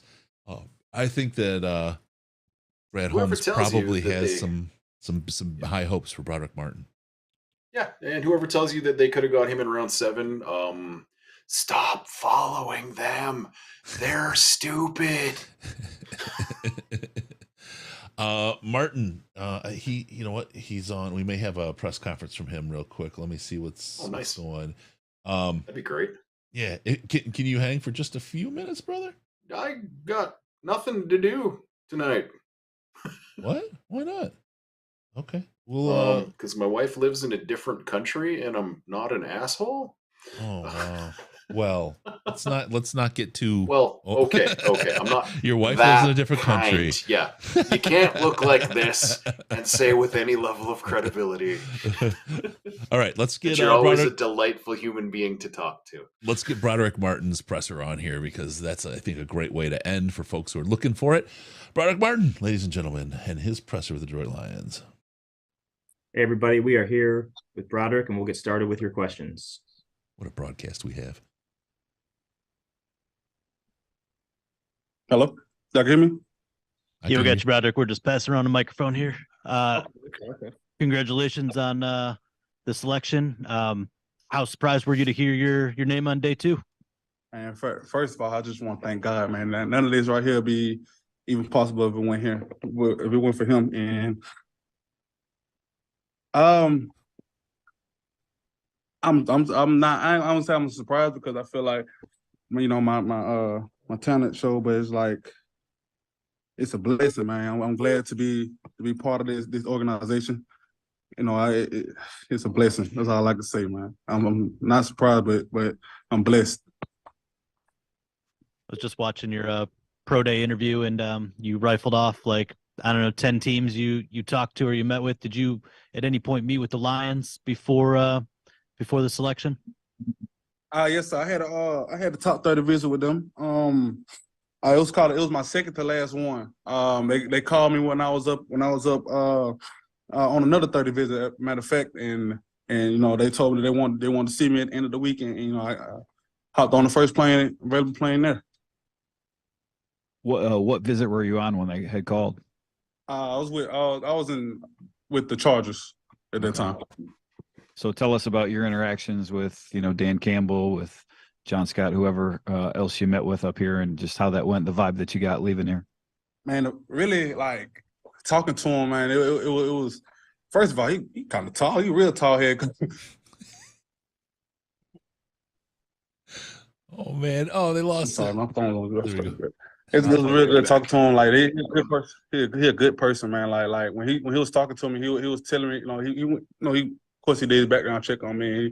He told me that, like, what I bring to the table is something that like the organization is high on. Like I've been through a lot. I started in North Alabama with the West Kentucky, and he seen how I fight, and he said this the Lion pride, basically. Like this what they do. They want somebody to come in and fight and all that. So just talking with him, and he gave me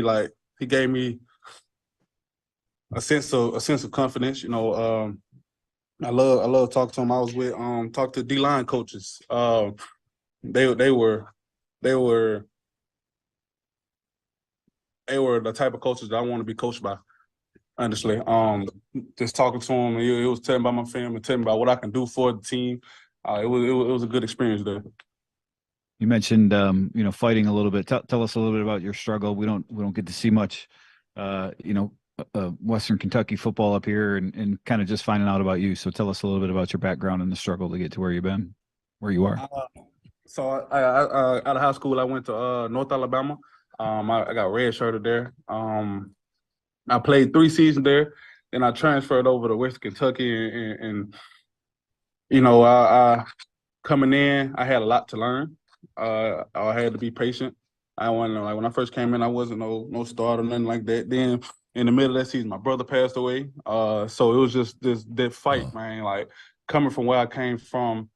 Not a lot of draft picks out of there and stuff, and I'm just blessed to be in this situation. He slid right past his brother. Broderick, tell us a little bit about the different techniques you play along the defensive line, and maybe your favorite spot on the football field. My favorite spot probably just anywhere over the center. It doesn't matter if it's 1, 0. Like anywhere over the center is where I like to be. Is where I feel like where I've done the most. Not where I like to be. It's just what I've done the most. But I didn't play 3-tech. I played 4-eye. Just anywhere. I'm a defensive lineman. I'm not just a nose guard. I'm a defensive tackle. I'm a defensive lineman. So I've been everywhere. Got time for one more question, guys, and then Brad Holmes will be down in the media room.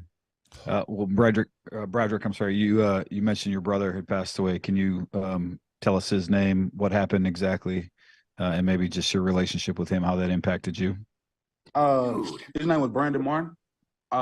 He had leukemia. He passed away with leukemia on October 14th of 2021. He was like probably the father figure I never had, to be honest. I wasn't really close to my father. So he was my protector. He was the person I go to. He was my right hand man. And it was his time. He got called up. So that's what he my everything, my motivation. How old was he? Just so we have it. Dude.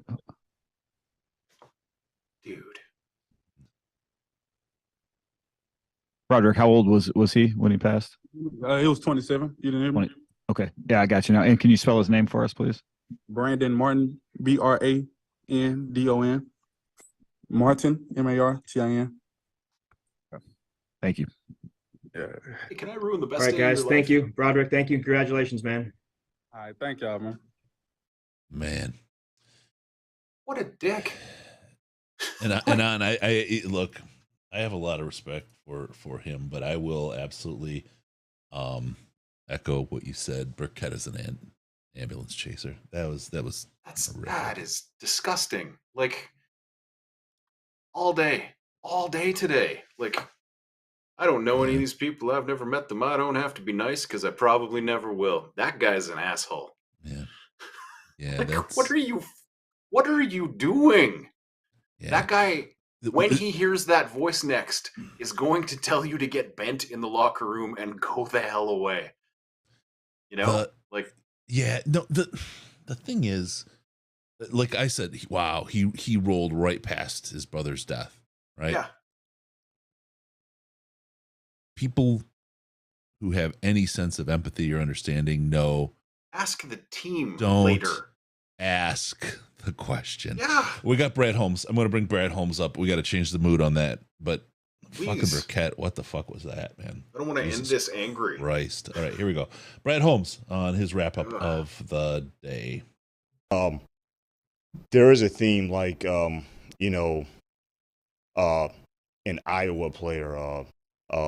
You've probably heard of Wisconsin offensive linemen. Like you've heard those, and credit to those programs, and they just do a good job. Coach Ferentz, you kind of know, like I was saying about Coach Saban, you just kind of know what kind of player you're getting. But at the end of the day, yeah, they're good football players, but they're just the right human beings. Coming from an established program like Iowa, like Alabama, we don't do that intentionally, but they just happen to produce some really good football players.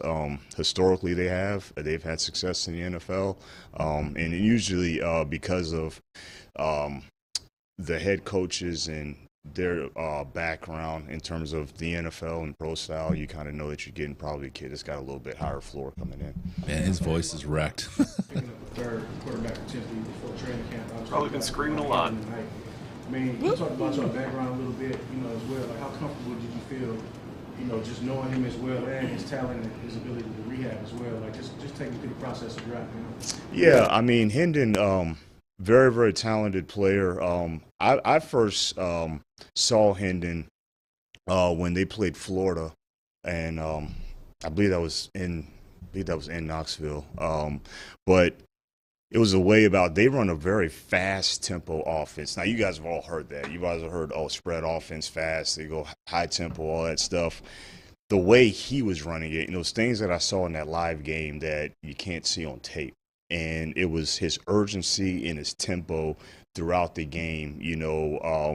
He was playing very, very urgent. He was playing violent in the run game. He was playing violent in the passing game.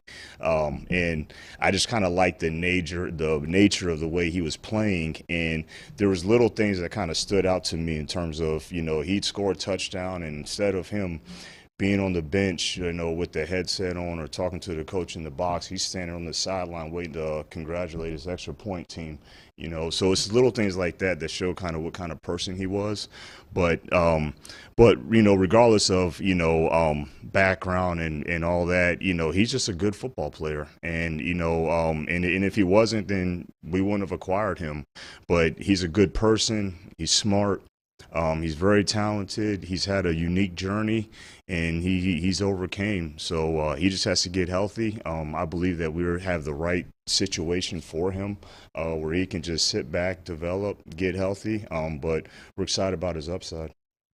The offense that he played in just during the draft process, right, and how unique it is, I guess, and maybe that might make it more difficult to translate to the NFL. But what you saw give you confidence that he can, I guess? I mean, not just what he was running, but the way he was running it. Yeah, it was just regardless of what offense he was running, it was just the way that he was playing.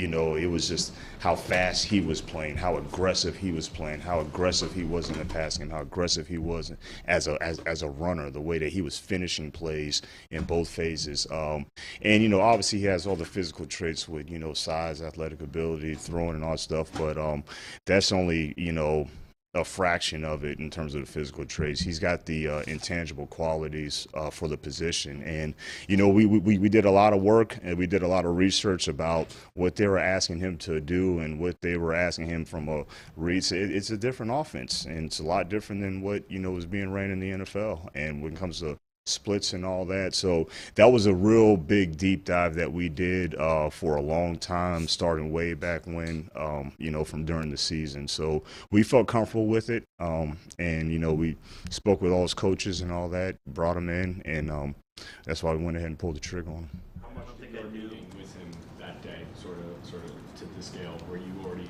feeling pretty good about things, and did you guys sort of feel?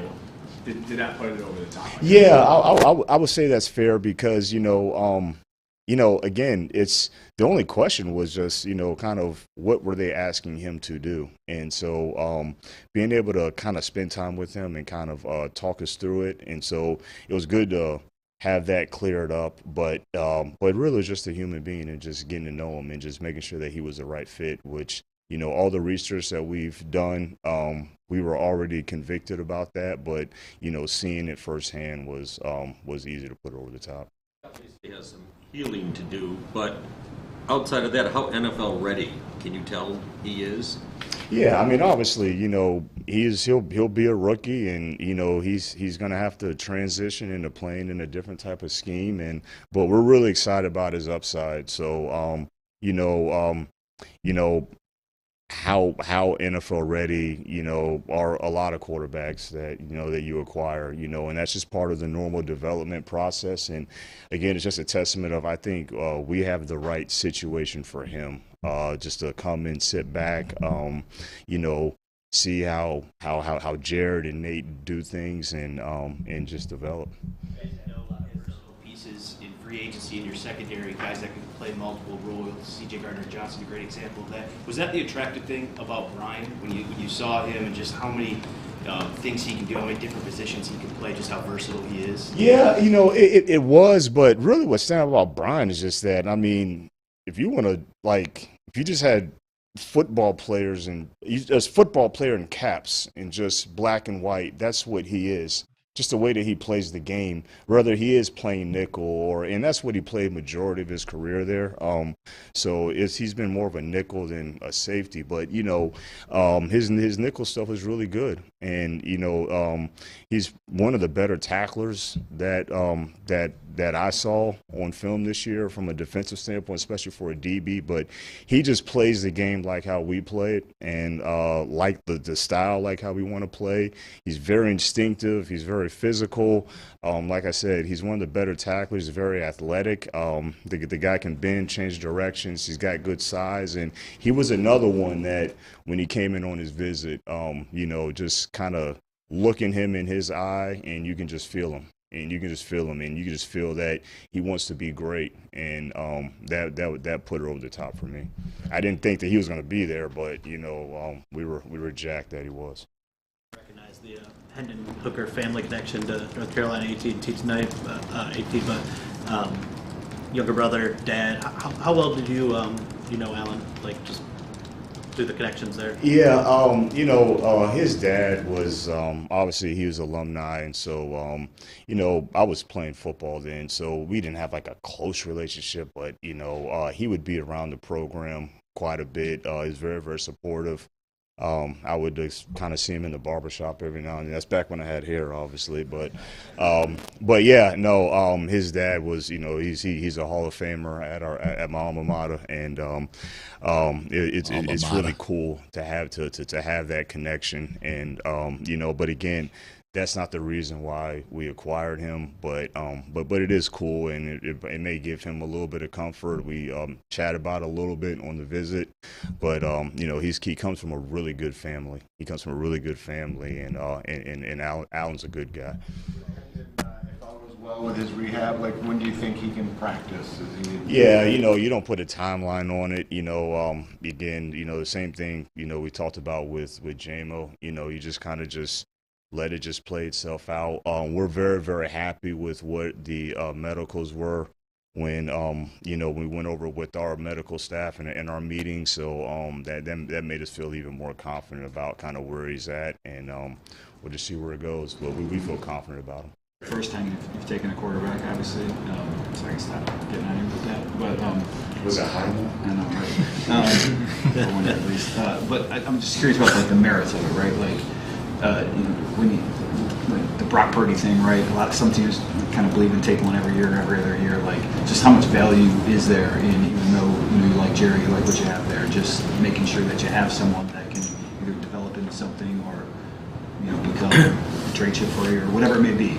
Yeah, no, I definitely think there's definitely value, there's definitely merit in just taking one, and but you got to be in position to do it. You guys know when Dan and I got here, we started from the studs, man. We started from the ground up, and so the fact that Jared has been playing as well as he has, and we've had so many things to address, and I put that on me, but we just haven't really been in the best position to address that backup quarterback position as much as I would have liked it. Trust me, it wasn't anything that was ignored, but we just had a lot of other areas that we needed to address. So we finally feel like we're at a point in the roster where we were able to make a move like this, and it feels good to be able to be there.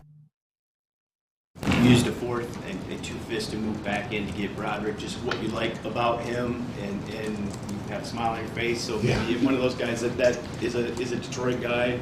Just what you liked about him, what he brings to the table. Yeah, Broderick. He was let's call him under the radar. Non-combine guy, and showed up at the East-West All-Star game and did a really, really nice job. And that's really when he popped up. On my radar. Our area scouts are already done. Steve Neal does a great job. And, Steve kind of brought him to light, looked at the All-Star stuff, and then that's what made me dive deeper into his film. And then, you see him playing in some, better competition games like Auburn, and then you see some stuff, kind of late. And he just has a lot of physical traits that get you really excited about his upside. I'm not sure, his testing numbers and all this stuff. This guy's a big man, and so, but he moves a lot better on film. He had a really good pro day. His workout was good. And, it's hard to find big athletic, big guys like that. So he just has, like we say, he's got a lot of meat on the bone. He's got a lot of upside. He's a big man. He's athletic. He plays hard. He chases to the ball. I mean, I don't think I've seen many 330, 340-pound guys run to the ball like he does. And so when you get that, but, he's got some rawness, but we're really excited about his upside. He's another one that we brought him for a visit, and he just kind of lit the room up just with his personality and just his mindset. And he's a really good kid that has a pretty unique story, and we're just really, really excited. I think that Coach John Scott's going to do some really good things with him. Drafting Hendon, did you sort of have your eye on him that whole time? Were you comfortable that he was going to stay there? Or? Yeah, I mean, I didn't know how long. You just kind of just reading how the picks are falling. So we just kind of made a couple of moves, and the more it kind of fell the way in our favor, we felt pretty comfortable that we would be in a good position to acquire Hendon. But yeah, he was a guy that obviously he was in consideration just like a little bit earlier, but we wanted to kind of get some more capital to do some other things, and so we were in a position. It doesn't always work out that way. You just kind of just holding your breath a little bit, but luckily it worked out. But this is your third draft as GM. You made 4 trades today, and it seemed like maybe you were ahead of the run at tight ends, and you were ahead of the run at defensive backs there for a minute. So just in draft number 3, how much more comfortable are you with reading the board and making those moves on the clock? And Yeah, that's a good question, Dave. I felt a lot more comfortable doing that this year. Obviously, did make a couple of trades last year, but this year, kind of, especially when you're getting into day 2 and being able to maneuver around, you just learn, as you go and as you get more experience, and you get more comfortable at in terms of, just kind of reading it and feeling it and making calls. And I have a great staff too. I mean, I have a great staff that really just does a great job kind of working the phones with, Disner and Sosson and Dorsey and those guys. They keep the lines going. We want to make some movement. I'm always calling, other GMs. And so we stay pretty busy on there because you just never know how it's going to fall. Guy may, he may be interested in moving, he may not. He may be waiting for his guy to be there. His guy might get taken, right before. And so you just got to be aware. But, not only myself getting more comfortable, but I give a lot of credit to my staff as well. Picks in advance. I mean, they're on the phone, sort of. Yeah, it's case by case, and sometimes it's like 2 picks away. It might be like when we were trying to trade back in to get with Broderick. We probably started, much earlier than we did start much earlier than we ended up getting him. We just kind of had to be comfortable with the capital that we were going to give up, and so. But yeah, I mean, I want to say with Broderick, we probably started making calls kind of in the 70s, teams kind of a little bit lower, 10 picks away and all that, just to see if they're even interested, because it would be a little bit of a drop. I had to go back to 122. With LaPorta, Dave mentioned you kind of started a run on tight ends there. He was the second one off the board, and then a few more I think a lot of people saw in kind of a similar grouping. What about him, other than the person? I think we understand the person. What about him on the field kind of set him apart from that lump of tight ends? Yeah, LaPorta, really athletic guy. He can play a lot of different positions. He can align at a lot of different spots. He can do it in line. I really like his urgency and willingness in the run game. For the most part, he's active with his hands. And he's not the biggest guy. He's not a 6'5", 250 guy, but he plays a lot bigger in line than what you'd think. But what really stands out is when he detaches from the core and the work that he can do on the perimeter, and he can beat a DB, and he can catch contested, and he can win a slant. He's got very good ball skills. I know that there's some stats on drops and all that stuff, but I'm not concerned about his hands. He's got really impressive ball skills. He's just a really good athlete. He can bend, he can change directions, and again, I just like the way he plays football, man. He's got a gritty feel about him. Although he's athletic and he can do all that stuff in the pass game, and he can be a mismatch and all that stuff, but he still has a gritty finishing style, especially with the ball in his hands. He's got run after the catch. So I think he's going to be a guy that's going to be a good addition. He's going to be able to do a lot of good things. But and this was a good tight end class. It really was this year. But he just really stood out to me among the others. So we were happy to get him. The Titans trading up in front of you for Levis, how, if at all, did that impact what you did at 34? No. Nope. All right, thanks, guys. Appreciate it. All right, there you go. Closing the day with Brad Holmes. Shuts down his press conference for the end of day 2. Man, I think I've done 12 hours of broadcasting since Monday. What a week, man. What a week. Yep. Tomorrow, big draft day. It's the day that I get to sit down, drink some beers, put my hand down my pants, and not worry who's looking, because there is no show. We're not covering the last couple rounds of the show. We're gonna chill out and have a good time. It's our chance to just kind of enjoy the draft and do the thing. Appreciate everybody who has joined us for the draft this year. A couple technical things early, and it's just kind of the nature of the world. It drives me bonkers. It's rattling around in my head still. It's kind of who I am, but it's my listening to the terrible audio I have because this mic won't even work. It's my purely affliction. For show. But we're not done. Why are we not done, Ash? Nope. There's 502 likes. I could use a couple more likes if you're here. Go ahead and hit the like button. But we have a reveal. Ash promised us a reveal 102 likes ago.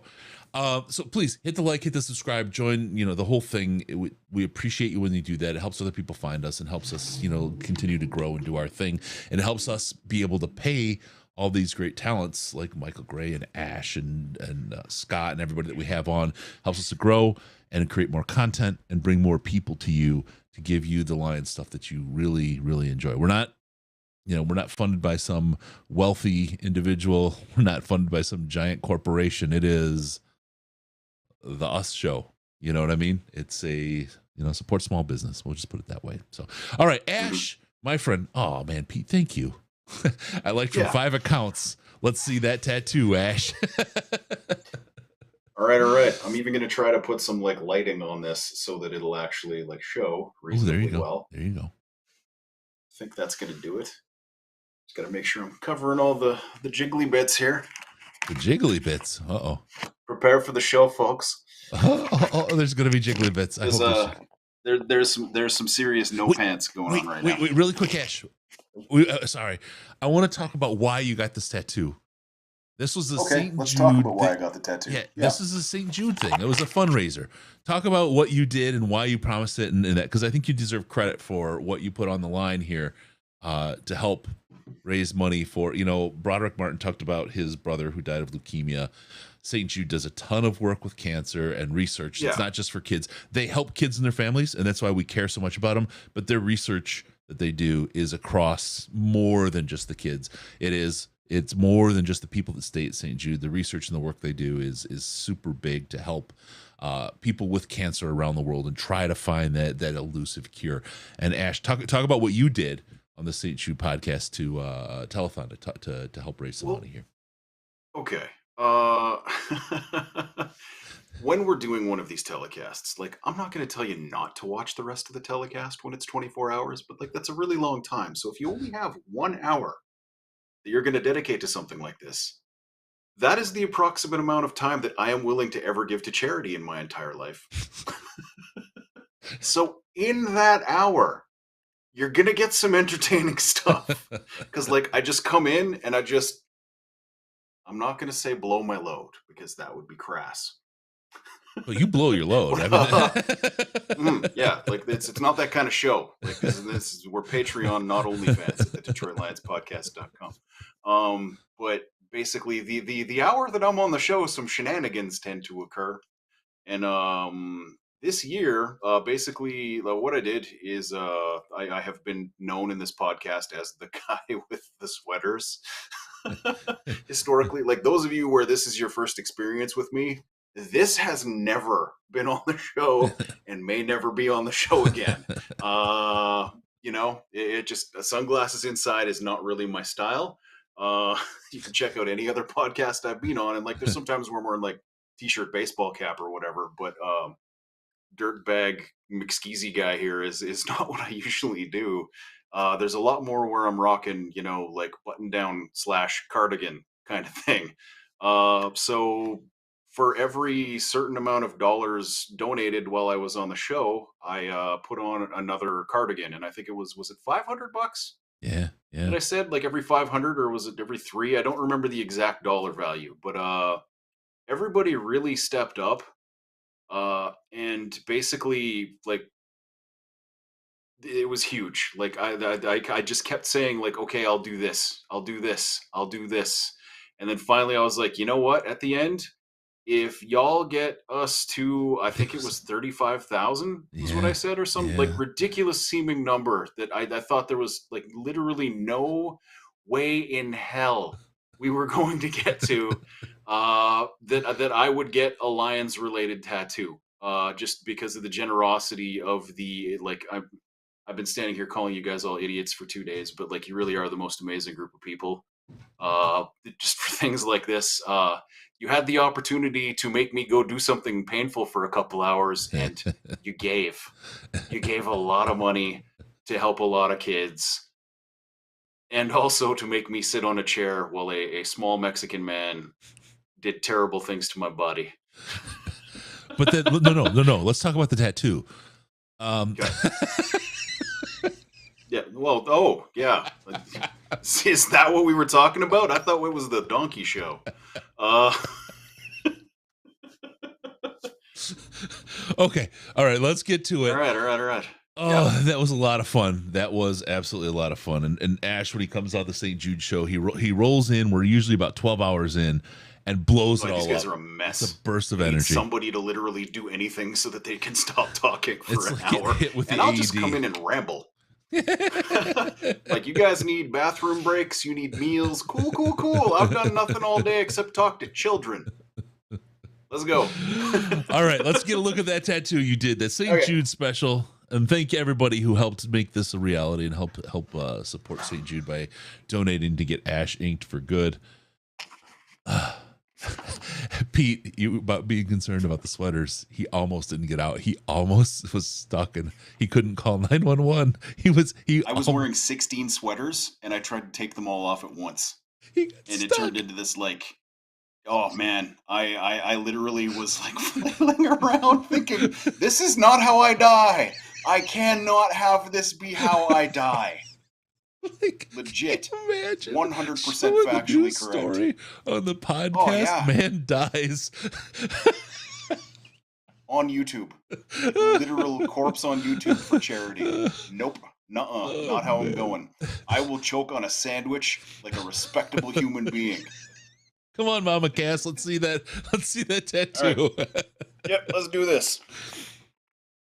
Oh, wow.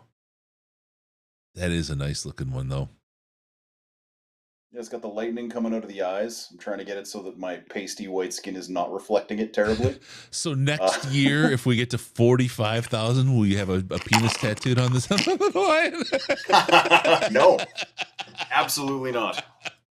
Like, don't get me wrong, I like tattoos. You know like what I mean? Like, penises it too, wasn't the worst thing in the world, earlier. but like that did end up costing me about like $600. There's a lot of detail in it that you couldn't pick up on the camera there necessarily all that well because the lighting's kind of bad. And like I said, I got some pasty reflective skin right now. But yeah, right. Thank you guys for donating so much money to charity. I'm gonna figure something out. Maybe I'll get a sleeve. But I don't know how many Lions related tattoos I can get before my wife goes insane.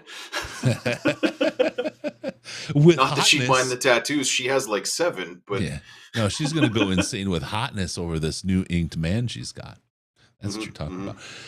All right, we'll get into the draft. We've got videos from Riz coming. We've got videos from Scott coming. We've got a big day of drafting tomorrow. Tons of stuff going on. Thank you all for joining us. We really, really appreciate all of you for joining us on this journey and the podcast and the live draft party. I love this. This is one of my favorite things to do. St. Jude is awesome. And it's the long like marathon type of stuff that I really get into. The draft shows are so awesome. Thank you to Jacob Smith and all the folks, Petty, all the folks who helped with the cards. Thank you to Mrs. DLP, the most beautiful woman in the world, for all the help in the truck putting the scroll together. I know it's tedious work, and I mean, she's been to Gainesville and back today to start moving my son back from college. She went out and got a whole bunch of that stuff while my brain baked off, and it's been crazy. So I really appreciate everything that everybody has done. You are all spectacular. With that, Ash, thank you for everything you've done both days of the draft. You've done this. You put yourself into this, man, and I appreciate what you. I am pretty awesome. With that, remember, don't forget about us on Patreon, patreon.com/Detroit Lions podcast. If you give as little as $5 a month, you will get access to the most intelligent Lions chat on the internet, the Slack chat. You get the inside info from Riz, myself, and everybody else. Ash, everybody's in there. But you get the inside scoop on a lot of things we don't even talk about on the show because we really can't. Follow us on Twitter at DET Lions Podcast, at DET Lions Podcast. Ignore Ash, he doesn't want to be followed. Also, give us a call via Skype on Detroit Lions Podcast. It's all one word. Call us on the Lions line at 248-782-8384, also known as 248 Rub You Fug. Also, be sure to go to DetroitLionsPodcast.com, subscribe to the podcast, and what happens, Ash? We show up in your silly little ear holes, lubed up and automagically.